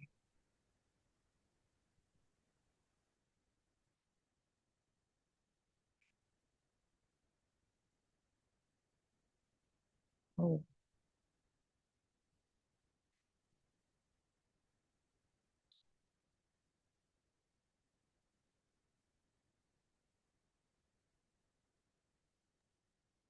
Okay. Can you guys see my screen? Loud and clear, yes. Okay. So first of all, I would like to thank Dr. Arjit to invite me to the World Leader Summit. And myself, I'm Ines. My background is from Web3, or you can say it is from blockchain space as well, which I met Arijit, Dr. Arijit in the Malaysia Blockchain Week. And it's a very happy meetups. And also that time I will host for the topics of real world assets. And that's also one of my narrative, one of my favorite tracks that happen in blockchain space. So I would like to share something about this real world asset. What is this about and what I'm working with, right? So yeah, okay, let's start. So let me give you more context about myself. I'm Ines Yong. I'm also a founder of my own advisory firm, Art Labs, which I always helping or bridging the traditional business into the blockchain space and adopt for the blockchain technology. So sometimes the technologies, the advanced technology for them is quite complex. But for me, I just want to make all these complex system to be more accessible, practical, and also more impactful. Because end of time is you want something that can help them also improve their business. So I already have 8 years of experience in fintech and also blockchain space. And what I try to make it happens is more likely beside as the advisor, also one of the speakers in the current space. So I can tell the markets more about what happens, what is the update information as well. So beside that, I also focus on bridging the gap between the universities and also enterprise together. Because also a lot of professor tonight, right? So a lot of like innovative come from university based on the research and development. So that's what the local SMEs, the enterprise that would like to know. So I more likely become the bridge between the enterprise and also university. So and help them to develop something that practically for them to use it and adopt it. So there's some of the organization I'm working with now. Some of them are from blockchain space, some are not. Like Wastage, I'm not sure, but Wastage is more likely a world entrepreneurs organizations. So that's some of the organization I'm working with. These some of my speaker highlights happened before. Some of them are from as like tonight is an online conference of a live stream, and some of them are physicals as well. And yeah, I've mentioned the Malaysia Blockchain Week is where I met with Dr. Arizi. And yeah, of course, some from South Asia, some of the events, more likely is the stage that I'll be interested to go in with. So, and tonight I would like to share what that I am passionate about is the real world asset, or you can say it's RWA in the short terms. So real world asset that I mentioned here doesn't just mean the physical assets, doesn't just gold or just real estate. It's more than that, right? So it's actually includes all these identity and also all these verify actions, trustable data as well, and there's some of the category which now is quite practically being tokenized in using the blockchain technology. So the first category, most people would think about assets is more from properties, agricultures, gold, bonds, treasury bills, right? So all these assets is some of the traditional asset that more people, the common people will be category it and tokenize it, right? But beside that, I want to share about that's actually information like the verifiable credentials, certifications, like from university in Malaysia. We actually have a lot of universities starting using the blockchain certificate, right? So this some of the information can be tokenized, and the process itself, let's say the supply chain from the raw materials in the factories from step one and until become the end products, all these supply chains and manufacturing process can be traceable, can be verifiable using the blockchain technology. And people as well, like your digital ID, identity, and also the biometrics records as well. This all the information about yourself can be tokenized, right? And then lastly is the legal rights. So like I think it's like trademark, like IP, all these rights and license documents, it can be using the blockchain as a trustable data. So, and why there is some people like us or some technology advanced firm will try to advise the traditional business to put all these things, all these assets to be on chain. There's some benefits here. So the previously, maybe some people are thinking blockchain technology is just one of the digitalizations process, right? But the digitalizations process doesn't give you a traceable, accessible way, and also it might be can be rewrite in a way. So when we are using the blockchain, there is a lot of reason, but this is some of four of the major reasons. So of course, because when we're using the blockchain, it's more real time and also digitalization. And the previous one maybe not even in the digitalization's form. And then, like I mentioned, it's very easy to fake if you're not using the blockchain technology. If you just put into your own centralized data or centralized server, it might be very easy for someone to hack and also change the information and fake the data. So this is why using blockchain can give you the benefits of verifiable and also tender proof. And the option, because like I mentioned, is more likely in a centralized server.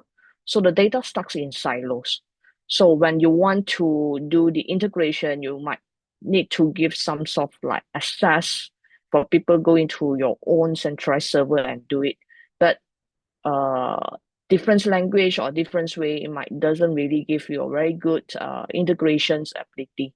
So by using the blockchain, it can be more interoperable, right? And also the lastly is the trust itself.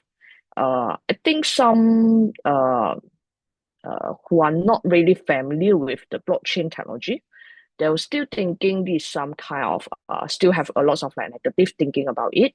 But the blockchain, the intention, I think at start is really want to build something everyone can trust.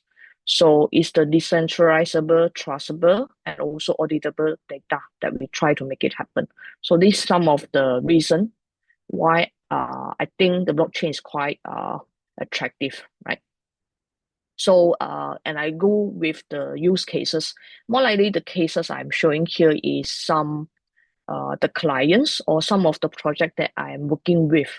So, the first category is the trusted identity verifiable data. Like I mentioned before, there's a 5 different category, but I put them together. So Zetrix is one of the Malaysia public listed company. Previously, they are also doing the data and also identity for the driving license for all these export and import documentations. But now they are fully using the blockchain technology for it. And this is, I think, is quite a good start. Like at least the public listed company class start using blockchain, right? And the word coin here is actually from OpenAI, same founder from the Sam Altman company. So, and Must Chain itself also one of the private chain in Malaysia. So all this is a layer 1 companies or layer 1 technology companies. And then the second category is actually stable coins and also asset-backed tokens. I think nowadays a lot of people are really interested about stable coins because a lot of like policy just released from Donald Trump's. In US, we have the Genius Act, right? In Hong Kong, also we have a lot of like stablecoin bills just released and regulated as well. In Malaysia, we also have the ringgit, our own fiat currency stablecoin. So, and asset-backed tokens, I mentioned here there is a lot of real estate and bonds and treasury bills, and recently there's a lot of like stocks tokens. So you can imagine you can buy the Tesla stocks, the Nvidia stocks in a token forms. So all this is category under the stablecoins and also asset-backed tokens. And lastly is the traceable and tradable data, which I think the most success cases in among all the sector. I think energy sector, they are doing this quite well. Since 4-5 years ago, there is a lot of like energy sector try to use the blockchain as the traceable data network. So which we also call it DPIN, decentralized physical infrastructure network. So there's a lot of like AI data devices, like using the IoT devices. They are currently also store all these real-time data using by blockchain. So that's the traceable and tradable data category. So, okay. So like I mentioned, the Sun Altman's company, the WorldCoin, they actually set up all these ops around the world. Not sure others country, but at least in Malaysia, we have a lot of like this station. So once you're willing to using the biometrics verification through the ops, and then you can verify it and you can open your own blockchain wallets. That's how you can they can make sure this is a real person's identity and also the only one identity in the world. So because they're using the opt technology, you can't really fake your own the eyes and also for the opt usage. And beside this, and I've mentioned that Zetrix and also Chain, both are also Malaysia-based company, but Zetrix are more likely working with China. So when you can imagine when there's an export and also import documentation between Malaysia and China, that's one of the network they're using with. So you can just submit your import documents there, and before your clients receive the product itself, you can using the verifiable import documents and doing all this invoicing finance with the banks in China. So there's some, I think it's very practical use cases here. And then there's also a there's also a stablecoin asset-backed tokens. Like I mentioned, there's a lot of stablecoin bills recently just released. In Malaysia ourselves, we have ringgit stablecoin called MYRC. In US, we have USDC, a regulated stablecoin, and by a public listed company called Circle. In Hong Kong, we have Hong Kong stablecoin, which regulated by Hong Kong governments, and also the license now. I recall one of the licenses owned by In Groups, by Jack Ma companies, right? So all this is quite well known enterprise or well known. Even I think it's like global 500 companies in the world now. They are start explore more with the stable coins and the usage of itself, right? So beside the stable coin, I think I give you a quite interesting facts. The world largest RWA, the world largest real world assets, is actually stablecoin, because I think it push everything to another level here. Because you can imagine if let's say the traditional, the fiat money, the fiat currency, have transfer or transform it into a token form, in a stablecoin form. It's still money, right? But just in token form. But the money itself doesn't, most of the wealth people, they won't just save the money or keep the money in a money form. They would like to keep their wealth in an asset form. So that's when the first step is like all this fiat money become a token form, a stable coin form. And the next move is all this stable coin will move into the asset class, which is the RWA, the real asset, right? Buy the properties in a token form, buy the stock in the token form, buy the gold in a token forms. There's a lot of like tokenized form of traditional asset will happen by using the blockchain technology. So that's what we are seeing here. Is keep grow the market size is keep growing here, and I think it's like every month I can heard a lot of like update news from global wise different country. You can see how supportive of the governments and some of the top 500 companies are start to explore or buying more assets token and keep it as a digital asset treasury in their own companies. So this is what happened now, right? So the last category I want to mention here is the traceable and tradable data. Like I mentioned, there is a lot of like energy sector companies are using it. So you can imagine like carbon credits. It can be tokenized. You can just trade the carbon credit tokens and offset it for your own carbon footprints for ESG's impact or ESG reporting purpose. And all this data, all this data from how this carbon credit be claimed, be traded, and lastly, offsetting, it can be traceable and until from the source. So that's where you can fully utilize by the blockchain technology.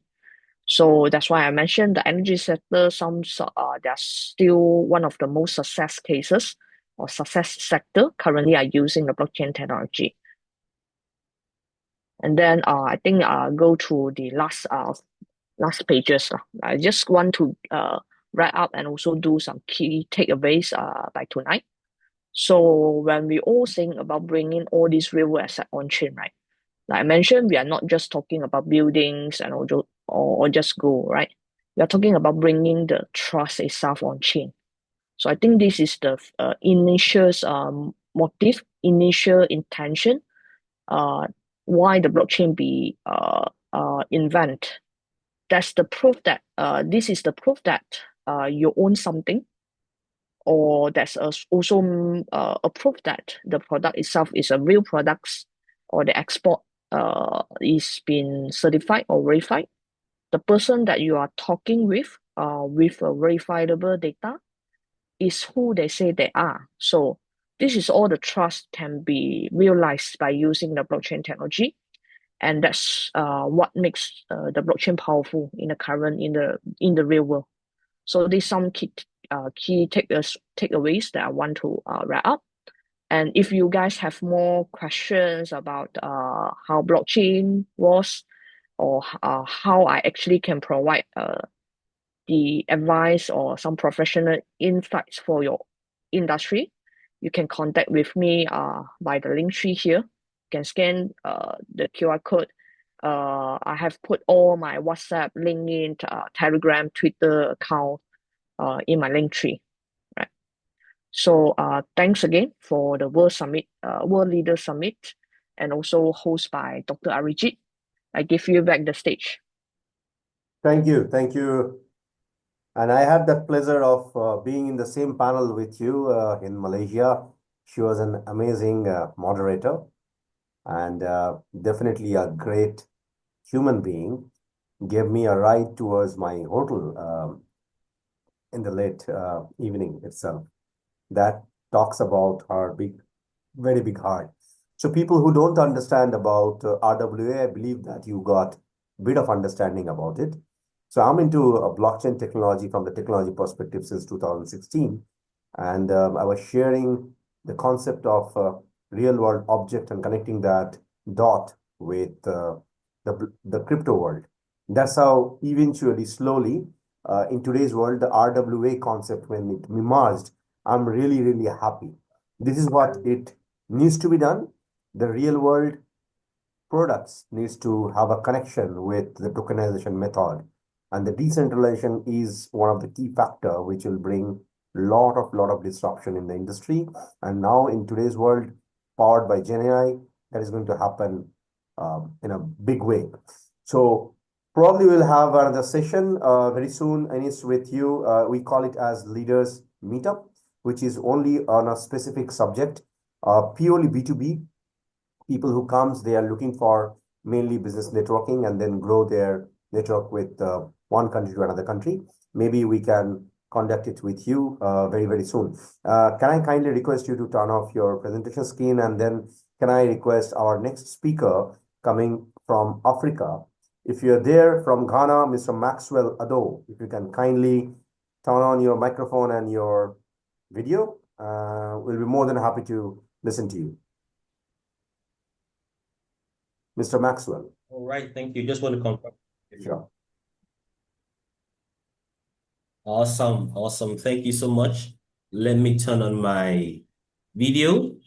I've been listening to amazing speakers. I think I've listened to about 6 to 7 speakers, from Mr. Vivek to Dr. Joyan and Dr. Sonal, and trust me, it has been so much value and insight that has been shared with everyone. And I want to say thank you, Dr. Arijit, for this opportunity to share a few things, right? I've had a lot of amazing ideas from a lot of people, and I'm just going to quickly speak to something slightly different, right? And that is creating from nothing, right? And I'm going to be sharing my story with you.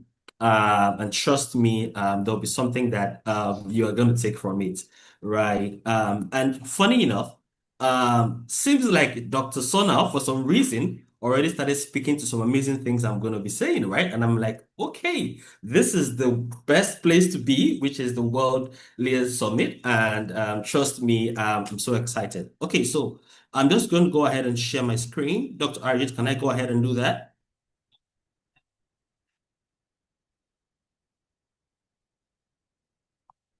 All right.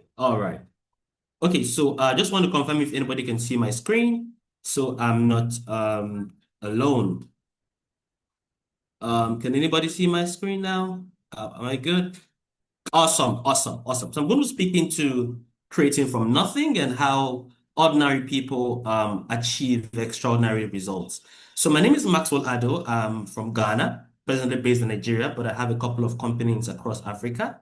I have one in Nigeria, I have one in Ghana, and a couple of partnerships around Uganda, Kenya, and Democratic Republic of Congo. I have my background in education and then moving into tech, and I'm now playing in the AI space, right? And as much as I'm a technologist, I'm also a thought leader, and I am a visionary builder. So now I'm going to share my story. At some point, you see some nice pictures, right? And some that will make you laugh a bit, but just endure it. It's going to be something that is going to be worth your time. I started out with nothing, right? Just having my hands in my head and having a goal, right? Having a big vision, right? And I just set out to achieve a lot. Something interesting happened to me about 9 years ago. I lost everything in life, right? Now, I mean like everything, and had to start life all over again, and for entrepreneurs in the room, or founders, or people who have some great ideas, I'm very sure quite a lot of you may have gone through this situation, and some might still find themselves there, right? So this is me starting from nowhere, ground zero, and I was confused about what to do, right? And that is where creating from nothing started. Okay. Now, the secret ingredient you need to be able to create from nothing is the word dreaming, right?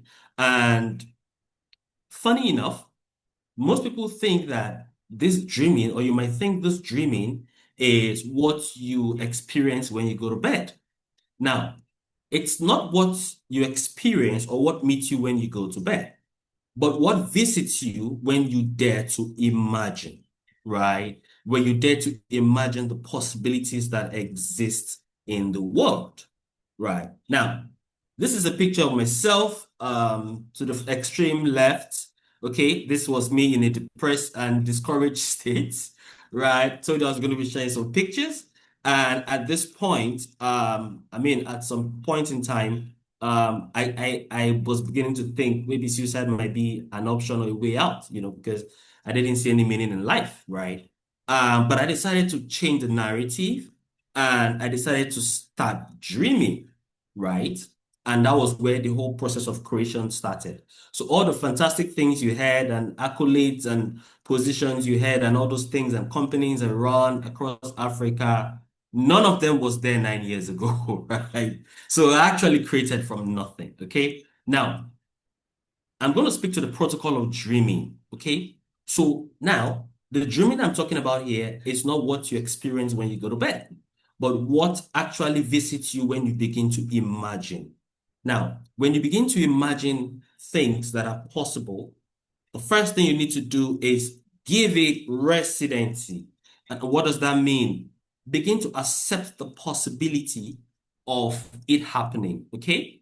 And then once you do that, you must find people who are co-travelers, right? Now, when the dream visits you, so there's a way you can position yourself for a dream to visit you, okay? Not what you experience while you're sleeping, but what gets into you when you begin to imagine the possibilities. Now, I'm going to throw this word of caution out there. When you begin to imagine and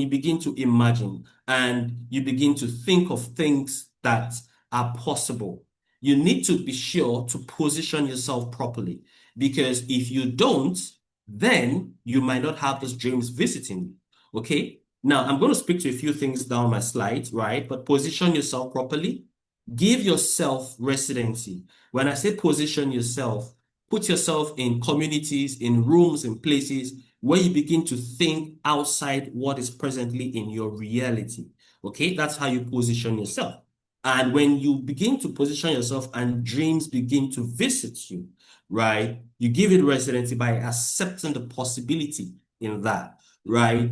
And I'm going to share some important stats with you in a bit. Now, once you begin to give it residency by accepting the possibility of that dream, the next thing you need to do is find people who are co-travelers, right? And I'm so excited to say Dr. Arijit in my world is a co-traveler, right? Before connecting with him, I took a couple of hours to binge on his profile and studied a lot about him. And I'm like, okay, this is somebody who is a co-traveler because he's big on tech and does a lot of things around tech and entrepreneurship. And that is something I felt was really, really important for my journey. That made him a co-traveler. And for everyone who's going to be listening to me right now on the call who is into tech or is into entrepreneurship or is somebody who is a thought leader, we are co-travelers, right? Now, when you find co-travelers, share your dream with them, right? Speak about your dream with them. What happens at that point is they begin to tell you things they are also done in that direction that might save you a lot of time, energy, and resources. And then when you get some insights from what they do, I was speaking to Dr. Arijit last week, and he said some things that were so profound, right, around startups and companies that are trying to spring up, looking for funding and the rest of them. And you see why I call him a co-traveler. We're going to share some of the dreams with him, and he told me some amazing things, right? Now, moving on to the last thing in the protocol of dreaming is acting, right? Now, most people get scared at this point, and that is where the dream dies. But to convert that imagination to something that is going to be physical and tangible, you need to start acting. And you need to write these things down so that you can always refer to them, right? Now, something interesting, whether you're a Muslim on the call or you have from the Hindu religion or you're a Christian, did you know that the earth, whatever has been discovered in the earth, right? Blockchain, AI, the rest of them, is only about 5% of what can be known.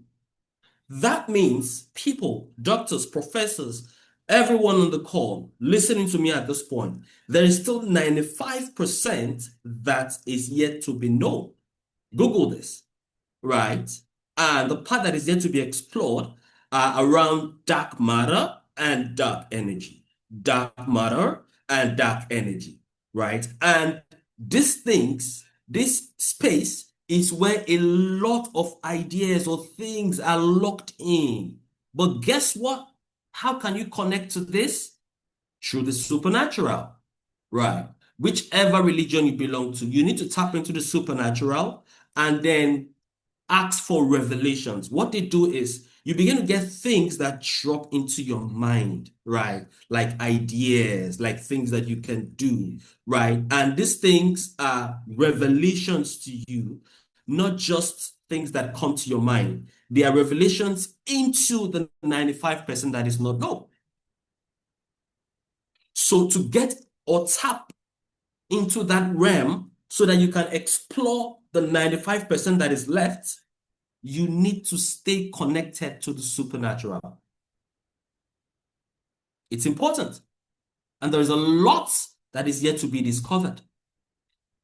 So it's possible, that I could just wear a device and then become invisible or vanish to another part of the earth, right? Or even to another planet. All those things that look unreal are locked in dark matter and dark energy, right? And the supernatural connects us to that. So don't just limit yourself to what you can see. Begin to tap into that. Now I'm going to speak to two things that are critical for your journey. No matter how much you've achieved, two things are critical for your journey. One of them is discernment. One of them is discernment. Most of these things I learned from one of my mentors who was called PK Olakule Sorion, and he is a Forbes author, and he's done amazing things in the world. And one of the things he talks about is discernment, ability to see without judging. And what does that mean? Great information with curiosity. So if someone tells you that, oh, is it possible for things to move from one place to another? Is it possible to have houses suspended in the sky? It's possible. Now, one way you can begin to discern is when you begin to see and greet information with curiosity. So when you begin to hear things that might seem impossible, you begin to ask yourself, okay, how possible is this? Right? And have an open mind. The second thing I want to talk about is mastery. Mastery. So whichever place you find yourself, right, there are 5 levels of growth. The first level, that is where your giftings and your talents are, right? Those things you are naturally good at. That's your natural potential, right? Everybody has some gifts and talents. Now, the world can only recognize you more when you turn that talent, organize it into a skill. So you are great at solving problems. Entrepreneurship might just be that place for you. And then the next level is competency. Applying that skill to solving demonstrable problems. Problems that can be demonstrated in the world. Then you attain competence. Now, when you begin to do that and you begin to solve problems and deploy your skill continuously, you attain the level of being an expert. That's expertise. Now, that's not the end. The end is becoming an authority in whatever you do. So whatever it is you do right now, if you are in a blockchain, you are in building solutions, it's not just about you being able to do it yourself, but grooming people to be able to do it like you would have done it. Then you can see you are an authority in that space. And that is where everyone should look to, because the future belongs to these people, right? Now, I'm going to talk briefly about the red car theory, right? Focus creates visibility. Visibility attracts opportunity, and opportunity unlocks acceleration. When you focus on something, you start to see it everywhere. Now, remember the first picture I showed you? Now, at this point, I had started dreaming. This was the first meeting with the first edtech startup I worked with, right? and the dreaming started. Okay? And I'm going to talk about two kinds of people you need on your journey. You need some people who are majors and people who are minors. You meet all of them, but you need to know how to categorize them. Who is a major in your life? Somebody who has a capacity to affect your destiny positively or negatively is a major. And someone who has the capacity to drain your energy or speak negativity into your dreams is a minor. Spend less time with your minors. Dr. Sonal talked a bit about this, where she talked about your inner circle, right? And this is the dreams becoming real. This was my first induction into one of the biggest communities in Africa. That's the Lagos Chambers of Commerce and Industry. And I must tell you, I've joined a lot other organizations like this, right? So the dreams of becoming a giant in Africa and across the globe started becoming real, right? And that's not just one of them. I'm presently working to build one of the biggest data centers that will be based in Africa. I'm also working very hard to collaborate and partner with people who want to build factories where we can produce tech devices in Africa, because that's going to really cut the prices of those things down. So my final message to you is this: your background is not a barrier. Dreaming is not for children. The unseen world contains your competitive advantage, the 95%. And the only thing that is going to make your dream tangible is the action. So create from nothing, because everything begins with a dream. And when you start from that point, the rest is history. Thank you very much, Dr. Arijit, and everyone for listening to me. I'm sure you must have picked a thing or two. I deeply appreciate it, and I can take questions if people have any. Thank you so much. Brilliant presentation, Maxwell, and I'm really happy and for all the audience and definitely for the other speakers.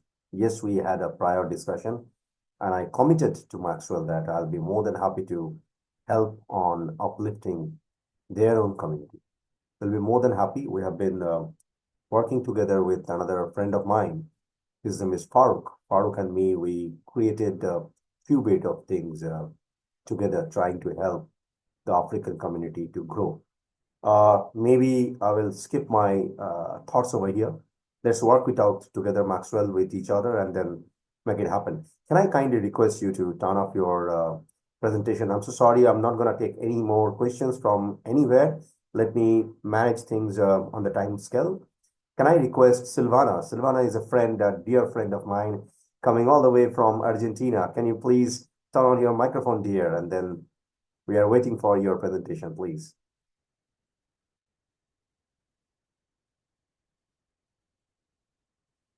You're muted. Yeah. Hi, everyone. A pleasure to be here once more for the third time.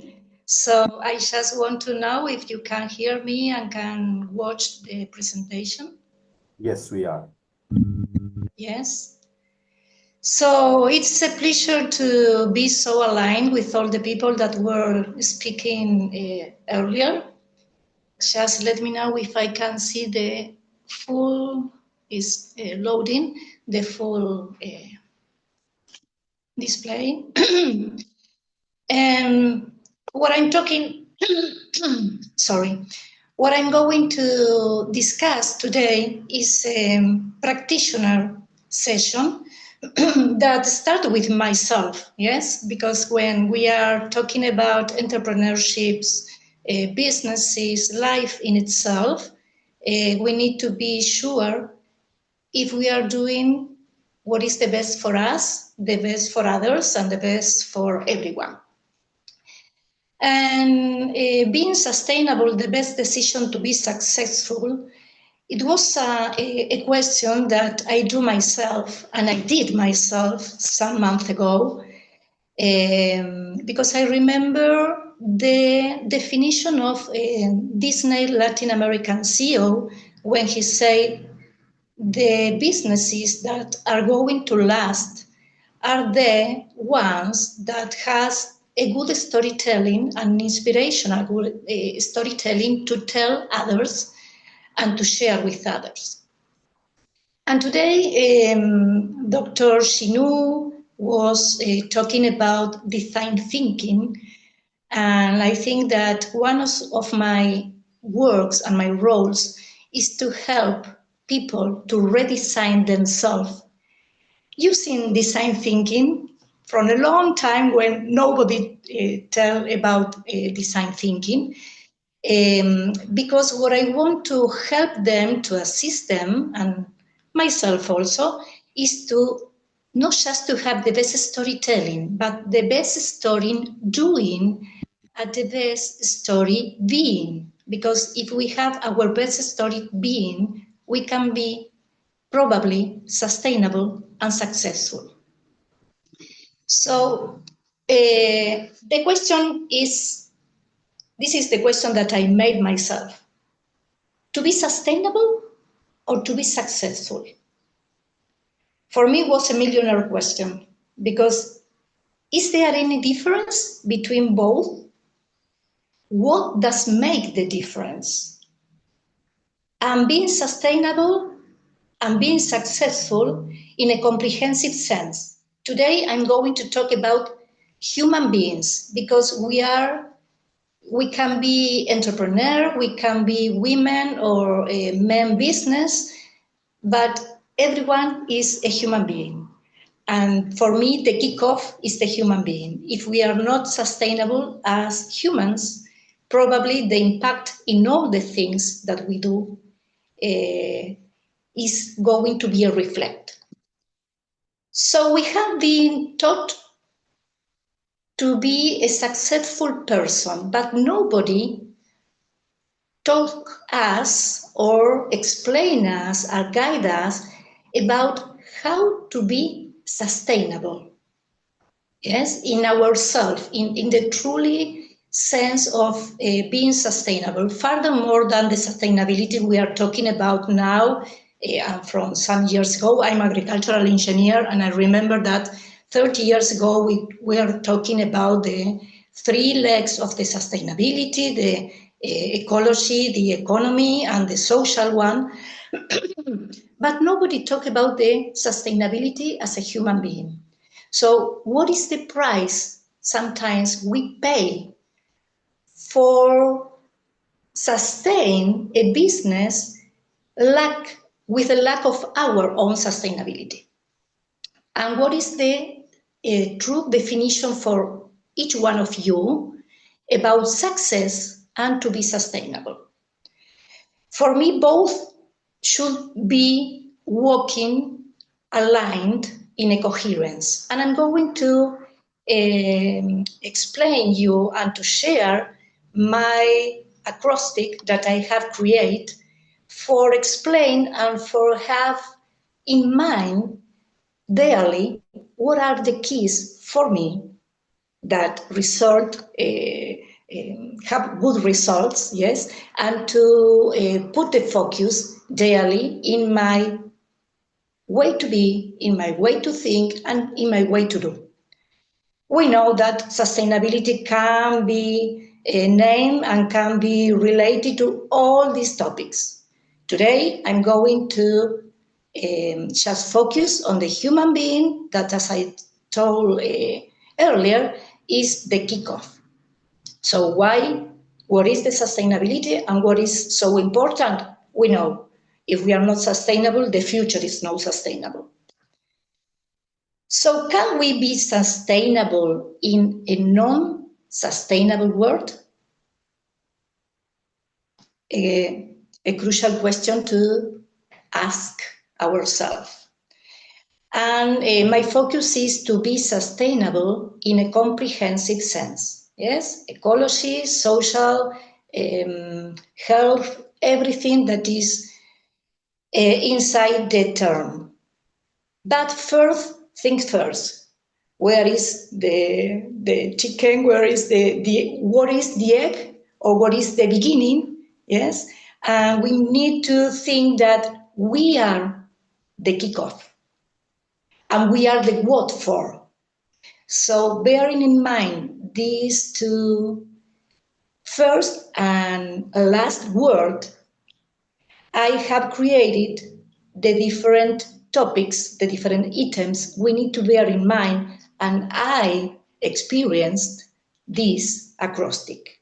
I think that it could be very useful in terms for the proceedings if you are an entrepreneur, because if you think you are your own business, if you are not sustainable, probably your business is not to be sustainable, and maybe you have no future ahead of you.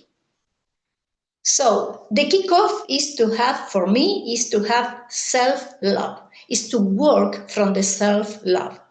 And when I say self-love is the opposite to the ego. And sometimes I always connect the self-love with the intuition, with the soul that guides you when you are alone, when you are in your own reflections, and that can make you to make takes the best decisions out of the ego, out of the external context and the external approvals. Yes.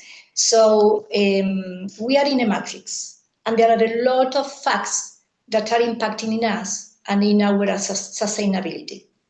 And the crucial issue is to be aware that we are in this matrix, and that for being sustainable, we need to work in ourselves.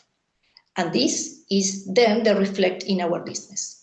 So we have a unique piece in our contribution to the whole sustainability, the world sustainability, that just you can take action, that just you can contribute, like a huge jigsaw puzzle that you have a unique piece you need to develop, you need to improve, and you need to give to others as an inspirational storytelling, story being, story doing. Yes. So one question we need to ask ourselves when we talk about sustainability is it a fashion word, or is it a way that we need to live, and is a fashion we need to wear daily to be sustainable? It means, is the world and the way to live in a sustainable world the fashion, because everyone is talking about this, because it's a business also, because we are so how can I say, we are so overstimulated with this word, no, with the sustainability, or is really a conscious way to live? How is the technology impacting in us? Is it helping us to have a sustainable life, or is against our sustainability? For example, we are over-connected. We are intoxicated, I say. And sometimes it's again our sustainability. If we focus strategically in those things that are helping us to be sustainable, probably a high percentage of the things or the activities we do daily are going to be avoided. I love a book that is talking about falling in love with the distractions. And it says that we are not multitasking. We are multi-distraction. And this is why we think that we do a lot of things during the day, but at the end of the day, we probably are tired. We have no balance in our life. We have not the result we want to have in our business, and so on. So we need to just think How is, for example, the artificial intelligence also now giving us tools for our sustainability improvement, or how it impacts negatively? What is our attitude daily to growth in our sustainability? Because as I say, and as I believe, if we are sustainable, we can be successful. Are we going? Are we running for a life quality, or are we going to have a quality of life? It seems a game of words, but there are two paradigms behind these words. It's not the same. Life quality is to have the best consumption, the best quality of technology, of our cars, of our home, of our everything. And sometimes it takes a lot of our energy to support and to go higher with these material issues. But what about our quality of life? Yes, when we start to think about our sustainability as human beings, probably we start to select what things are the ones that are going to give us life, quality of life. What is our intention in the sustainability and successful way? What is our commitment? Are we focused on our own strategies and our own purpose? Because if you are guided by your purpose, probably you can avoid the marmalade calls. Yes, what I say, marmalade calls. And you can be focused on the real issues that are going to give you the best sustainability for you. When we talk about sustainability, we know that there is a natural order, and sometimes following our wishes of being successful and be the best one and be millionaire or whatever we want to have with our business, sometimes we force the natural order. And we don't realize that it's going to have a negative result of our sustainability also. So remind and check if all the activities you do and all the strategies you are having and you are drawing are in a natural order, or you are forcing to have what you want. What is your ability to build your business and to build your life in a balance? Yes, in a balance in all the areas that is your life comprehensive, a comprehensive life. Yes, sometimes we don't care our health, our financials, our thoughts, our collaborations, our networking, and sometimes we just say, oh yes, I want to be part of. But when we say yes to something, we are saying no to other that maybe is the crucial for us. Especially our energy, that is the one that is the energy, the time, our self-love, and everything that is going to help us to be sustainable. Sometimes we need to say no on time and no to say yes, and then having a lack of sustainability or having any imbalance in some of our areas. Integrity. To be sustainable, we need to be coherent between what we are, what we think, and what we do. Sometimes when we don't achieve these sort of things, or we are not in a coherence, we are going to have the reflect in our results. Yes, especially as humans first. The legacy, what is the legacy we want to leave? If you want to be sustainable, you are going to leave a legacy. And if you work on your legacy you want to leave as entrepreneur, as family business, or whatever you want to be or you are, you must be sustainable. What is the impact that you are going to contribute and to do with the unique piece of the jigsaw puzzle? These are all items that I want to share with you just as a way to reflect about your own sustainability. Can you check them? Can you discover what is ready to work and to improve? We are a systemic structure, and what we do in ourselves impact in others also. So I say that we are the beginning, the kickoff, and we are the what for. So you decide if you want to be successfully sustainable, sustainably successful, or sustainable and successful. Again, a game of words. Yes, I love to work with a game of words because sometimes give us the opportunity to think out of the box. And if we want to redesign ourselves for being sustainable and successful, probably we need to check all the items I have shared earlier. So for me, to be sustainable is based in less is more.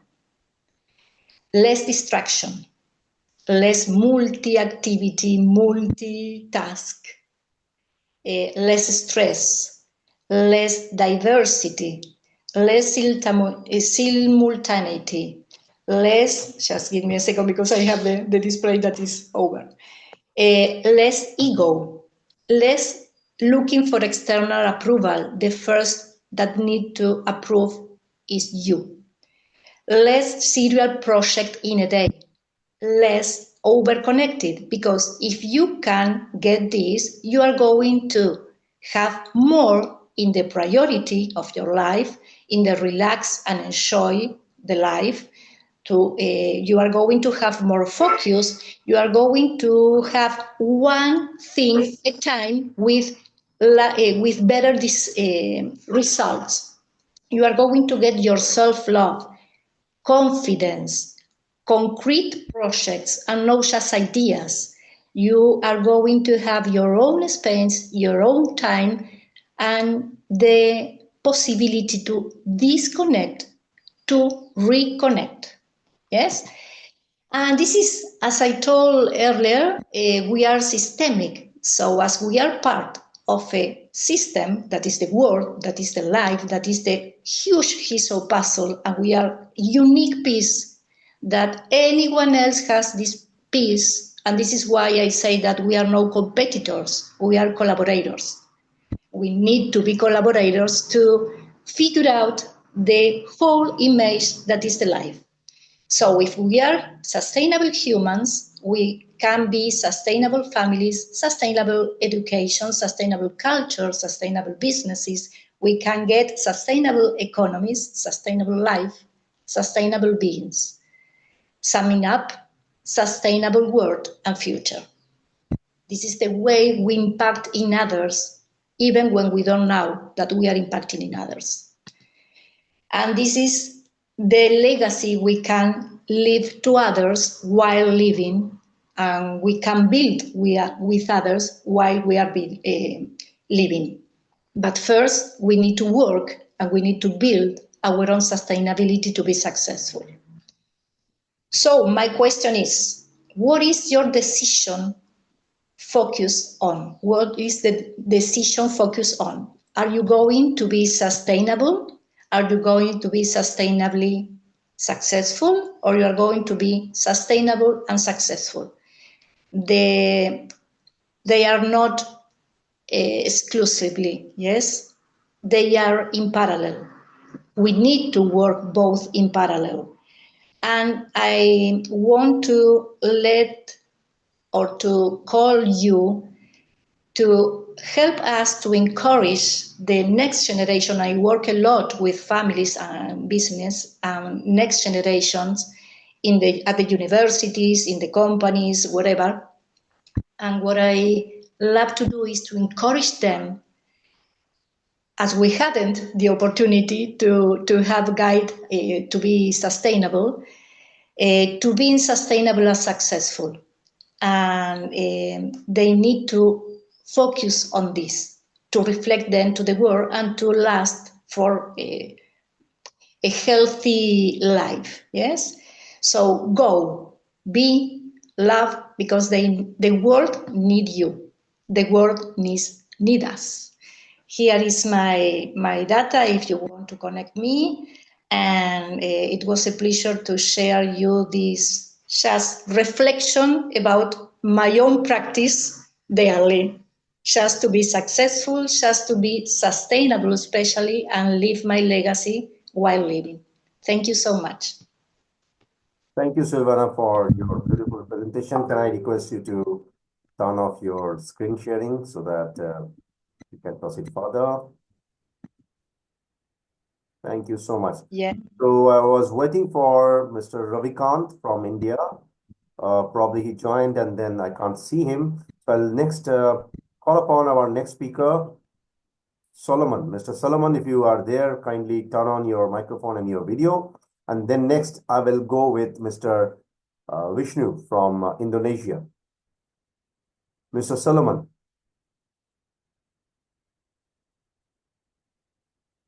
Solomon Jesa. Probably a lot. Yes, I'm here. Okay. Let me share my screen now. Yeah.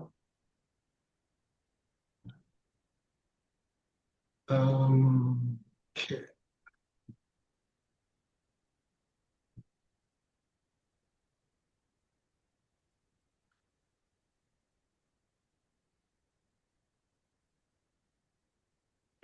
Sorry.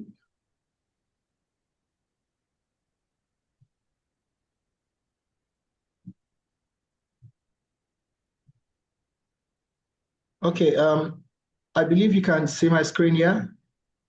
Yes. Okay. Just a second, I need to take this thing. So I'm talking on, oops. Okay. So I'm speaking on profit or planet. So I'm trying to investigate the strategic trade-off faced by SMEs in pursuing environmental and sustainability and financial goals. So my name is Solomon Jeresa, and I'm a PhD student from the University of Huddersfield. And yes, so I'll start by saying, explaining or maybe saying something about the SME sustainability dilemma that we have today. So there is no doubt that SMEs contribute a lot to economic development, but more recently, the impact of the operation has actually created, from the literature, has actually created what we call environmental imbalance. And this environmental imbalance is often due to the potential trade-off that SMEs encounter in terms of some SMEs are more interested in pursuing financial goals at the expense of environmental initiatives. And while others may be interested in pursuing both, there is always a trade-off from the literature that firms, SMEs, because of their constraint, their lack of resources, like financial resources, they may be interested in building capabilities, like these dynamic capabilities, that will enable them improve their financial performance, or thinking of a proactive environmental strategy that can help them improve their environmental performance. So based on this resource constraint, pursuing both goals is extremely challenging. And in most cases, there is a trade-off that is being presented. And then the trade-off challenge is also due to three main factors: because of shareholders' pressure, because we have shareholders and then stakeholders' pressure. Now, stakeholders may be more interested in the environmental image of the firm. Stakeholders could be maybe customers. You know, customers are always more interested in maybe purchasing products that they can easily recycle. And then, so they are more interested in the positive image. While shareholders are more interested in getting returns from their investments or their investments or their money which they have given to the businesses. So because of these stakeholder pressure and shareholders' demand, firms are also caught up in this trade-off challenge. And I've also explained about the resource constraint as well due to limited financial resources. So it may be difficult for SMEs to want to pursue both environmental goals and financial goals. So that leads me to what my research is all about. So it's basically to explore the relationship between PES, that's a proactive environmental strategy, and dynamic capability. So from the literature, these concepts have been studied separately, but what I'm trying to do, or what I did, or what I'm still doing, is trying to study both concepts together. So I want to see what is the relationship between dynamic capability and proactive environmental strategy in a developing country context. And then I also explore, like, to what extent can the role of trade-off affect SMEs that are pursuing or that have the intention to pursue both strategies. So, of course, my research is contributing, have different contribution, more like the interaction between PES and DC. So this study will extend the dynamic capability literature to include PES like as a prerequisite, because now from the literature also, dynamic capability talks about the ability of firms to respond to the rapidly changes in the environment. So ability for them to respond. And then proactive environmental strategy talks about those non-voluntary service activities that firms embark on in order to protect the environment. Remember, they are non-voluntary activities. So that's why firm can decide to do it or not decide to do it. But then when firm embark on a proactive environmental strategy, it is expected of them to develop unique capabilities. For instance, if firms are trying to refine their process, like their manufacturing process, if they are taking a proactive approach to refine their manufacturing process to reduce pollution, or maybe they're trying to refine the technology used in production so as to maybe minimize energy consumption. So when firms embark on these activities of refining process to protect the environment, scholars have said that during that, when they do that activity, there is a tendency for them to develop unique capabilities.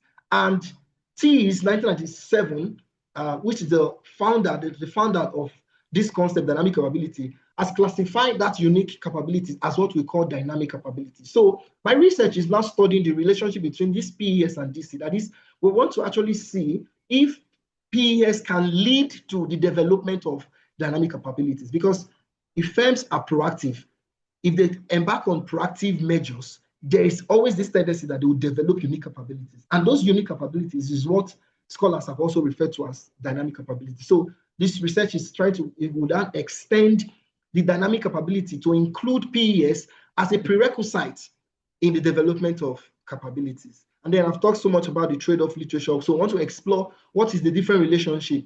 What effects will a trade-off situation have on the impact of SMEs performance in terms of their financial performance and their environmental performance. And of course, it will also provide insights on how firms can navigate environmental and financial objectives, especially when they are faced with resource limitations in financial resources. And this will also contribute to the developing country context. Yes, I was able to draw up my hypotheses, which I've explained, like about 6 of them actually.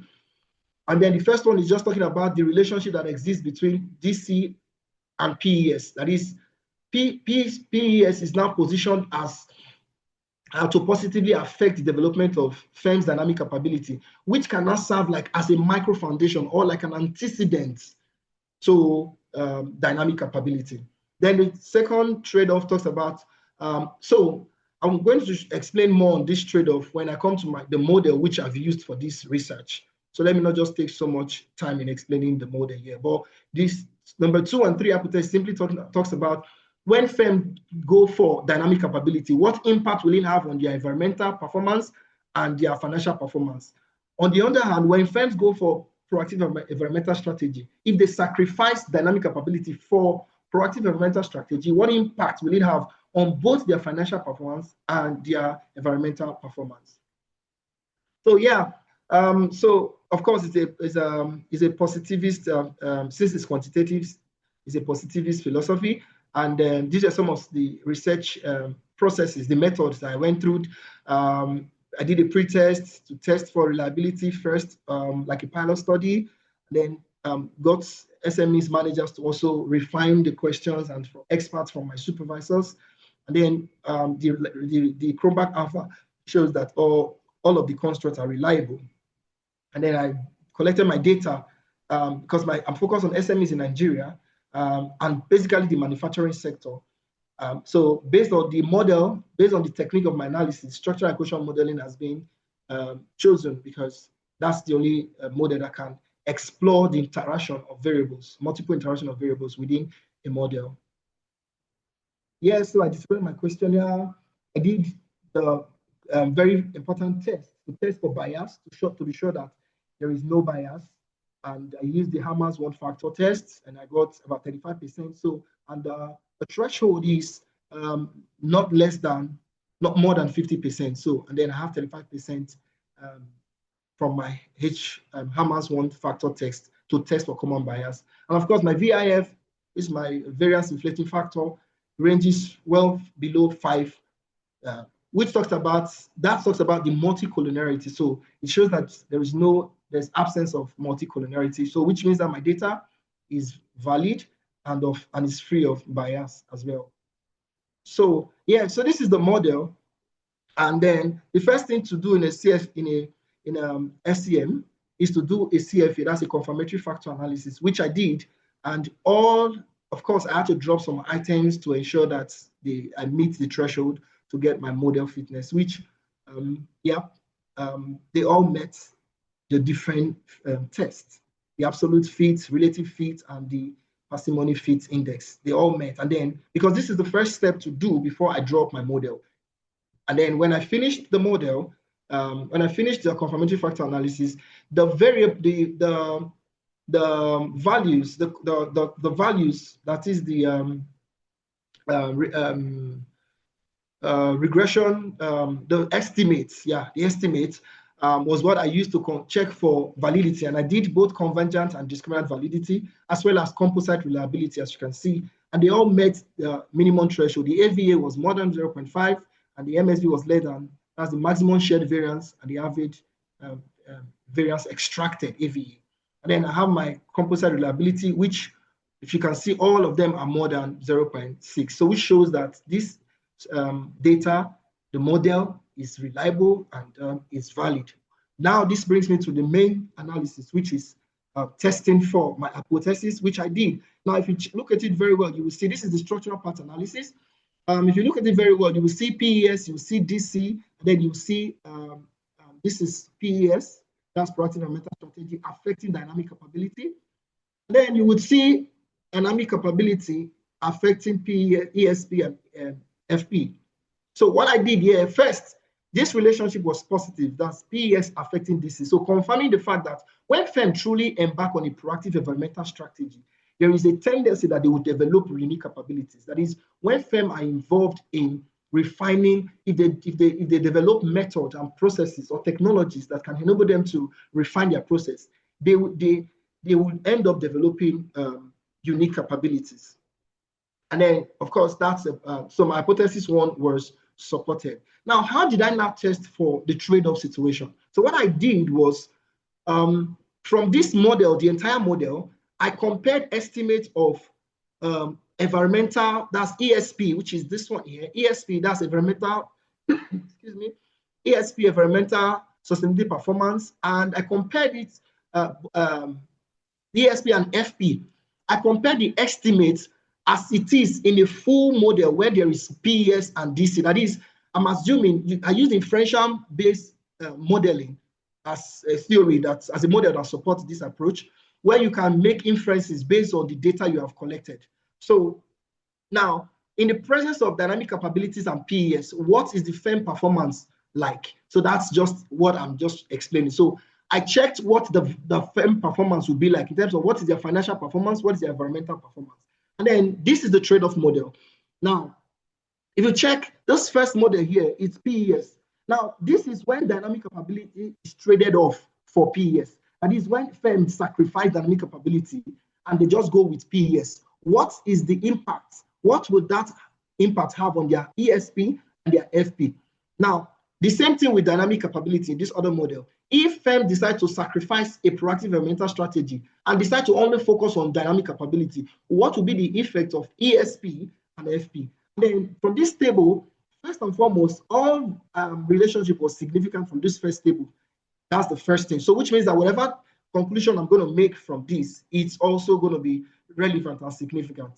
Now, based on the model, based on my hypothesis, I propose that when firm sacrifice dynamic capability, that is, when firm just focused on proactive environmental strategy, based on my hypothesis, it says that their environmental, they will have an increase in environmental sustainability and their financial performance will suffer.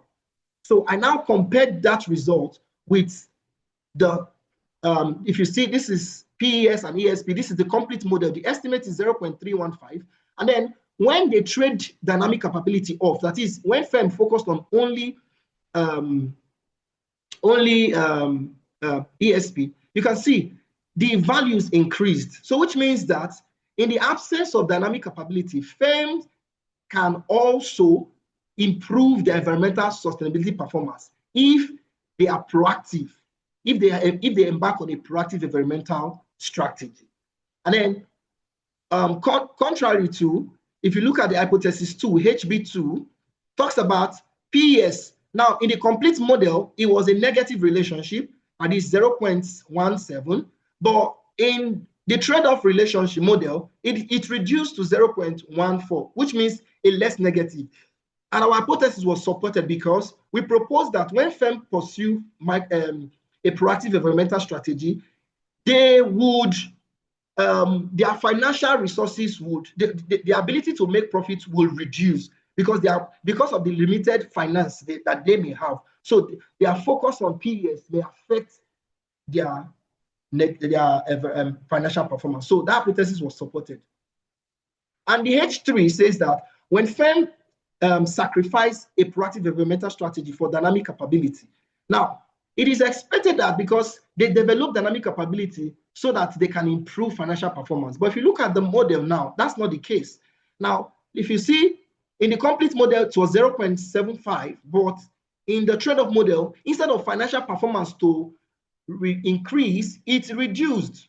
It reduced. So our hypothesis was not supported. And this was anchored on literature because explaining the fact that dynamic capability, the reason why dynamic capability decrease is supposed to increase is because in the absence of a proactive environmental strategy, firms that, bodies that are more interested, like in funding, ESGC funding, like shareholders, investors, like investors that are more environmentally conscious, if they do not see the environmental consciousness of firms, they may likely not want to invest. So shareholders may not want to invest because they perceive that firm as not being environmentally conscious. So which means that to some extent, PES can also attract investor funding to an organization. It can attract ESG funding. So that's why even though dynamic capability can bring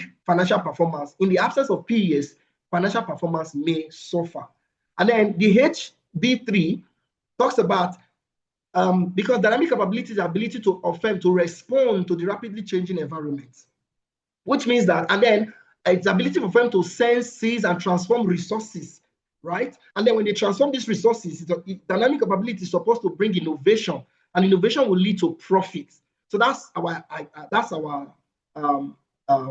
argument. But rather than environmental performance to reduce, it rather increased. So which means that even in the absence of a proactive environmental strategy, firms with dynamic capability can still drive environmental performance because they have the ability to respond to the rapid changes in the environment. And then that hypothesis also was not supported. So this is just a part of my work, but the major part of my work was what then can be done is now for firms to, okay, I've explained, these are the trade-off effects, which I've explained their relationship. So what can be done now is the fact that for firms to actually have some competitive advantage in terms of both financial performance and environmental performance, both EPES and DC cannot stand in isolation. Both of them have to come together in strategic alignment, and this will help firm. This will help firm to be more. It will improve their competitive advantage in the market at large. So thank you very much. Yes, this is the end of my slide. I'd like to stop sharing now. Thank you so much, Solomon, for the excellent share. A lot of deep insights and definitely a great study. Can I request our next speaker, Mr. Vishnu from Indonesia, to kindly turn on his microphone? And yes, thank you so much. We actually had two speakers from Indonesia. Hi, okay. Hi. So we are missing Apriyani. She applied to become a speaker, and then eventually we tried to connect her for quite a long number of time. Didn't pick up the call. So I believe that you'll be representing Indonesia, and we'll be more than happy to listen and learn and get a lot of wisdom from you. Thank you so much. Okay, thank you, Sir Arijit. And it's already evening in Indonesia. It's about like 11 p.m. now. That's okay then. So let's start. Okay, so I will talk about the empowering entrepreneurs for sustainable Indonesia in 2045. So before that, good evening, everyone, distinguished leaders and friends from around the world, and greeting from Jambi. So I'm now here in Jambi. It's the islands of Sumatra.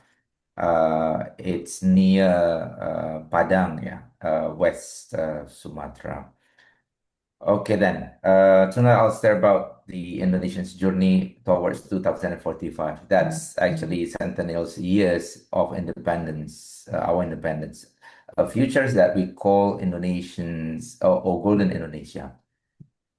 Okay, so I'm the Dean of School of Entrepreneurships and Business at Podomoro University, and now I'm still the advisor for the Ministries of MSMEs and also the Ministries of Higher Education's Research and Technologies. So this is what happened now in Indonesia. We struggle with, of course, a lot of problems. Something to do with the poverty rates remains high. Unemployment rates are also quite high, limited job creations, and actually it's declining from 8.55 millions to 2.01 millions in 2022 and 2024. And unfortunately, the middle class degradations, it's declining about like 9.5 millions. It's like 70% declining from the previous year. So our ratios of entrepreneurship or entrepreneurship ratio in Indonesia is still a bit left behind compared to ASEAN countries like Malaysia, Singapore, also Thailand, so that's why we're focusing for the, like I've mentioned before, the Golden Indonesia 2045. It's hopefully in that years a nations that is economically become stronger, social just, and also environmental sustainable. our focus is not only GDP's growth, but also people's growth, ensuring that the key in entrepreneurship becomes a bridge to reduce poverty, creating jobs, and drive innovations. We aim to increase both entrepreneurship ratio and also the proportions of MSMEs. So that's the goal. In terms of policy context, Indonesia's Foundation for Entrepreneurship Development, it's actually began with the Prudential Regulations number 2 of 2022. So that's a couple years ago. And unfortunately, it's already expired. We targeted last year's the ratios of entrepreneurships is 3.95%. However, it's we couldn't achieve that. Okay, so that's why we need more strategy. We need to change the strategy. We'd like to unify policy framework to guide all of the ministries, local governments, and the private sectors in building cohesive national entrepreneurship ecosystem. This unified framework ensure alignment, collaborations, and focus on impacts, not just only a program. First, we need to define entrepreneurs for all of the Indonesian citizens. So the definitions of entrepreneurs in Indonesia terms is the entrepreneurs is any individuals who runs a business assisted by permanent and paid employees. So we need to make sure there is employees on that. So whose business is first innovative. So that's the first key. The second key is the second keyword is inclusive, and the last one is sustainable. And one of the goals is we will count as an entrepreneur if it's registered in the electronically integrated business licensing system. So that's the definitions of entrepreneurs. So we define entrepreneurs become three phases. So start from the prospective entrepreneurs, those who have an ideas but no formal registration set, and then we going to encourage them to become early stage entrepreneurs, and those building stability and also structures. And then our goals is to be established entrepreneurs. So those scaling operations and creating jobs sustainably, each stages. All of the stages tailored support from mentoring, incubations, trainings to financings, and also market access. So our strategy start from this year is we like to make a kind of appreciations for entrepreneurs. We make two kind of cards for entrepreneurs. So actually, we already learned best practice from other countries, such as from the USA, from Singapore. They have the enterprise development grants providing up to 80% funding for innovations, and also from Malaysia, a national ID that links to entrepreneurs financing and digital markets. And so we learn from all of some countries in the world, and we make two kind of cards. The first one is affirmative card.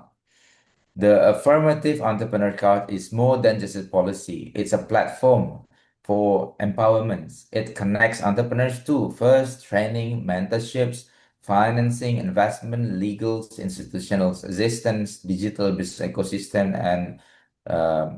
and especially its missions to ensure that no potential entrepreneurs is left behind, especially women, youth, and also rural innovators.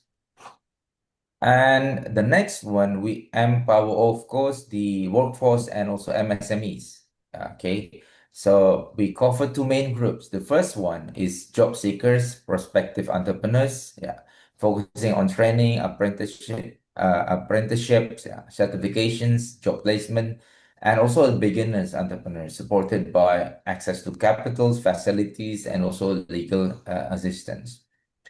And Of course, the second card is productive card. It's supporting the early stage entrepreneurs to become growth entrepreneurs.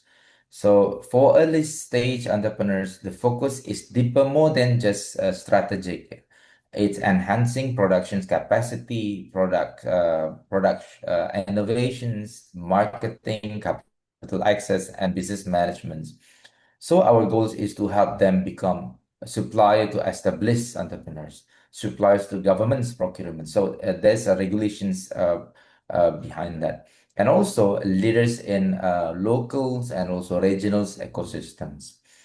So yes, ensures that Indonesia's journey to 2045 is a story of partnerships. So we're going to make new regulations that will cover up to 2045. So we collaborate between governments, academicians, industries, communities, and hopefully by making this kind of regulations, it'll make much more easier to get the ratios of 8% in 2045.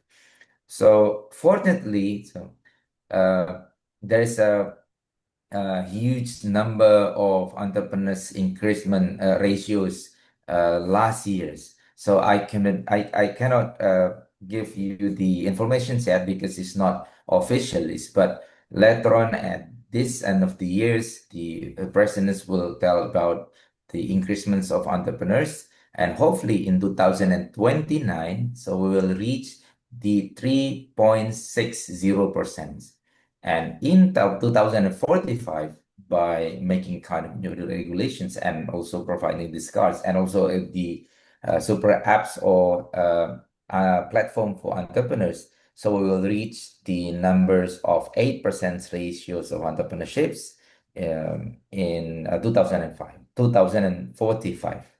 So thank you very much. So that's short informations that what's happening in entrepreneurships in Indonesia. So hopefully it will give you a lot of insight about our countries then. Thank you very much, Arjun. Thank you. Thank you so much for the beautiful presentation. Yes, I can understand this is late night. I have been to your country long back. It's always 2.5 hours gap, Malaysia, Indonesia, that region. No worries. Yeah. Sorry to put you in this kind of time zone. We tried our best to put our speakers in a comfortable zone, be that they're coming from Argentina, US, Korea, or India, or even from African region, even from Australia. Personally, I'm hosting this from around 3:30 p.m. Indian time. It is already 9:36 p.m. in India at the moment. I have a tendency of hosting it for continuous 10 days.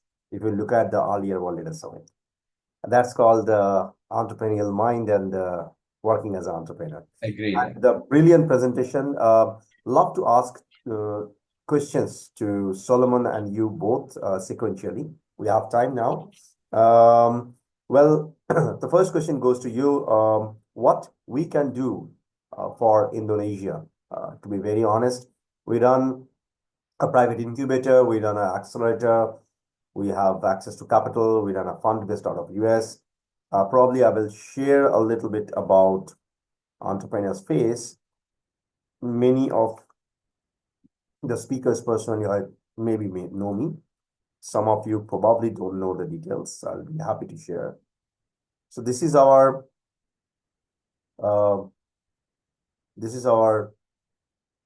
platform. This is more for mentoring, creating pitch deck, and scaling up the startups coming from the idea stage.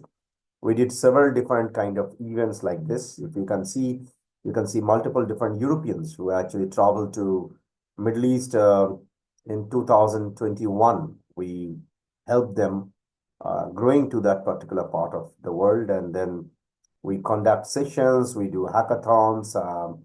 These are the kind of footfalls that we usually get. This is a group of our global mentors who usually support from industry, academia, university, various different industry level, be that from manufacturing, be that from service industry, FMCG, deep tech, blockchain, game development. So there is a plenty of different opportunities to connect with the industry players.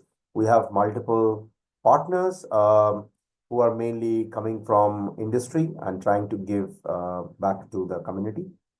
We have verticals, like we have business matchmaking, which we usually do as a program. We have a market research segment where we take interns and, of course, take the help of AI to do that.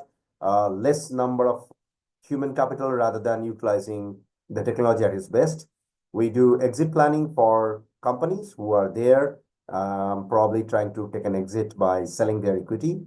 We have funding, we have mentoring, we have margin and acquisition. Of course, we create pitch deck.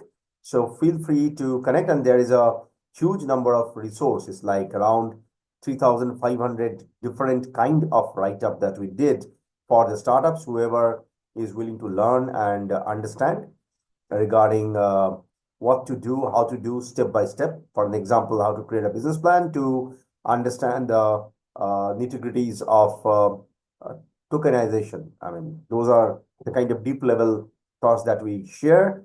There's a YouTube channel as well. There is a platform. There is a program that we run. This is called Entrepreneurship Education. It's a complete 12 weeks of engagement with a complete integrated plan that we have. Happy to do that online, offline, in both the ways. There's our phases, which is already defined. From phase 1 to phase 4, people usually get everything and everything that they are looking for in terms of becoming an entrepreneur. We take educators, professors, plus we take industry people who are real entrepreneurs, who understand the pain of becoming an entrepreneur, recruiting at least. If you recruit 5 people, you will understand that what is the pain of recruiting 5 people.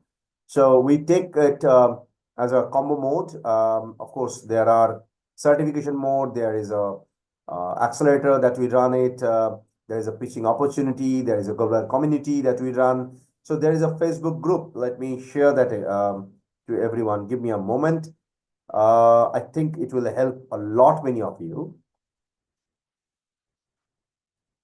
I never thought that in World Leader Summit I'll be sharing about us, but then it became a little bit of important. Some of the speakers feel that probably I'm just an event host.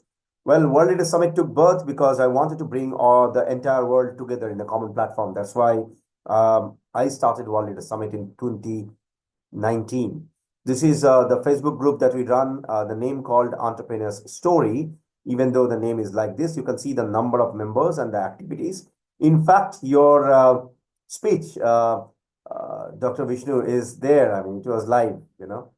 So everything is there. It's like around 11 different groups that we run in Meta, and there are multiple groups that I run in LinkedIn. There are several activities that we run as a platform. Probably it will take another session what all we do. So there are entrepreneurs, there are investors in this group. Feel free to join if you have a desire. Just WhatsApp me. I will send you the link. You can join and you can share about your community. Anyone is welcome. It's a free service. We don't charge anything. I want people to at least get the kind of connection that took me to build it. It took me around 25 plus years. It was not that easy. Regarding me, I'm a host, Arijit Bhattacharya.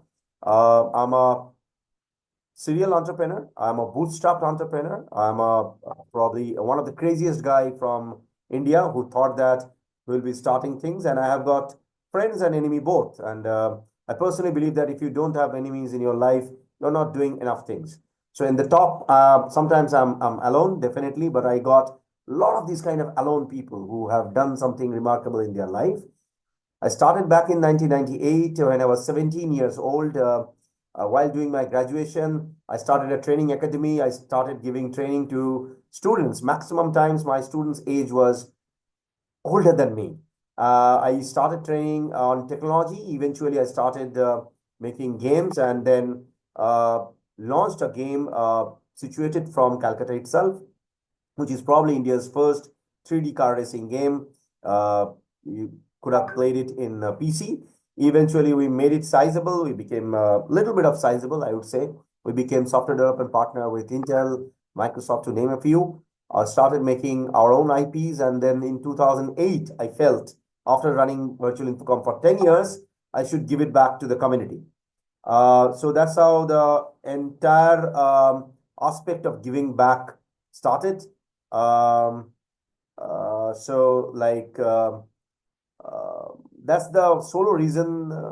Probably in 2010, I started actively mentoring startups, newcomers in the market, became part of many universities in their boards, sometimes in the colleges. I started doing public speaking. I used to be an introvert coder and artist. Forgot to mention I did my master's after that in computer science, and then eventually felt that we should come up with a entire platform concept. So what you see as Entrepreneur Phase is a result that we all felt that we should come up with a platform. So Professor, most welcome. If you want to join us as a mentor, maybe as a partner in Entrepreneur Phase, we'll be more than happy to handshake with you, with your country. Happy to probably share a few bit of models. For an example, we have a corporate open innovation. I'll share that to you and everyone in the